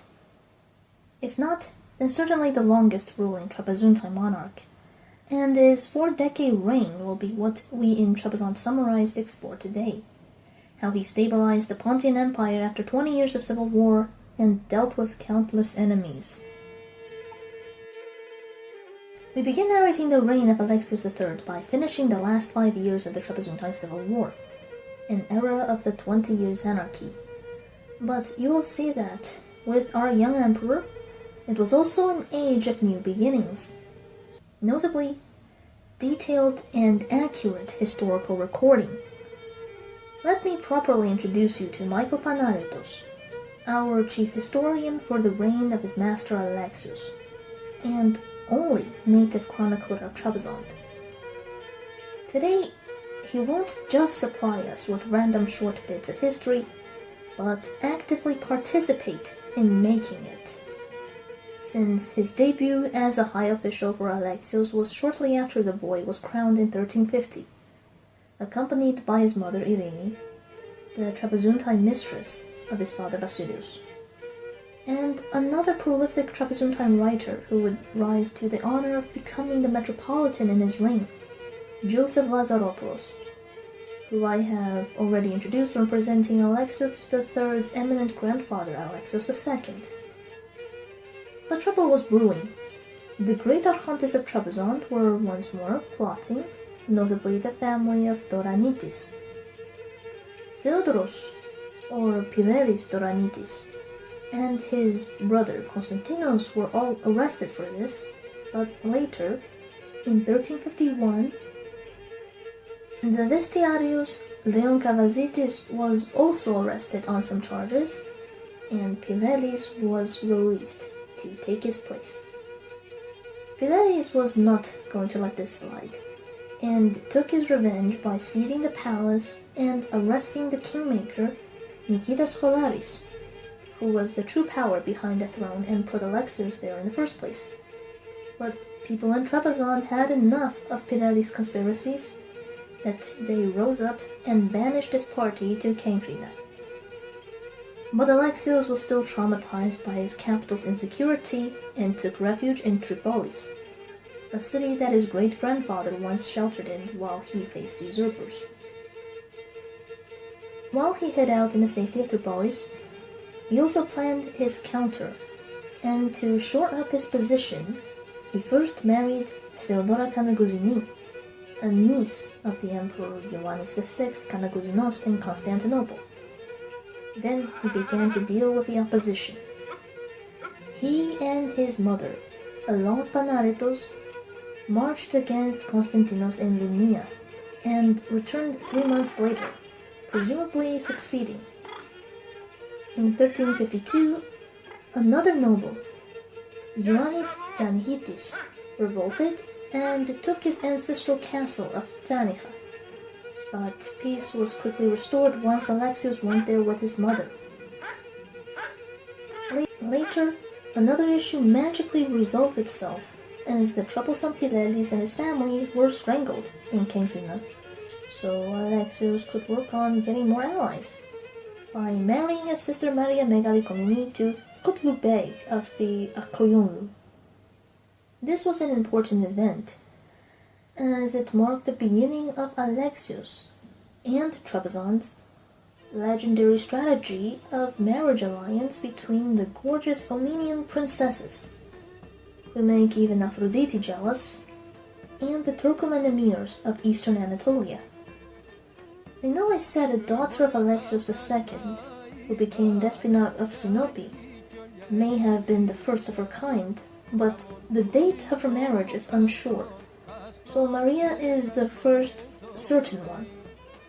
Meanwhile, you may remember the Venetians and Genoese were having one of their little wars using the empire of Canagozinos as a playground at this moment, but their rivalry was so intense that Panaritos recorded seeing their ships burning each other in the empire of the Komneni. Just as it seemed there might be peace, Scholaris, that schemer, escaped to Kerasus and reignited the sparks of civil conflict in 1354. He attacked Trebizond with a small fleet in 1355, but somehow figured they had no chance, so they left. Alexios soon equipped his own navy to seize Kerasus with his mother. When Scolari left for Cancuna, which the emperor then besieged with his own cavalry. Alexios received the submission of Cancuna, but Scholaris and his party stayed inside, while more chaos ensued elsewhere. The Dukes of Chaldea took over Heriana and Soroyaina, while ex-emperor Michael tried but failed to take Sukation. However, the civil war finally ended in October, when Alexios' generals marched against Tripolis and Cancuna and dragged Scholaris out. Peace was restored to the empire of Trebizond at last. And so the young emperor could chill for a while after subduing the rebels? No, of course not. Right after, Alexios set out with Panaritos on an expedition against Turkoman raiders in Heriana. But the historian thinks the campaign was incited by diabolic forces, as it first went well, but a bunch of Turkomans swiftly routed the Romans so badly that the Dukes of Chaldea was captured, and both Alexios and Panaritos may have perished there if their horses were just a little bit slower. I, for one, sure am glad for Trebizond's excellent horse breeds, else this series you watch now would never exist, and so much history would have been lost. The emperor went home to find his firstborn son, his bastard with a foreign mistress, Andronikos, then departed again to defend the provinces with Panaritos in 1356. They went around Limnia, Kerasus, and Iasonis, chasing off Turkomans, then returned to the capital, where Alexios was again greeted with the joy of the new child, this time a legitimate daughter, Anna, in 1357. Later again, the emperor marched out, this time to the mountain pastures of Turkomans along the border of the empire. But his efforts all were useless when the powerful emir of Khalibia, Haji Emir, raided Machuca and ravaged the country in 1358. Just a few days before the Khalibian raid, Alexios III's aunt, Despina Eudokia of Sinope, came back to Trebizond. She was the daughter of Alexios II, who also married a Turk, and maybe inspired by this, the emperor dealt with Umar in a non-military fashion, creating another marriage alliance between his other sister, Theodora, and Haji Umar. Now Alexios was brother-in-law of two Turkoman emirs, of Akoyunlu and of Khalibia, and when he ran out of sisters, he would turn to his daughters. The emperor was fertile, like his namesake Alexios I Komnenos, and children kept coming. In 1359, he had another son, Vasilius. Having done with some immediate threats, Alexios looked to less pressing ones, like that of the Italians. He renewed commerce with Venice in 1360 and would work on tightening their relations to spite Genoa. There too was the danger of impiety, for once Alexios was saved from a storm only by the grace of the Theotokos, and he promised to restore for her the Soumela monastery, that magnificent foundation in Matsuka, the pride of Pontus. He honored his promise to the Virgin, and when an eclipse happened in 1361, the emperor went to Soumela with Irini and Panaritos to pray for the people's wellness. Alexios also needed to mind the gestures of Constantinople, since the Paleologi had intervened so many times in Trebizond affairs, and not always for the better. However, now reigned the most pathetic of Vasileis, Ioannes V Paleologos, and the power of Constantinople was downsliding. No longer did the Paleologos go appoint marriages for his subordinate. Now it was Constantinople who sought the hand of the Megaloi Komnene. Ioannes V sent a delegation asking for a marriage alliance, possibly for his son Manuel II, since there is an anecdote from the Athenian historian Laonikos Apokondilis, later relating how Ioannes V, being an old perv, took the Trapezuntine bride and turned it from Manuel as his own wife, while still being married. I am no longer surprised of what Ioannes V was capable of, but Apokondilis wrote after both the falls of Constantinople and Trebizond, and he was the only source for this moralizing tale, so this is likely fake. But all lies have a grain of truth, so anyway.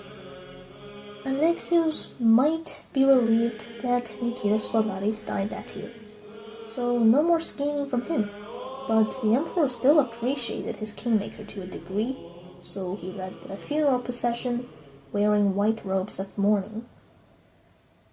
Then the Turkomans needed his attention again.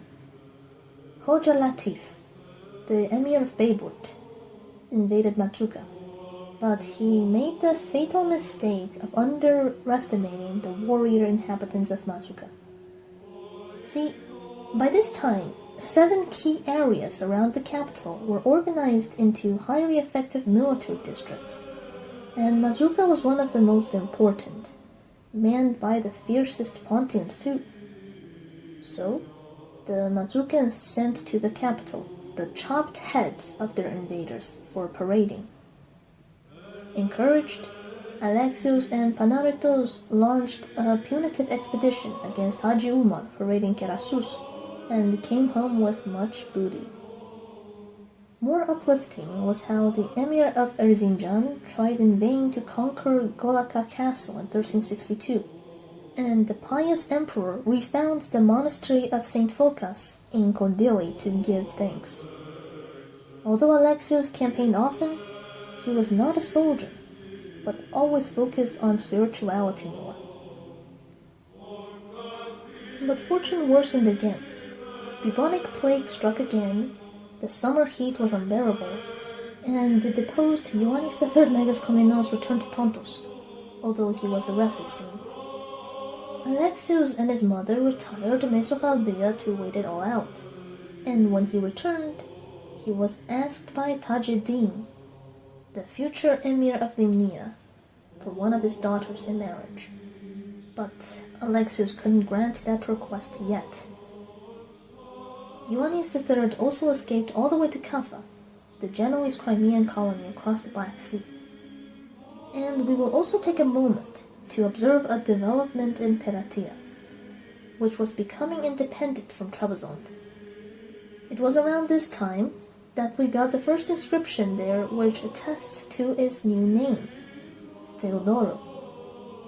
Soon there will be confirmed existence of a whole principality of Theodoro in Peratia, and its first possible prince has been speculated by scholars to be a lord in the Golden Horde named Demetrius, who fought Lithuania with the Mongols during the Battle of Blue Waters in 1362. I understand that this mysterious principality generates much interest among you, since it was a Roman colony which outlasted Constantinople and Trebizond. But I ask for your patience as we will explore Theodoro's story in due time. And now, we return to Trebizond.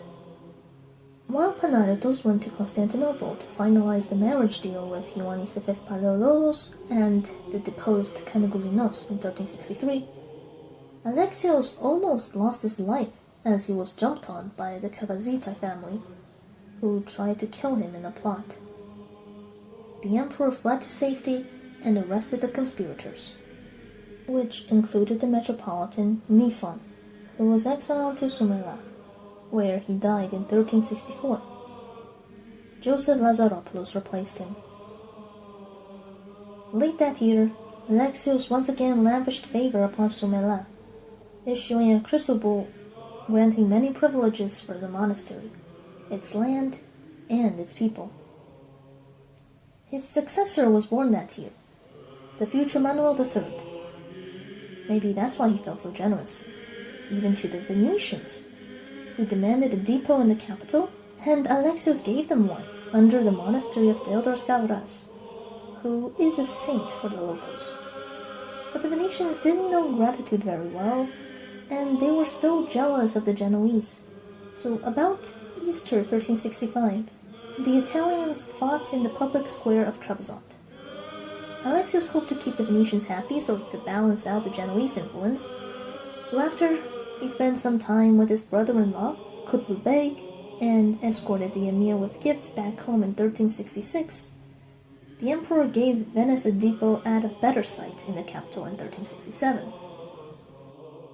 Then he headed out to Lazica with his historian, his mother, and his daughter, Anna Komnene, who was given in marriage to King Bagrat V of Georgia, despite being just 10 years old.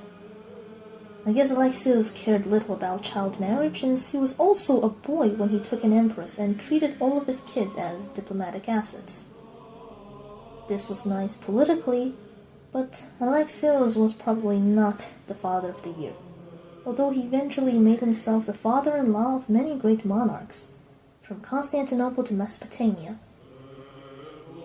However, there were some Turks he could not subdue with his strategies. The Ottomans, who made their first contact with Trebizond in 1368. Their raids on Kerasus were the reason why Lazaropoulos fled from his monastery there to Constantinople. In Golaka, the castle was seized by Kilij Arslan in 1369. Alexios was in Limnia with his fleet, but next year he made up for the raid by defeating a numerically much superior army of Turkomans by their pastures. He could dedicate a moment to his favorite religious affairs and appoint a new metropolitan of Trebizond, a Thessalonican this time, the Athonite monk Theodosius, before going back to the mundane dealings like fixing his relation with the Doranitis family and visiting Lazica and the King of Georgia in 1371 and 1372. Then he tried to campaign in Heriana in winter of 1373, but it was too cold, and the Turkomans massacred the Romans there, who didn't freeze to death first. Later that year, Michael Palaiologos, son of Ioannes V, tried to usurp the throne of Trebizond with a fleet from the ungrateful Italians, but left after a few days. Some good news, however, was that Chaldean Romans recovered Golaka Castle for the empire in 1374. Now we get to the deed for which Alexios is most honored. Let's say his most enduring legacy. Founding the Dionysiou monastery on Mount Athos. The brother of Metropolitan Theodosius was Dionysius, a holy man from Macedonia, and he requested the Trapezuntine emperor to fund the building of his monastery on the Holy Mountain. and devout Alexios naturally agreed. He issued a famous crucible in September 1374, with well-preserved portraits of him and his empress, as the benefactor of Ioannes, a monastery still 5th place in Athonite hierarchy today. The monks got many endowments, and the holy mountain increased ties with faraway little Trebizond. Another monastery that Alexios founded in 1376 was a local one, Anna Komnene, and this came in handy, as his first son, the illegitimate Andronicus, fell to his death and was buried there. Alexios mourned, but he was also planning on how to deal with politics, as Andronicus was betrothed to the Georgian princess Gulkan. So the court of Trebizond rearranged her to marry the next surviving son of the emperor, Manuel, in 1377, as Basilius also died earlier. These two were designated next in line for the throne, and meanwhile, in 1378, Alexios finally agreed to give Tajuddin Çelebi a Komnene bride. The emir celebrated his marriage with the emperor's daughter Isaakios in 1379. By this time, Alexios also took note of a new grand geopolitical situation. He had a new emir of Erzincan as his neighbor, Mutahaddin, who absorbed and vassalized all the Turkic beyliks to Trebizond's south. But Erzincan was no threat. Rather, it was an ally. The capital was majority Christian anyway. Its emir was a son-in-law of Alexios, as you might have guessed, and he was a great friend of the Christians, who brought so much trade profits to his realm. He loved Christians so much that he would one time ransom the life of a Roman Orthodox priest in Erzincan who disobeyed Timur Bey's order to convert to Islam. So Mutahaddin was chill, but he had the misfortune of being sandwiched between Timur and the Ottoman juggernaut. Erzincan and Trebizond were to get caught up in the clash of these colossi, but that's a future worry for Alexios' son, Manuel.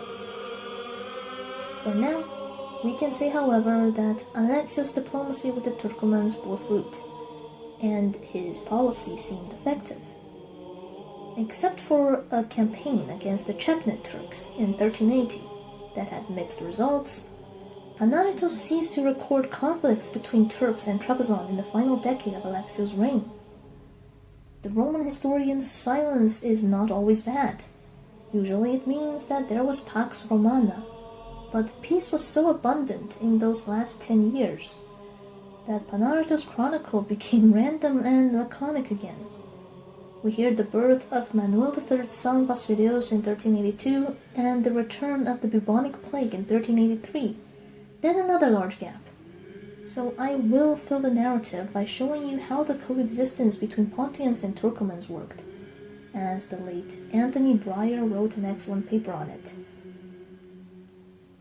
By becoming family with so many Turkoman emirs, Alexios had himself also taken on the role of a Turkic leader, a Melik, especially in West Pontus, where most of his sons-in-law lived, and it lacked a strong Turkic sultan to order the little emirates around.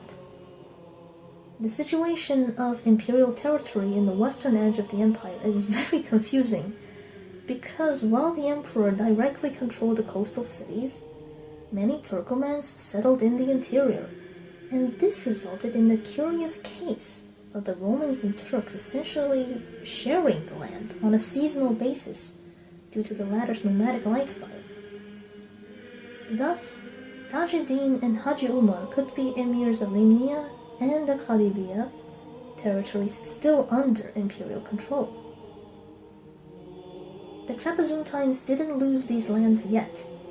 They used them together with the Turkomans, who were becoming more like settled Romans as time went on. The emirs were given castles by the emperor, and after decades of kinship with Trebizond, Tajuddin and the son of Haji Umar, Suleiman Bey, fought each other in 1387 over habitable lands rather than pastures. By his policies, Alexios succeeded in protecting his lands and Romanizing the wild nomads who threatened them. Now the Turkoman emirs were little different from the old Pontian nobles, the Janigite, the Gavazite, etc., who Alexios already subdued in the civil war. On the topic of his struggle with the local aristocracy, Breyer shows that Alexios was so obsessed with monasteries not just out of personal piety, but it was also a way to limit their power, which came from holding land. If that land was going to religious foundations instead of the great families, well, it was a win for the emperor's soul and a loss for the landed nobility.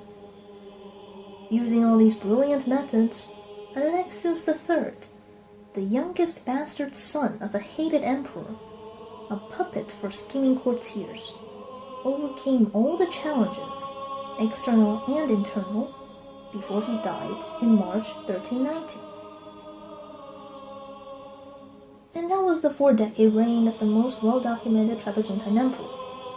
I hope you saw how exceptionally Alexios did, for an illegitimate child forced onto the throne when he was just 11, with no experience and facing both civil war and Turkic invasions. If you remember my analogy of the civil war in Trebizond with the chaos following the death of Manuel I in Constantinople, I compared Alexios III with his ancestor Alexios I Megas Komnenos, as the child of a detested dead monarch who was sent to safety with no big goals except to avoid the purges, but later exceeded expectations and returned to establish a prosperous alternate state. In a way, Alexios III refounded the Empire of Trebizond, gave it the traits modern Western imagination associates it with. Now I think it will also be fair to compare him with his further ancestor, Emperor Alexios I Komnenos, also a Vasilevs who refounded the Roman Empire and gave it a brand new outlook after steering it through almost 4 decades of crisis. Like his forefather, Alexios III Megas Komnenos also experimented with novel strategies using the remaining strengths of his empire rather than latching on to old incompatible ones, starting the trend of marrying his children off to every corner of his world and working on a solution to the problem of Turkic nomads. Like Alexios I, his descendant focused on cultivating his image too, wishing to be seen as a pious Orthodox emperor and a cultured one too. It was in the reign of Alexios III that Trebizond really boomed in the production of art, due to his sponsorship of monasteries, yes, but also we get a treasure of a Byzantine manuscript, thanks to his commission of the Trebizond-Alexander romance. Just look at this beauty. Do you not love it? A rare exposition of Trebizontine art, which illustrates the full fictionalized life of Alexander the Great. Alexios III may have wanted to associate himself with that timeless Hellenic hero, but like Alexios I, he was far from a military genius, and lots of his early campaigns ended in failure, although his asset was his endurance, and how he just kept going even if he knew his army wasn't always strong enough. Another Alexios that Alexios III may have wanted to link himself to was his grandfather, Alexios II Megas Komnenos, who saw the golden age of Trebizond. And now that we've compared Alexios III to every cool Alexios before him, I also want to contrast him with a negative role model, his literal contemporary Vasilevs in Constantinople, Ioannes V Palaiologos, who died around the same time. I've already done a short one in my Palaiologan video on this period, but now I can analyze from the Trebizontine side.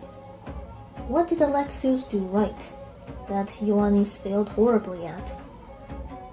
While Alexios maintained his territorial integrity and became a regional hegemon of Pontic Turks, by the end of Ioannes' reign, almost his whole empire was lost to the Sultan.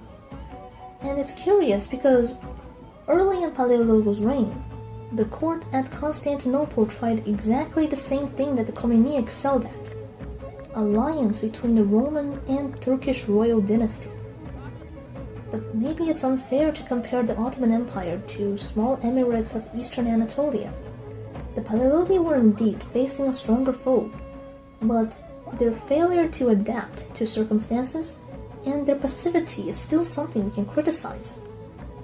Ioannes V was actively asking for help from the Latins. He left his own state several times to beg in the West, but never once led his own army against the invaders. His policies were questionable, to say the least. All he did was divide the Roman population and alienate neighbor Orthodox states like Bulgaria when he needed to go allies. Alexios did the opposite, and even when pursuing friendship with fickle states like Venice, he knew when to stop, when it just wasn't worth it anymore. So for so many reasons that I won't enumerate anymore, I recommend students of politics to study the late 14th century history of Roman states in Constantinople and Trebizond in detail, to see how two contemporary leaders in roughly similar situations could diverge so differently in achievements. Then pick a good example to follow. Next time, we will see the decline of the Empire of Trebizond, who also needed to worry about the Ottomans now. See you soon.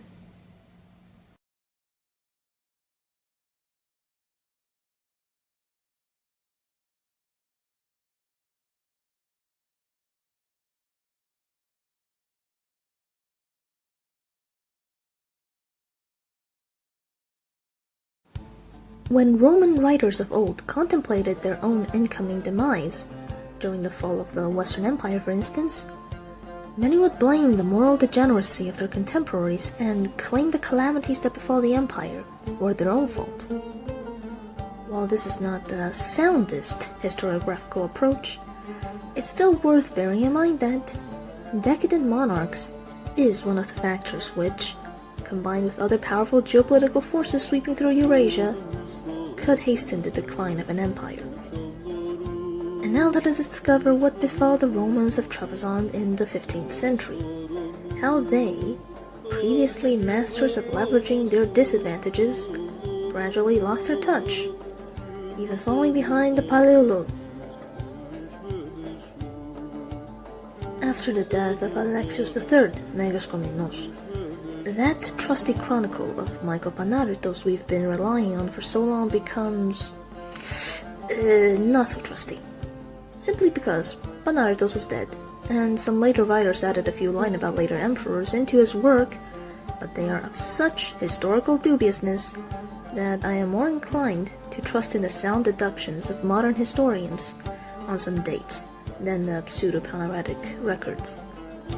That said, I will expound a little more on the problem of sources, now that we have little native ones to go on, besides Bessarion of Trebizond, who was indeed patriotic, but clearly cared more about Constantinople and Italy more than his birthplace. So, for all of 15th century Trebizond, we will be diving into foreign sources, Spanish, Italian, Oriental ones, to reconstruct what the Greek ones failed to reveal to us. Sounds kinda crazy, but it doesn't get crazier than the history in which nothing is sure. Sometimes we call Heraclius the emperor who lived too long, because if he didn't survive until the Arab conquests obliterated his life's work of recovering the East from Persia, he might have had a perfect reputation.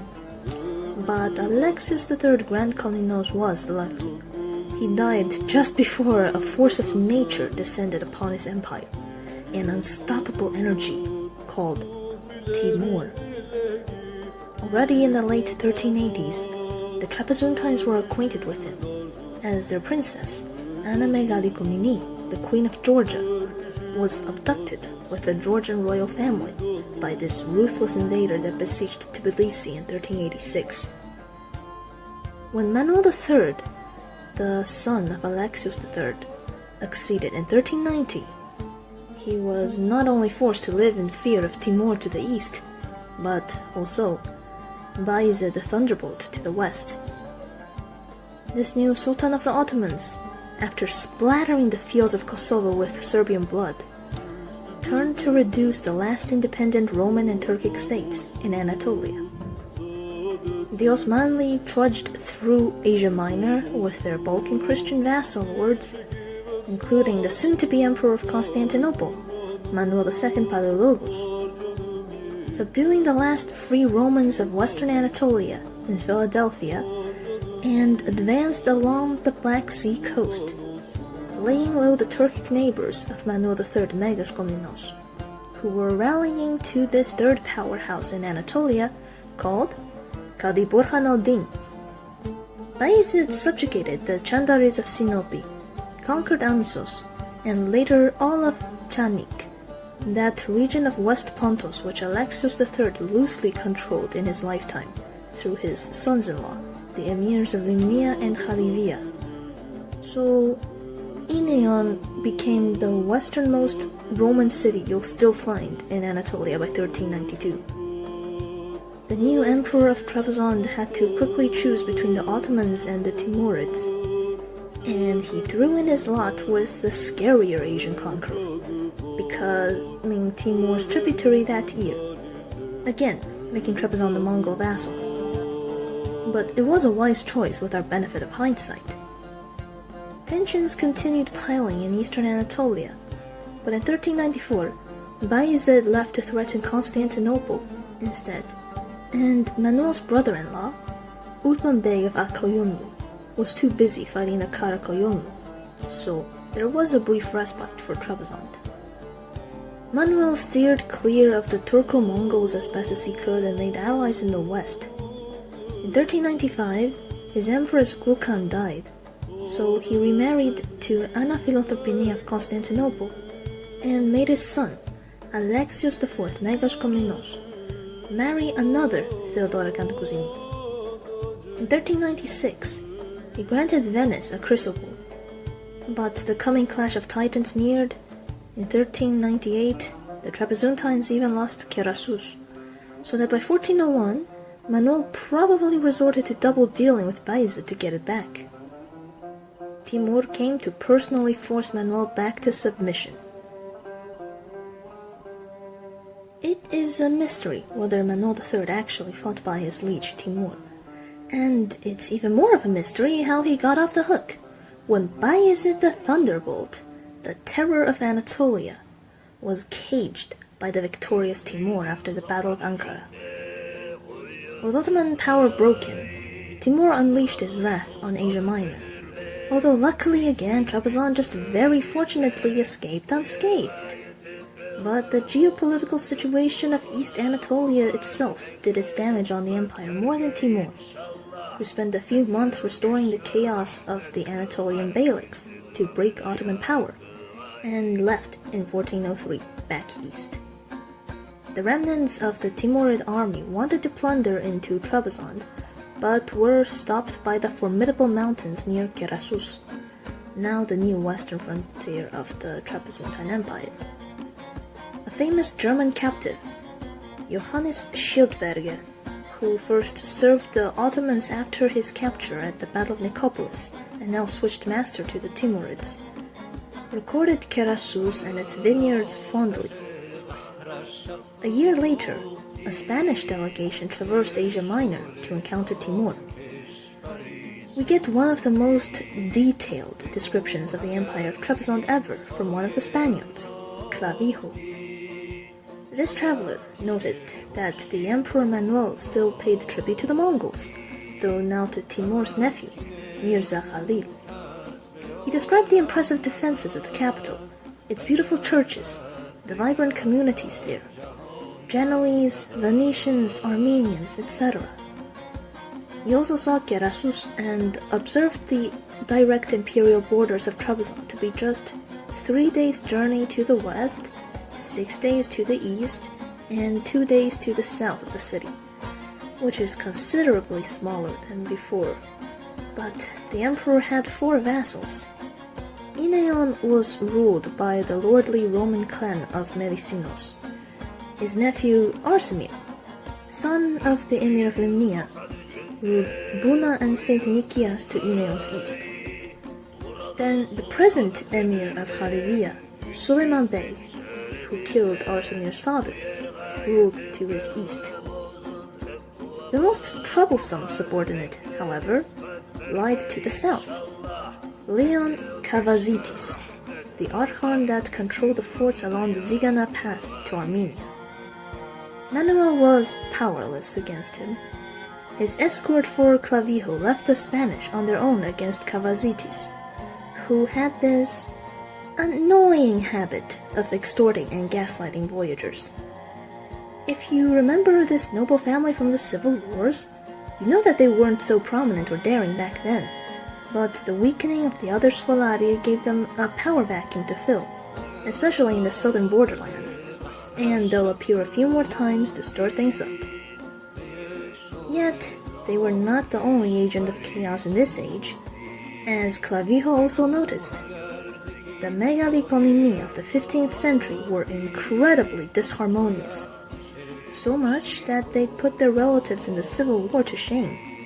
The Spaniards were received in the capital by the emperor, so Clavijo met Manuel's family, including his co-emperor, Alexios IV, his rebellious son. Like any good travelogue, he learned all the gossip, and apparently sometime before he arrived, perhaps after Timur's visit to Trebizond, there was a family drama turned civil war. By the late Trebizontine era, the second most powerful official in the empire was the protovestiarius, and Manuel gave the post to a low-born favorite, which triggered the Archontes of Trebizond to no small degree, and they egged the young co-emperor Alexios to revolt.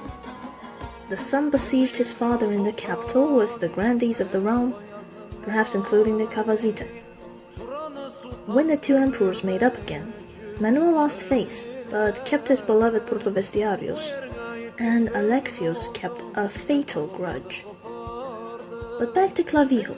Once he shook off Kavazitis, he continued east through the lands of Manuel's brother-in-law, the emir of Erzincan, towards Timur, the great conqueror who died suddenly in 1405. The Transasiatic Empire collapsed, and Mirza Khalil dropped his governorship of the Caucasus to seize his uncle's throne in Samarkand, leaving Trebizond free. In the west, Anatolia was embroiled in the Ottoman interregnum, and soon, in the southeast, there would be a brutal conflict between the Turkic leaders of the Akkoyunlu and Karakoyunlu, Uthman Bey and Kara Yusuf. For now, Manuel successfully guided his ship of state through the massive Turco-Mongol threat by just riding the flow and serving as the perfect middleman for converging Christian and Muslim worlds shaken by the new great empires. And now with Timur out of the way, the next grand geopolitical goal of Trebizond was to form an anti-Ottoman coalition with the Latins, Paleologi, and their Turkic neighbors. Manuel's relations with Westerners were generally friendly, especially with the Venetians, that he graced with so many privileges earlier. They tried to build their own castle in the capital, like the Leontocastron of their Genoese rivals, but by 1407 it was still in a bad shape. Still, they traded actively in Trebizond. With Constantinople, the two Roman states were becoming ever tighter and interdependent this century. The Emperor Manuel II Paleologos and his namesake, Manuel III Megaskomnenos, were on amicable terms, and both loved literature. In 1409 or 1410, Paleologos sent a manuscript for Komnenos' enjoyment amidst all the chaos he was facing due to the Ottoman Civil War. Manuel II himself was probably supposed to have become Manuel III's brother-in-law, as their lord fathers once negotiated a marriage alliance, but it never came to be. However, Constantinople would still join the Trebizontine family, as Manuel II's son, Ioannes VIII Paleologos, would espouse a daughter of Manuel III's son, Alexios IV, the last empress of the Romans, Maria Komnene.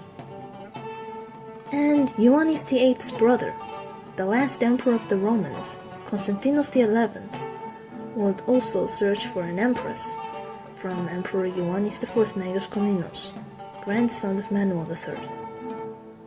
In 1414, an agreement between Trebizond and Venice saw the relocation of 880 Trebizontine families to Venetian Crete. This mass migration introduced a much Roman talent to Crete and boosted its economy. This period of positive exchange with Western powers wasn't confined to the ruling class. Intellectuals of Trebizond found many opportunities as well. The young Trebizontine prodigy, Bessarion, would have gone to Constantinople for his education around this time, before becoming the pupil of Iemistos Plethon in the Morea. Meanwhile, another promising youth, George of Trebizond, a son of Trebizontine immigrants to Venetian Crete, showed such distinction in his studies that the Venetian humanist, Francesco Barbaro, invited him to Italy. Both Trebizontine adolescents later became highly prestigious Renaissance Greek scholars, although they found themselves eventually on opposing sides, one championing Plato and the other Aristotle, but I digress. The one unhappy party in all this was Genoa, who grew jealous of Venice and mad at the emperor, who was accused of bribing Genoese officials and meddling with Leontocastron in the capital. In 1416, Trebizond sent an embassy to Venice and began a conflict with Genoa which lasted until the reign of Alexios IV. Or was it already the co-emperor ruling by then? See, here's the first of these chronological hitches I mentioned. We have no confirmation for Manuel's death. Pseudo-Panaritos claims he died in 1412, but contradicted himself by saying Manuel ruled 27 years, making his death date 1417. A possibility is supported by most modern scholars due to an Armenian inscription showing Manuel still alive by 1414. But it was no secret that he was hated by his son Alexios, who was suspected of hastening his father's demise by both medieval and modern historians.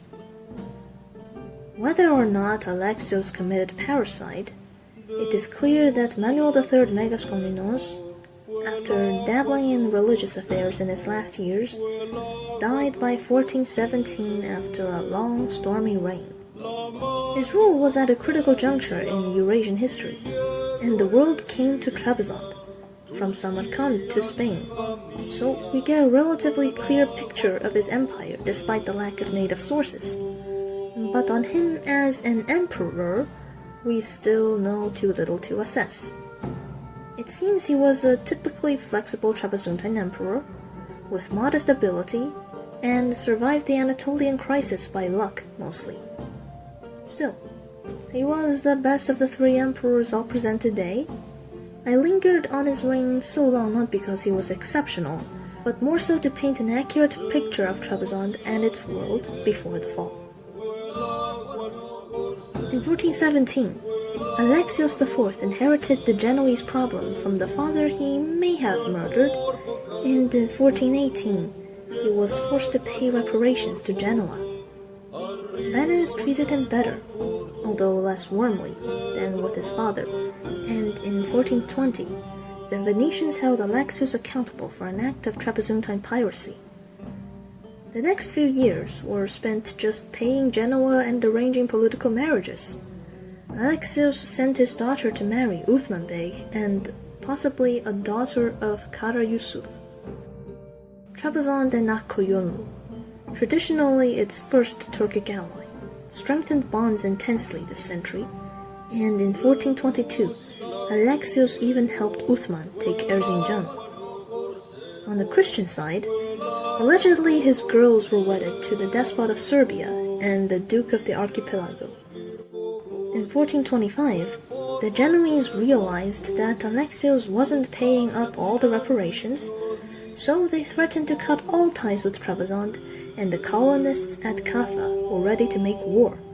To the west of Kaffa, the Principality of Theodoro, the Roman Crimean state whose history I will narrate to you soon, sent their princess, Maria Gavras of Gothia, to marry David Megas Komnenos, son of Alexios, in 1426. That was the last entry in Pseudopanaritos. Worth mentioning, but the protagonist of the story I'm alluding to is David's elder brother, Ioannes IV Megas Komnenos, the co-emperor. Like Alexios I, the oldest prince ruled alongside his father, and he was a tempestuous one, just as capable of parricide as Alexios. One day, Ioannes just kinda found out that his mother, Empress Theodora Kanakouzini, was having an affair with the protovestiarios, and he just chose violence, as you do. It's always awkward for a child to find out that mommy and daddy don't love each other, but very few would proceed to solve the problem by killing mommy and daddy, which was what Ioannes tried to do after he slew mommy's lover. Ioannes locked Alexios and Theodora in the palace, and something ugly might have happened had the Archontes of Trebizond not intervened and forced the unruly son to flee to Georgia. Alexios was shook and tried to make up for his sinful life by devoting to monastic foundations when he was stuck in the palace. And when his empress died naturally anyway later that year, he was devastated, despite being cuckolded so publicly and almost killed because of her. He gave her a splendid burial, and Bessarion even wrote eulogies for the late empress when he came home for a diplomatic mission from Constantinople. Alexios chose his son Alexander, better known as Skandarios Megas Komnenos, as new co-emperor in response to Ioannes' betrayal. Speaking of him, Ioannes married the Georgian princess and escaped to Kaffa in 1427, where the Genoese detained him until they decided he would be a more advantageous emperor to have in Trebizond. So, they supplied him with forces to usurp the throne.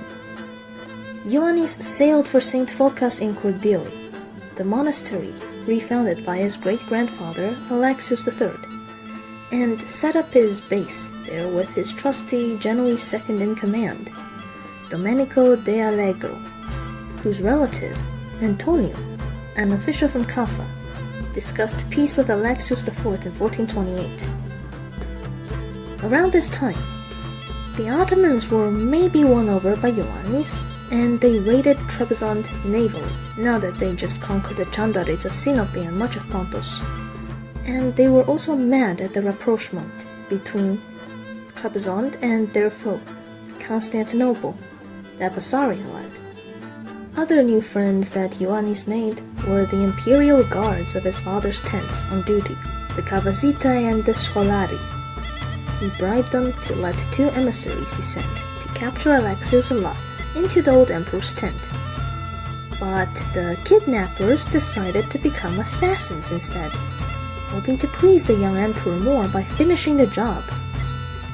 Now again, like for the death of Manuel, we have no confirmation, but the efforts of various scholars narrowed Alexios' murder to early 1429. Ioannes was horrified and repented immediately for the parricide, or at least pretended very well to be. He mutilated the killers of Alexios and showed his regret publicly, associating himself with his late father in 1432 by issuing a chrysobull for good works in their joint names, and building a marvelous tomb for Alexios outside the Panagia Chrysoskepalos church. Now, this act had very profound consequences that stretches far beyond Trapezuntine history, as the body of Alexios IV had an odyssey of its own, and is a story absolutely worth sharing in due time. The only remains of a Roman emperor we might have today are his. But as for the person of Alexios, he was much less captivating. Since his tenure as co-emperor, he had been disturbing the public order in Trebizond, and achieved little in his insignificant reign. He who might have committed parricide on his father got a taste of his own medicine from his son. Safe to say, he wasn't exactly beloved, and he was exemplary of the moral corruption in late Trebizond. And for the last 3 decades of Trapezontine history, Ioannes IV dominated as an incredibly long-lasting emperor. However, we know overwhelmingly little about this period. The story of his bizarre coup and parricide was sourced mostly from the post-Byzantine historian, Ioannikos I of Athens, and backed by contemporary Italian documents and the works of another Spaniard, Pero Tafur.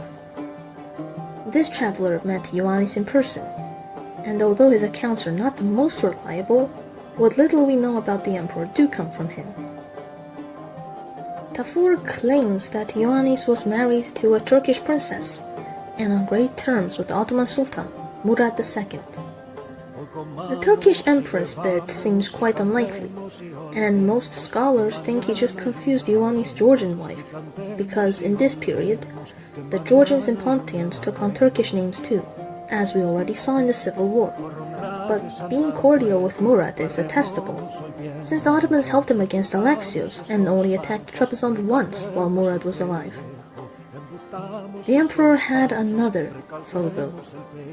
His brother Skantarios, the co-emperor who fled to his sister Empress Maria Megaloi Komnene after Ioannes took power, but never renounced his imperial ambitions. Tafur saw him in 1437, living with Maria in Constantinople and married to a Gatilusio lady from Lesbos, hoping to retake the throne with Genoese arms. Tafur went to Trebizond and reported Skantarios' plans to Ioannes, but the emperor was only slightly concerned by his brother. He had bigger fish to fry, like the union that his brother-in-law, Emperor Ioannes VIII Paleologos, was negotiating with the papacy. Paleologos needed the whole Roman Orthodox world to be represented, and naturally he got a delegation from the home of his beloved Trapezontine empress, led by Georgios Amiroutsis. This was the first apparition in history of this most controversial figure of late Trebizond, who would become its last protovestiarios. He was, on one hand, the most intelligent and respected Trapezontine scholar ever, besides Bessarion, who was attending the Council of Florence as the Bishop of Nicaea and couldn't represent his realm. But on the other hand, Amiroutsis was a corrupt bastard that many blamed for single-handedly causing the fall of Trebizond. He showcased this duality early on in Florence, being extremely harsh on his fellow Romans and mistreating Bessarion's teacher, Plethon. Then later he was bribed to support the Union. Meanwhile, in 1438, on Lesbos, Skandarios was preparing his invasion of Trebizond, but Gatilusio was told to play nice with Genoese trade interests, and a year later the exile's sister and greatest supporter, Maria, died, so Skandarios knew he was done for, and somehow reconciled with Ioannes in the 1440s, becoming co-emperor again, and his infant son Alexios became the heir to the throne. After 2 generations of sons attacking fathers, Ioannes knew too well not to have any sons and only sired one daughter, Theodora Megaloi Komnene. More on her later. In 1442, the Ottomans raided the Genoese in Kaffa, and on their way back, they almost attacked Trebizond had a storm not hindered them. The capital was becoming more and more vulnerable, and Kaffa was not being helpful to the Romans either, as they threatened the Principality of Theodoro in 1447. Ioannes sent his brother, David, on a naval expedition against Kaffa to help Prince Olobai of Theodoro, and the Genoese backed off in the Crimea. Ioannes also sent an embassy to Genoa from 1447 to 1449 under Amiroutsis. The winds of change were coming, and he sensed it.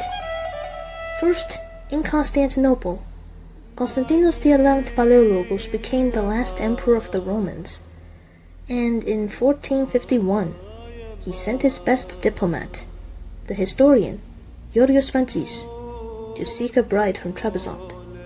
Sphrantzis was warmly received by Ioannes, and he recorded their exchanges, which I already presented back in the Paleologian history videos, but one of the things they discussed was news of Murad II's death and the accession of his son, Mehmed II. Sphrantzis warned Ioannes to not get overly excited, as he saw the ambitious young sultan desired to take Constantinople and all the rest of the Roman world with a burning passion. At first, Mehmed avoided trouble with any of his Anatolian neighbors, to focus fully on besieging Constantinople. After the Queen of Cities fell in 1453, the only obstacle to the Sultan's Roman Emperor LARP was the remaining Roman Empire of Trebizond, and Ioannes realized it. He scrambled to adopt full survival mode, as the Turks now encroached again on him. Mehmed imposed a heavy tribute on Trebizond, and in 1454, Khizr Beg, Ottoman governor of Amasya, attacked Trebizond. But soon, a worse assault came from a completely unexpected assailant. Now, a little digression, because this guy is important for the continuation of the Trebizontine Komnenian story after the fall of Trebizond. He was Sheikh Junaid of Ardabil in Iran, and he was the head of the Sufi sect, known as the Safaviya. See where this is going? Junaid was forced out of Ardabil due to the Karakoyunlu, and he just wandered about with his religious warriors in Anatolia, looking for easy pickings. One of them was Trebizond. Junaid's raid on Trebizond was well attested, but nobody knows for sure when it happened, like for most events of this episode. Scholars used to support a 1430s date, but a closer look at Islamic sources would favor 1456 for this attack. Ioannes coordinated a defense with his army and navy, led by his Pansevastos, Alexander Kavazitis, but this didn't work, and the Romans failed to stop Junaid in Kordili. The emperor fled back to the capital, and the sheikh advanced east after killing many defenders, including Kavazitis and his son. In Trebizond, a woman accidentally burned her house down in the panic, and everyone was terrified, thinking there was a traitor, so almost the whole population fled to Georgia, leaving Ioannes with just 50 men to defend the capital. Yes, it got that bad. But Junaid luckily left himself 3 days later after realizing that Trebizond was impregnable. Then Khizr Beg was ordered by Mehmed to capture Trebizond again, but failed due to a plague in the city. However, everyone knew it was inevitable for the Ottomans to conquer them if they wanted to. In 1458, David was sent to Constantinople to ratify a peace treaty with Mehmed, who multiplied Trebizond's tribute. At this point, Ioannes used the last arm at his disposal, his daughter. Theodora was absolutely gorgeous, even by the standards of the Trebizontine princesses, who were considered the most beautiful women of the day. This lady, with a face to launch 1,000 ships, was married promptly to Uzun Hasan of the Akoyonlu, who was bringing his emirate to the peak of their power, and the only force around who could stand up to the Ottomans. Ioannes placed Trebizond under the protection of the overjoyed Uzun Hasan, sacrificing the independence of the empire for just 3 more years of life. Yes, the Roman world was truly collapsing. But now we have introduced Junaid, Uzun Hasan, and Theodora, better known as Despina Khatun. And they had in common the fact that they would all be grandparents to an extraordinary prodigy from Iran, Shah Ismail of Safavid Persia. When the Ottomans have snuffed out the last embers of Roman resistance, they will find the revived Persian Empire, Rome's oldest frenemy, as a new superpower to their east. And I think that's very poetic. Ioannes lived on for, I don't know.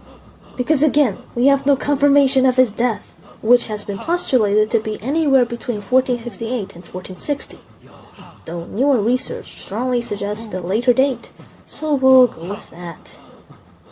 In his last years then, Ioannes would have witnessed Mehmed and Uzun Hasan's wars on the Trebizontine borders already in 1459. The Sultan was furious that now Trebizond was now in the House of Islam, and he needed to act fast if he still wanted to conquer the last Roman Empire. Also, he just hated Uzun Hasan's guts. The Emperor Ioannes IV died in 1460, not knowing that regardless of his actions, Trebizond's fate was sealed and will fall in a year. Ioannes was very much a ruler of his era, a parasital schemer with few moral scruples that turned to theology to clear his tainted conscience. But for his long reign, he did mostly well, kept the empire standing, and fought for it energetically. He had so few descendants for Komnenian standards, but the one child he bore, Theodora, was worth a multitude. She would continue the struggle against the Ottomans with the Akoyunlu after Trebizond's demise, and through her lineage, Shah Ismail and the Persian Safavids opposed the Turks with a brilliant new empire. Next episode would be the Epilogue to Trebizond summarized, where we discuss the fall of Trebizond and explore how each region of the empire held out against Mehmed, what happened to the Megaloi Komnene, their Archontes, Theodora and the Akoyunlu, and more. And we still have the Principality of Theodoro to cover afterwards, before the Black Sea Roman tale can finally be wrapped up. So now we end.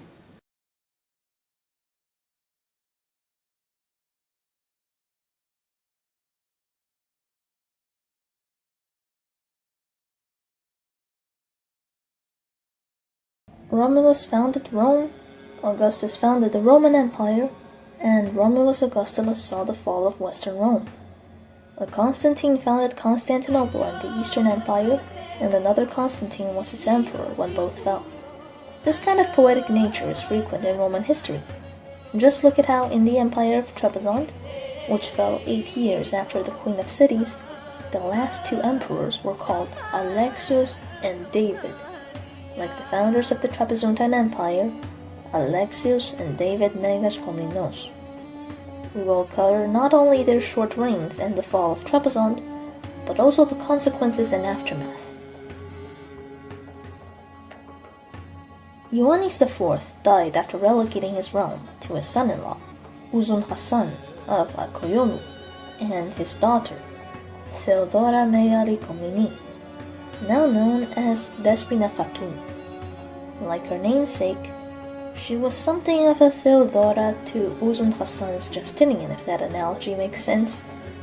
While he transformed the Akoyunlu from just a Mesopotamian Turkic tribal confederation into a new, truly grand Perso-Islamic empire by his conquests, reforms, and copious amount of legislation to make Trebonian proud, she was ever by his side, acted as the protectress of Christians in this vast imperium, and masterminded much of the anti-Ottoman alliance both Trebizond and Akoyunlu had been building. Eastern Anatolian Christians, from Romans to Armenians and Georgians, flocked to support the Padishah, while the Latin West, ever more conscious of the Ottoman menace after the fall of Constantinople, would also gradually befriend him. And the actions of Mehmed II, when observing his opposition, speaks volumes to how effective it was. The Sultan feared the Akoyunlu-Trebizond union so much that he began preparing for the final invasion of the Pontian Roman Empire immediately after the marriage of the Turkic Justinian and Theodora. In 1459, he already took Amisos to launch his navy, and the Ottomans and Akoyunlu clashed frequently around Trebizond. Sources of this period: Roman, Venetian, heck, even Mehmed's greatest sycophant, Georgios Amirouchis the Turcophile, who might have tipped his country right into the hands of the Porte, could find no casus belli for the Sultan's aggression against Trebizond, who paid their tribute to him on time. An empire that burned with the last embers of Roman imperial tradition had to go, or Mehmed would never feel secure. In the empire itself, Emperor Alexios V Megas Komnenos succeeded his uncle Ioannes IV. He was the son of Ioannes' late brother and co-emperor Skantarius, and he was just 4 years old. Guess what happens to young Komnenian boy emperors who take the throne after the sudden death of their predecessor? They get usurped by their charming uncle, of course, as history has shown. Ioannes' other brother, David Megas Komnenos, was unamused. He was the despotes of Ioannes, who trusted him to lead military expeditions against the Genoese and conduct diplomacy with the Turks. Why should the kid rule? In 1460, David got the support of the Kavaziti, the most influential Archontic family of Trebizond of the time, and deposed his nephew. Now he was the last emperor of Trebizond, and he knew the vulnerability of his realm, so he redoubled the anti-Ottoman diplomatic efforts started by his brother. David went on an IR spree, allying with the last Jandarid in Sinope and trying to form a holy league with the Pope. Cardinal Bessarion of Trebizond had actively tried to stir a crusade in Europe ever since 1453, but now with his own homeland in danger too, he was even more zealous in appealing to the Latin lords. One of David's more interesting new alliances is that with Florence, the rising new Italian city-state and heart of the Renaissance. One of Dante Alighieri's offspring was a merchant in Trebizond and acted as the emperor's envoy to his native Florence, which now received trade privileges in Trebizond like Venice and Genoa, its traditional partners. Now, just a word of caution, David, being the last Roman emperor, had acquired something of a mythical aura despite not being nearly as heroic as his brother-in-law, Constantinos XI in Constantinople. So not all sources about him were 100% authentic, and neither are all accounts of the imminent fall of Trebizond, mostly touched on by post-Byzantine historians Laonikos Hatkokondilis and Michael Christopoulos of Imbros. After a while of secret preparations against Trebizond, Mehmed struck, but first at David's Jandarid's allies in Sinope, the finest port of the Black Sea. The Jandarids tried to be independent from the Ottomans for some time, and this was their final fall. In June 1461, Sinope was surrendered to Mehmed in exchange for the emir's retirement in the Ottoman Balkans. Trebizond, long ago founded by colonists from Sinope, was to share the fate of her mother city. The Sultan then proceeded into Akkoyunlu territory, advancing to Erzincan to cut off Uzun Hasan from rescuing Trebizond.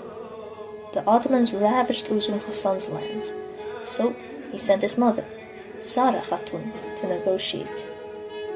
Both Mehmed and his main commander, Mahmud Pasha, had great respect for Sara, and the Ottomans agreed to not trespass Akkoyunlu domains anymore if Hasan backed off from Trebizond.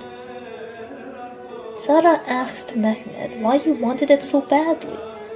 The Sultan's justification was the sword of Islam. Then Mehmed and Mahmud each led some men to enter the empire through very unconventional routes, as the direct southern route through Mesochaldea was blocked by the Kavaziti. The Ottoman fleet came first from Sinope and besieged Trebizond. The Roman defenders fought off the landing party and another cavalry unit sent ahead by Mehmed, but once the Sultan arrived with his big guns, those cannons that broke even the Theodosian walls of Constantinople, the Trebizondites knew it was over. They could have gone on resisting and fighting to the last man like Konstantinos Palaiologos did 8 years earlier, but they didn't. They knew they wouldn't want to suffer like Constantinople. Importantly in Trebizond, the second most powerful man, the Protovestiarios Amiroutzis, was very pro-Ottoman and did everything he could to convince David to surrender peacefully.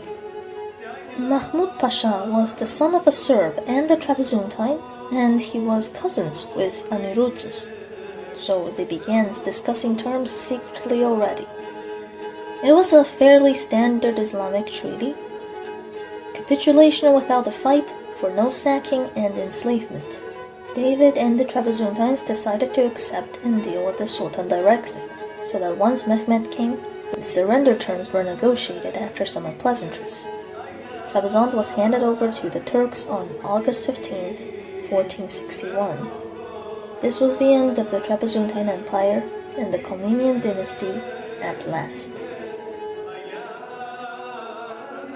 Trebizond was left to Kazim Bey to govern, and its population generally was dealt with in three ways. They were allowed to stay home and pay the jizya, or they were deported to Constantinople to boost the demographics of the new Ottoman capital, or they were unfortunate enough to be a pretty girl or well-built boy, in which case they were forced to join the Sultan's harem or Janissary Corps. As for its nobles, the Turkish administration attempted to slowly uproot them from their homeland. Emphasis on slow, as the Archontic families of Kavazitis, Doranitis, Samson, etc. were strongly entrenched in Pontus, as was the Roman Orthodox tradition of its natives. This was why the southern regions of Trebizond resisted on after the fall of the capital, under the military leadership of local lords and maybe monks too. And then, even after the fall of all these provincial centers, they stayed relatively independent and preserved their old customs in the Ottoman Empire. The rest of the video is dedicated to explaining this phenomenon and narrating the fates of the Megaloi Komnene and their Trebizondine civil and ecclesiastical elites. Only in Pontus proper though. We'll cover the other side of the Black Sea, the Principality of Theodoro, next time. David and his family made obeisance to Mehmed and ensured the security of their property, plus a new holding for them in the Strymon Valley as compensation for losing their empire. Like despot Dimitrios Palaiologos, whose despotate of the Morea fell 1 year earlier, the last Megaloi Komnene were yanked from their land and integrated within the Ottoman imperial court and administration. After Mehmed had satisfied himself with this new territory, he transferred David and his retinue, including Amirutis and a few Kavaziti, to Constantinople, then their new home. David and his family lived in their Macedonian estate, being neighbors with Mara Brankovic, the adored Serbian stepmother of Mehmed and their own relative too, through the marriage of a sister of David with Mara's father, George. This Trebizondine Serb connection made the Komneni and Mara all into one big family, like Amirucis and Mahmud Pasha. This made it easy for the imperial family of Trebizond to navigate the Ottoman court, and they got along fine for the most part.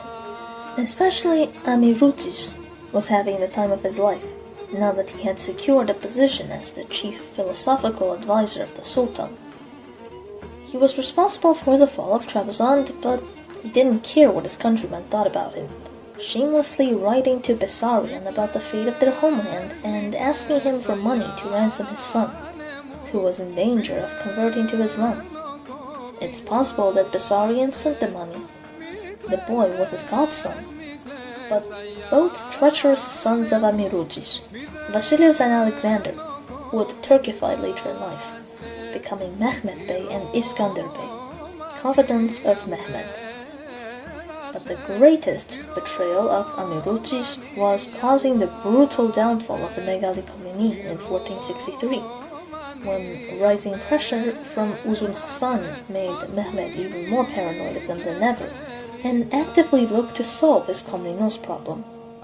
Besides the existing alliance between David and Uzun Hasan, his family was literally a living symbol, not just of Roman imperial tradition, but also Komnenian legitimacy. The prestige associated with them was enormous among the Sultan's Roman and Christian subjects. See, even Mehmed himself lied that he was descended from Alexios I Komnenos. And what do you know? Some suspiciously incriminating letters were soon found by Amirucis in David's possession, from his niece, Nesmina Khatun, asking her uncle to send to her one of his sons, or even the young ex-emperor Alexios V, to the court of Uzun Hasan. Mehmed dragged David, his sons, and nephew Alexios to the execution block for this supposed conspiracy and murdered them after they refused to apostatize. Their execution is traditionally dated to November 1st, which is now their feast day, since the last Komnene had been recently canonized as saints. Which is why I'm posting this video on November 1st. November 1st, 2025, but anyway. The slaughter of the Komnenos men sent shockwaves to as far as Western Europe, while back east, the Komnenian women had to cope with what Mehmed planned for them. David's daughter Anna was sent to his harem and married off to Zaganos Pasha, who mistreated her, and she probably died because of it. More dramatic, but mysterious, was the fate of David's wife, who managed to replay a macabre medieval version of Sophocles' Antigone. Mehmed left the remains of the Komnene exposed and forbade anyone from giving them a proper burial.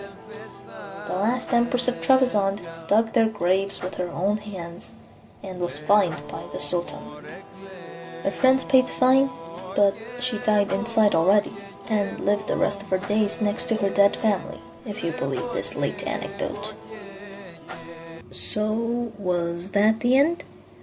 David Megas Komnenos and his nephew Alexios V, along with his sons, Vasilios, Manuel, and Yorios, beheaded by Mehmed's thug outside Constantinople, his widow and daughter scarred and battered? Was that all? Well, obviously not, because there's a few more minutes to this video, so stick around. In Trebizond, the capital fell, but some cities in Mesochaldea held out. We really lack solid historical accounts for these events, but I'll do my best to present them, as preserved in the popular ballads of Pontos. The cities defied the Ottomans up to a few months, not long. Karasus resisted until they surrendered on favorable terms for the Christians of the city, and Kordili, a city with a monastery fortress of St. Phocas, was defended by a girl until it fell. Yes, a girl, a lass who killed 3,000 Janissaries when they assaulted the city, if you believe the Psalms. The castles lasted longer, most fell by betrayal instead, like Pariokastor, and the Psalms even record the name of the traitor, Marthas. In the southern marchlands of Mesochaldea, the territory of the Kavaziti, resistance ran up to 2 decades. They already scared Mehmed and Mahmud enough to go around them when attacking Trebizond, and though the Sultan immediately sent Khizerbeg to subdue Mesochaldea after he took the capital, and the main line of the Kavaziti were exiled along the Megaloi Komnene, some minor branch, or other Chaldean archons, continued to hold the main Kavaziti stronghold, Torul Castle, and the principalities around it. They were vassals of Uzun Hasan, and the Ottomans didn't really dare to occupy them as long as the Padishah of the Akoyunu threatened them in the rear. Although Uzun Hasan and Despina Khatun failed to prevent the empire from falling, they tried a few times to restore it. As early as 1463, when Uzun Hasan briefly took Trebizond, and the letters to David from Theodora might be genuine. But it took until the 1470s for her to emerge as a legendary figure in the West. The Venetians lost Negroponte to the Ottomans in 1470 and declared war. We saw in the Morea video, they fought with the help of the Peloponnesian Greeks in the West. In the East, they turned to Uzun Hasan as a potential ally. Despina Khatun handled the correspondence and really impressed the Venetian ambassador, Caterino Zino, who wrote a lot about her. Uzun Hasan spent the few years since the fall of Trebizond enlarging his empire, becoming the master of Persia and eastern Anatolia, so that he was already in open hostilities with the Ottomans since 1471. He advanced as far as Philomelion and menaced Mehmed badly. In 1472, Caterino secured his alliance. Venice would bring the Turkoman firearms, But Venice being Venice, they failed to deliver, and this proved disastrous. For now, Caterino returned home with his diplomatic victory and reports of the Akoyunlu's triumphs in Pontus. Uzun Hasan demanded Mehmed were Trebizond and sent a campaign to revive it. Theodora led his troops through Samskit towards Trebizond, and the Trebizontines were excited to throw off the Turkish yoke. It was for this that Patriarch Simeon sent Pancratius to calm everyone down. Eventually, the siege failed, but on the bright side, if the emperor could not be restored, the metropolitan was. Hassan pressed on, beat the Ottomans at Erzincan in 1473, then faced Mehmed at the Battle of Atlukbeli, where the Akoyunlu had the upper hand initially, and Despina Khatun was there to encourage her husband to pursue the fleeing Ottomans. But, as history would have it, Atlukbeli was the catastrophic defeat that ended the rise of the Akoyunlu. Partly because they didn't have those promised Venetian guns, and light cavalry didn't stand long against the Ottoman artillery. Thus ended the perspectives of restoring Trebizond, even if Theodora continued to see her eldest son as the rightful emperor and educated her daughters in their native Pontic Romaic language. But Uzun Hasan still spread fear among the Ottomans, and it was only after his death in 1478 that Mehmed would order his son, Bayezid, to finally take Toul. Now, no independent Roman localities remained in Anatolia after 1480. Despina Khatun and Uzun Hasan's descendants were the most immediate other branch of the Komnenian line. They had a few kids. Theodora regarded her sons as rightful emperors of Trebizond, but none of them really did anything worth recording, and their fate is a mystery. Her daughters, the ones she kept teaching Romaica to, weren't very prominent either, besides Halima Begum Khatun, who married Sheikh Haydar of the Safavi order and had a son called Ismail, the first Shah of Safavid Persia. In a sense, yes, Ismail was a quarter Komnenos, and the Safavid dynasty that followed were distantly related to the Komneni, but they were in general a huge hotpot of Near Eastern lineages, from Iranian to Kurdish to Caucasian, etc. So the Komnenian heritage played really a tiny part in their history and faded out soon.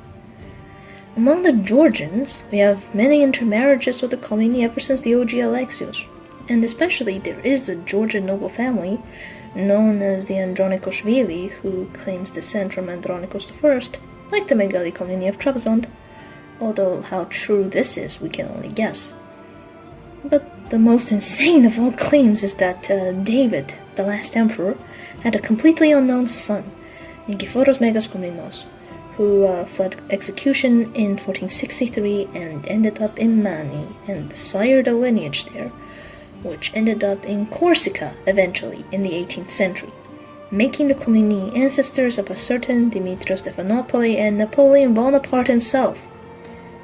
More information about this story can be found in this parody video I made, although it would be a hilarious reality if truly Napoleon Bonaparte Calomeros Komnenos was taking revenge for the Komneni all along by conquering Venice, Genoa, and the Germanic Holy Roman Empire. There are other early modern European pretenders that I won't waste your time with, entertaining as their absurd tales are. I will now turn to the historically traceable descendants of the Komneni. The last accepted, actual, real Komnenos descendant, identified by Konstantinos Varzos, who wrote the most massive and complete Komnenian prosopography ever, this very helpful genealogia don Komnenon that I look up whenever I need a biography of Komnenos, was an Ottoman Roman scholar and bishop, Ioannis Komnenos. Molyvdos was from Heraclea Perinthi and had a genealogist confirm he was a descendant of Vasilios Megas Komnenos, Emperor of Trebizond, somehow. He was an exemplary of the Roman elites of Ottoman Constantinople, very well learned, served the princes of Wallachia, translated ancient works, wrote studies of his own, and pursued an ecclesiastical career, becoming Metropolitan of Dristra, a city on the Danube that was the birthplace of the Flavius Aetius, which is honestly pretty cool. He had an interesting life that took him all over Europe, but in the end he returned to the Ottoman Empire and died in 1719, probably buried in Bucharest somewhere. He had no children, although apparently some say he had an illegitimate son who entered Ottoman service. Well, I can't find anything on this Komnenosoglu Yahya Bey, so the story ends here, with the last legitimately accepted real descendant of the Komneni, whose death more than 700 years after that of the progenitor, Manuel Erotikos Komnenos, makes the Komnenos family one of the most durable and longest-lasting noble families ever as well. Thank you for watching to the end. If you did sit through all these hours, congratulations. I applaud your attention. You now know the full history of the Komneni, from the 10th to the 18th century. I also thank my dearest patrons from the bottom of my heart, those who act as the sponsors of my personal research. This one, which you now see in the present form of a single video, took years to complete, and I'm really glad you on Patreon think it's worth supporting. So, my gratitude goes to Dragon Lord, Rofea Game Projects, Cody Danroth, Tiropita Productions, Francis Morin, Patrick Gapo, Kiasik, and Alexandros Sideris. Thank you all, everyone.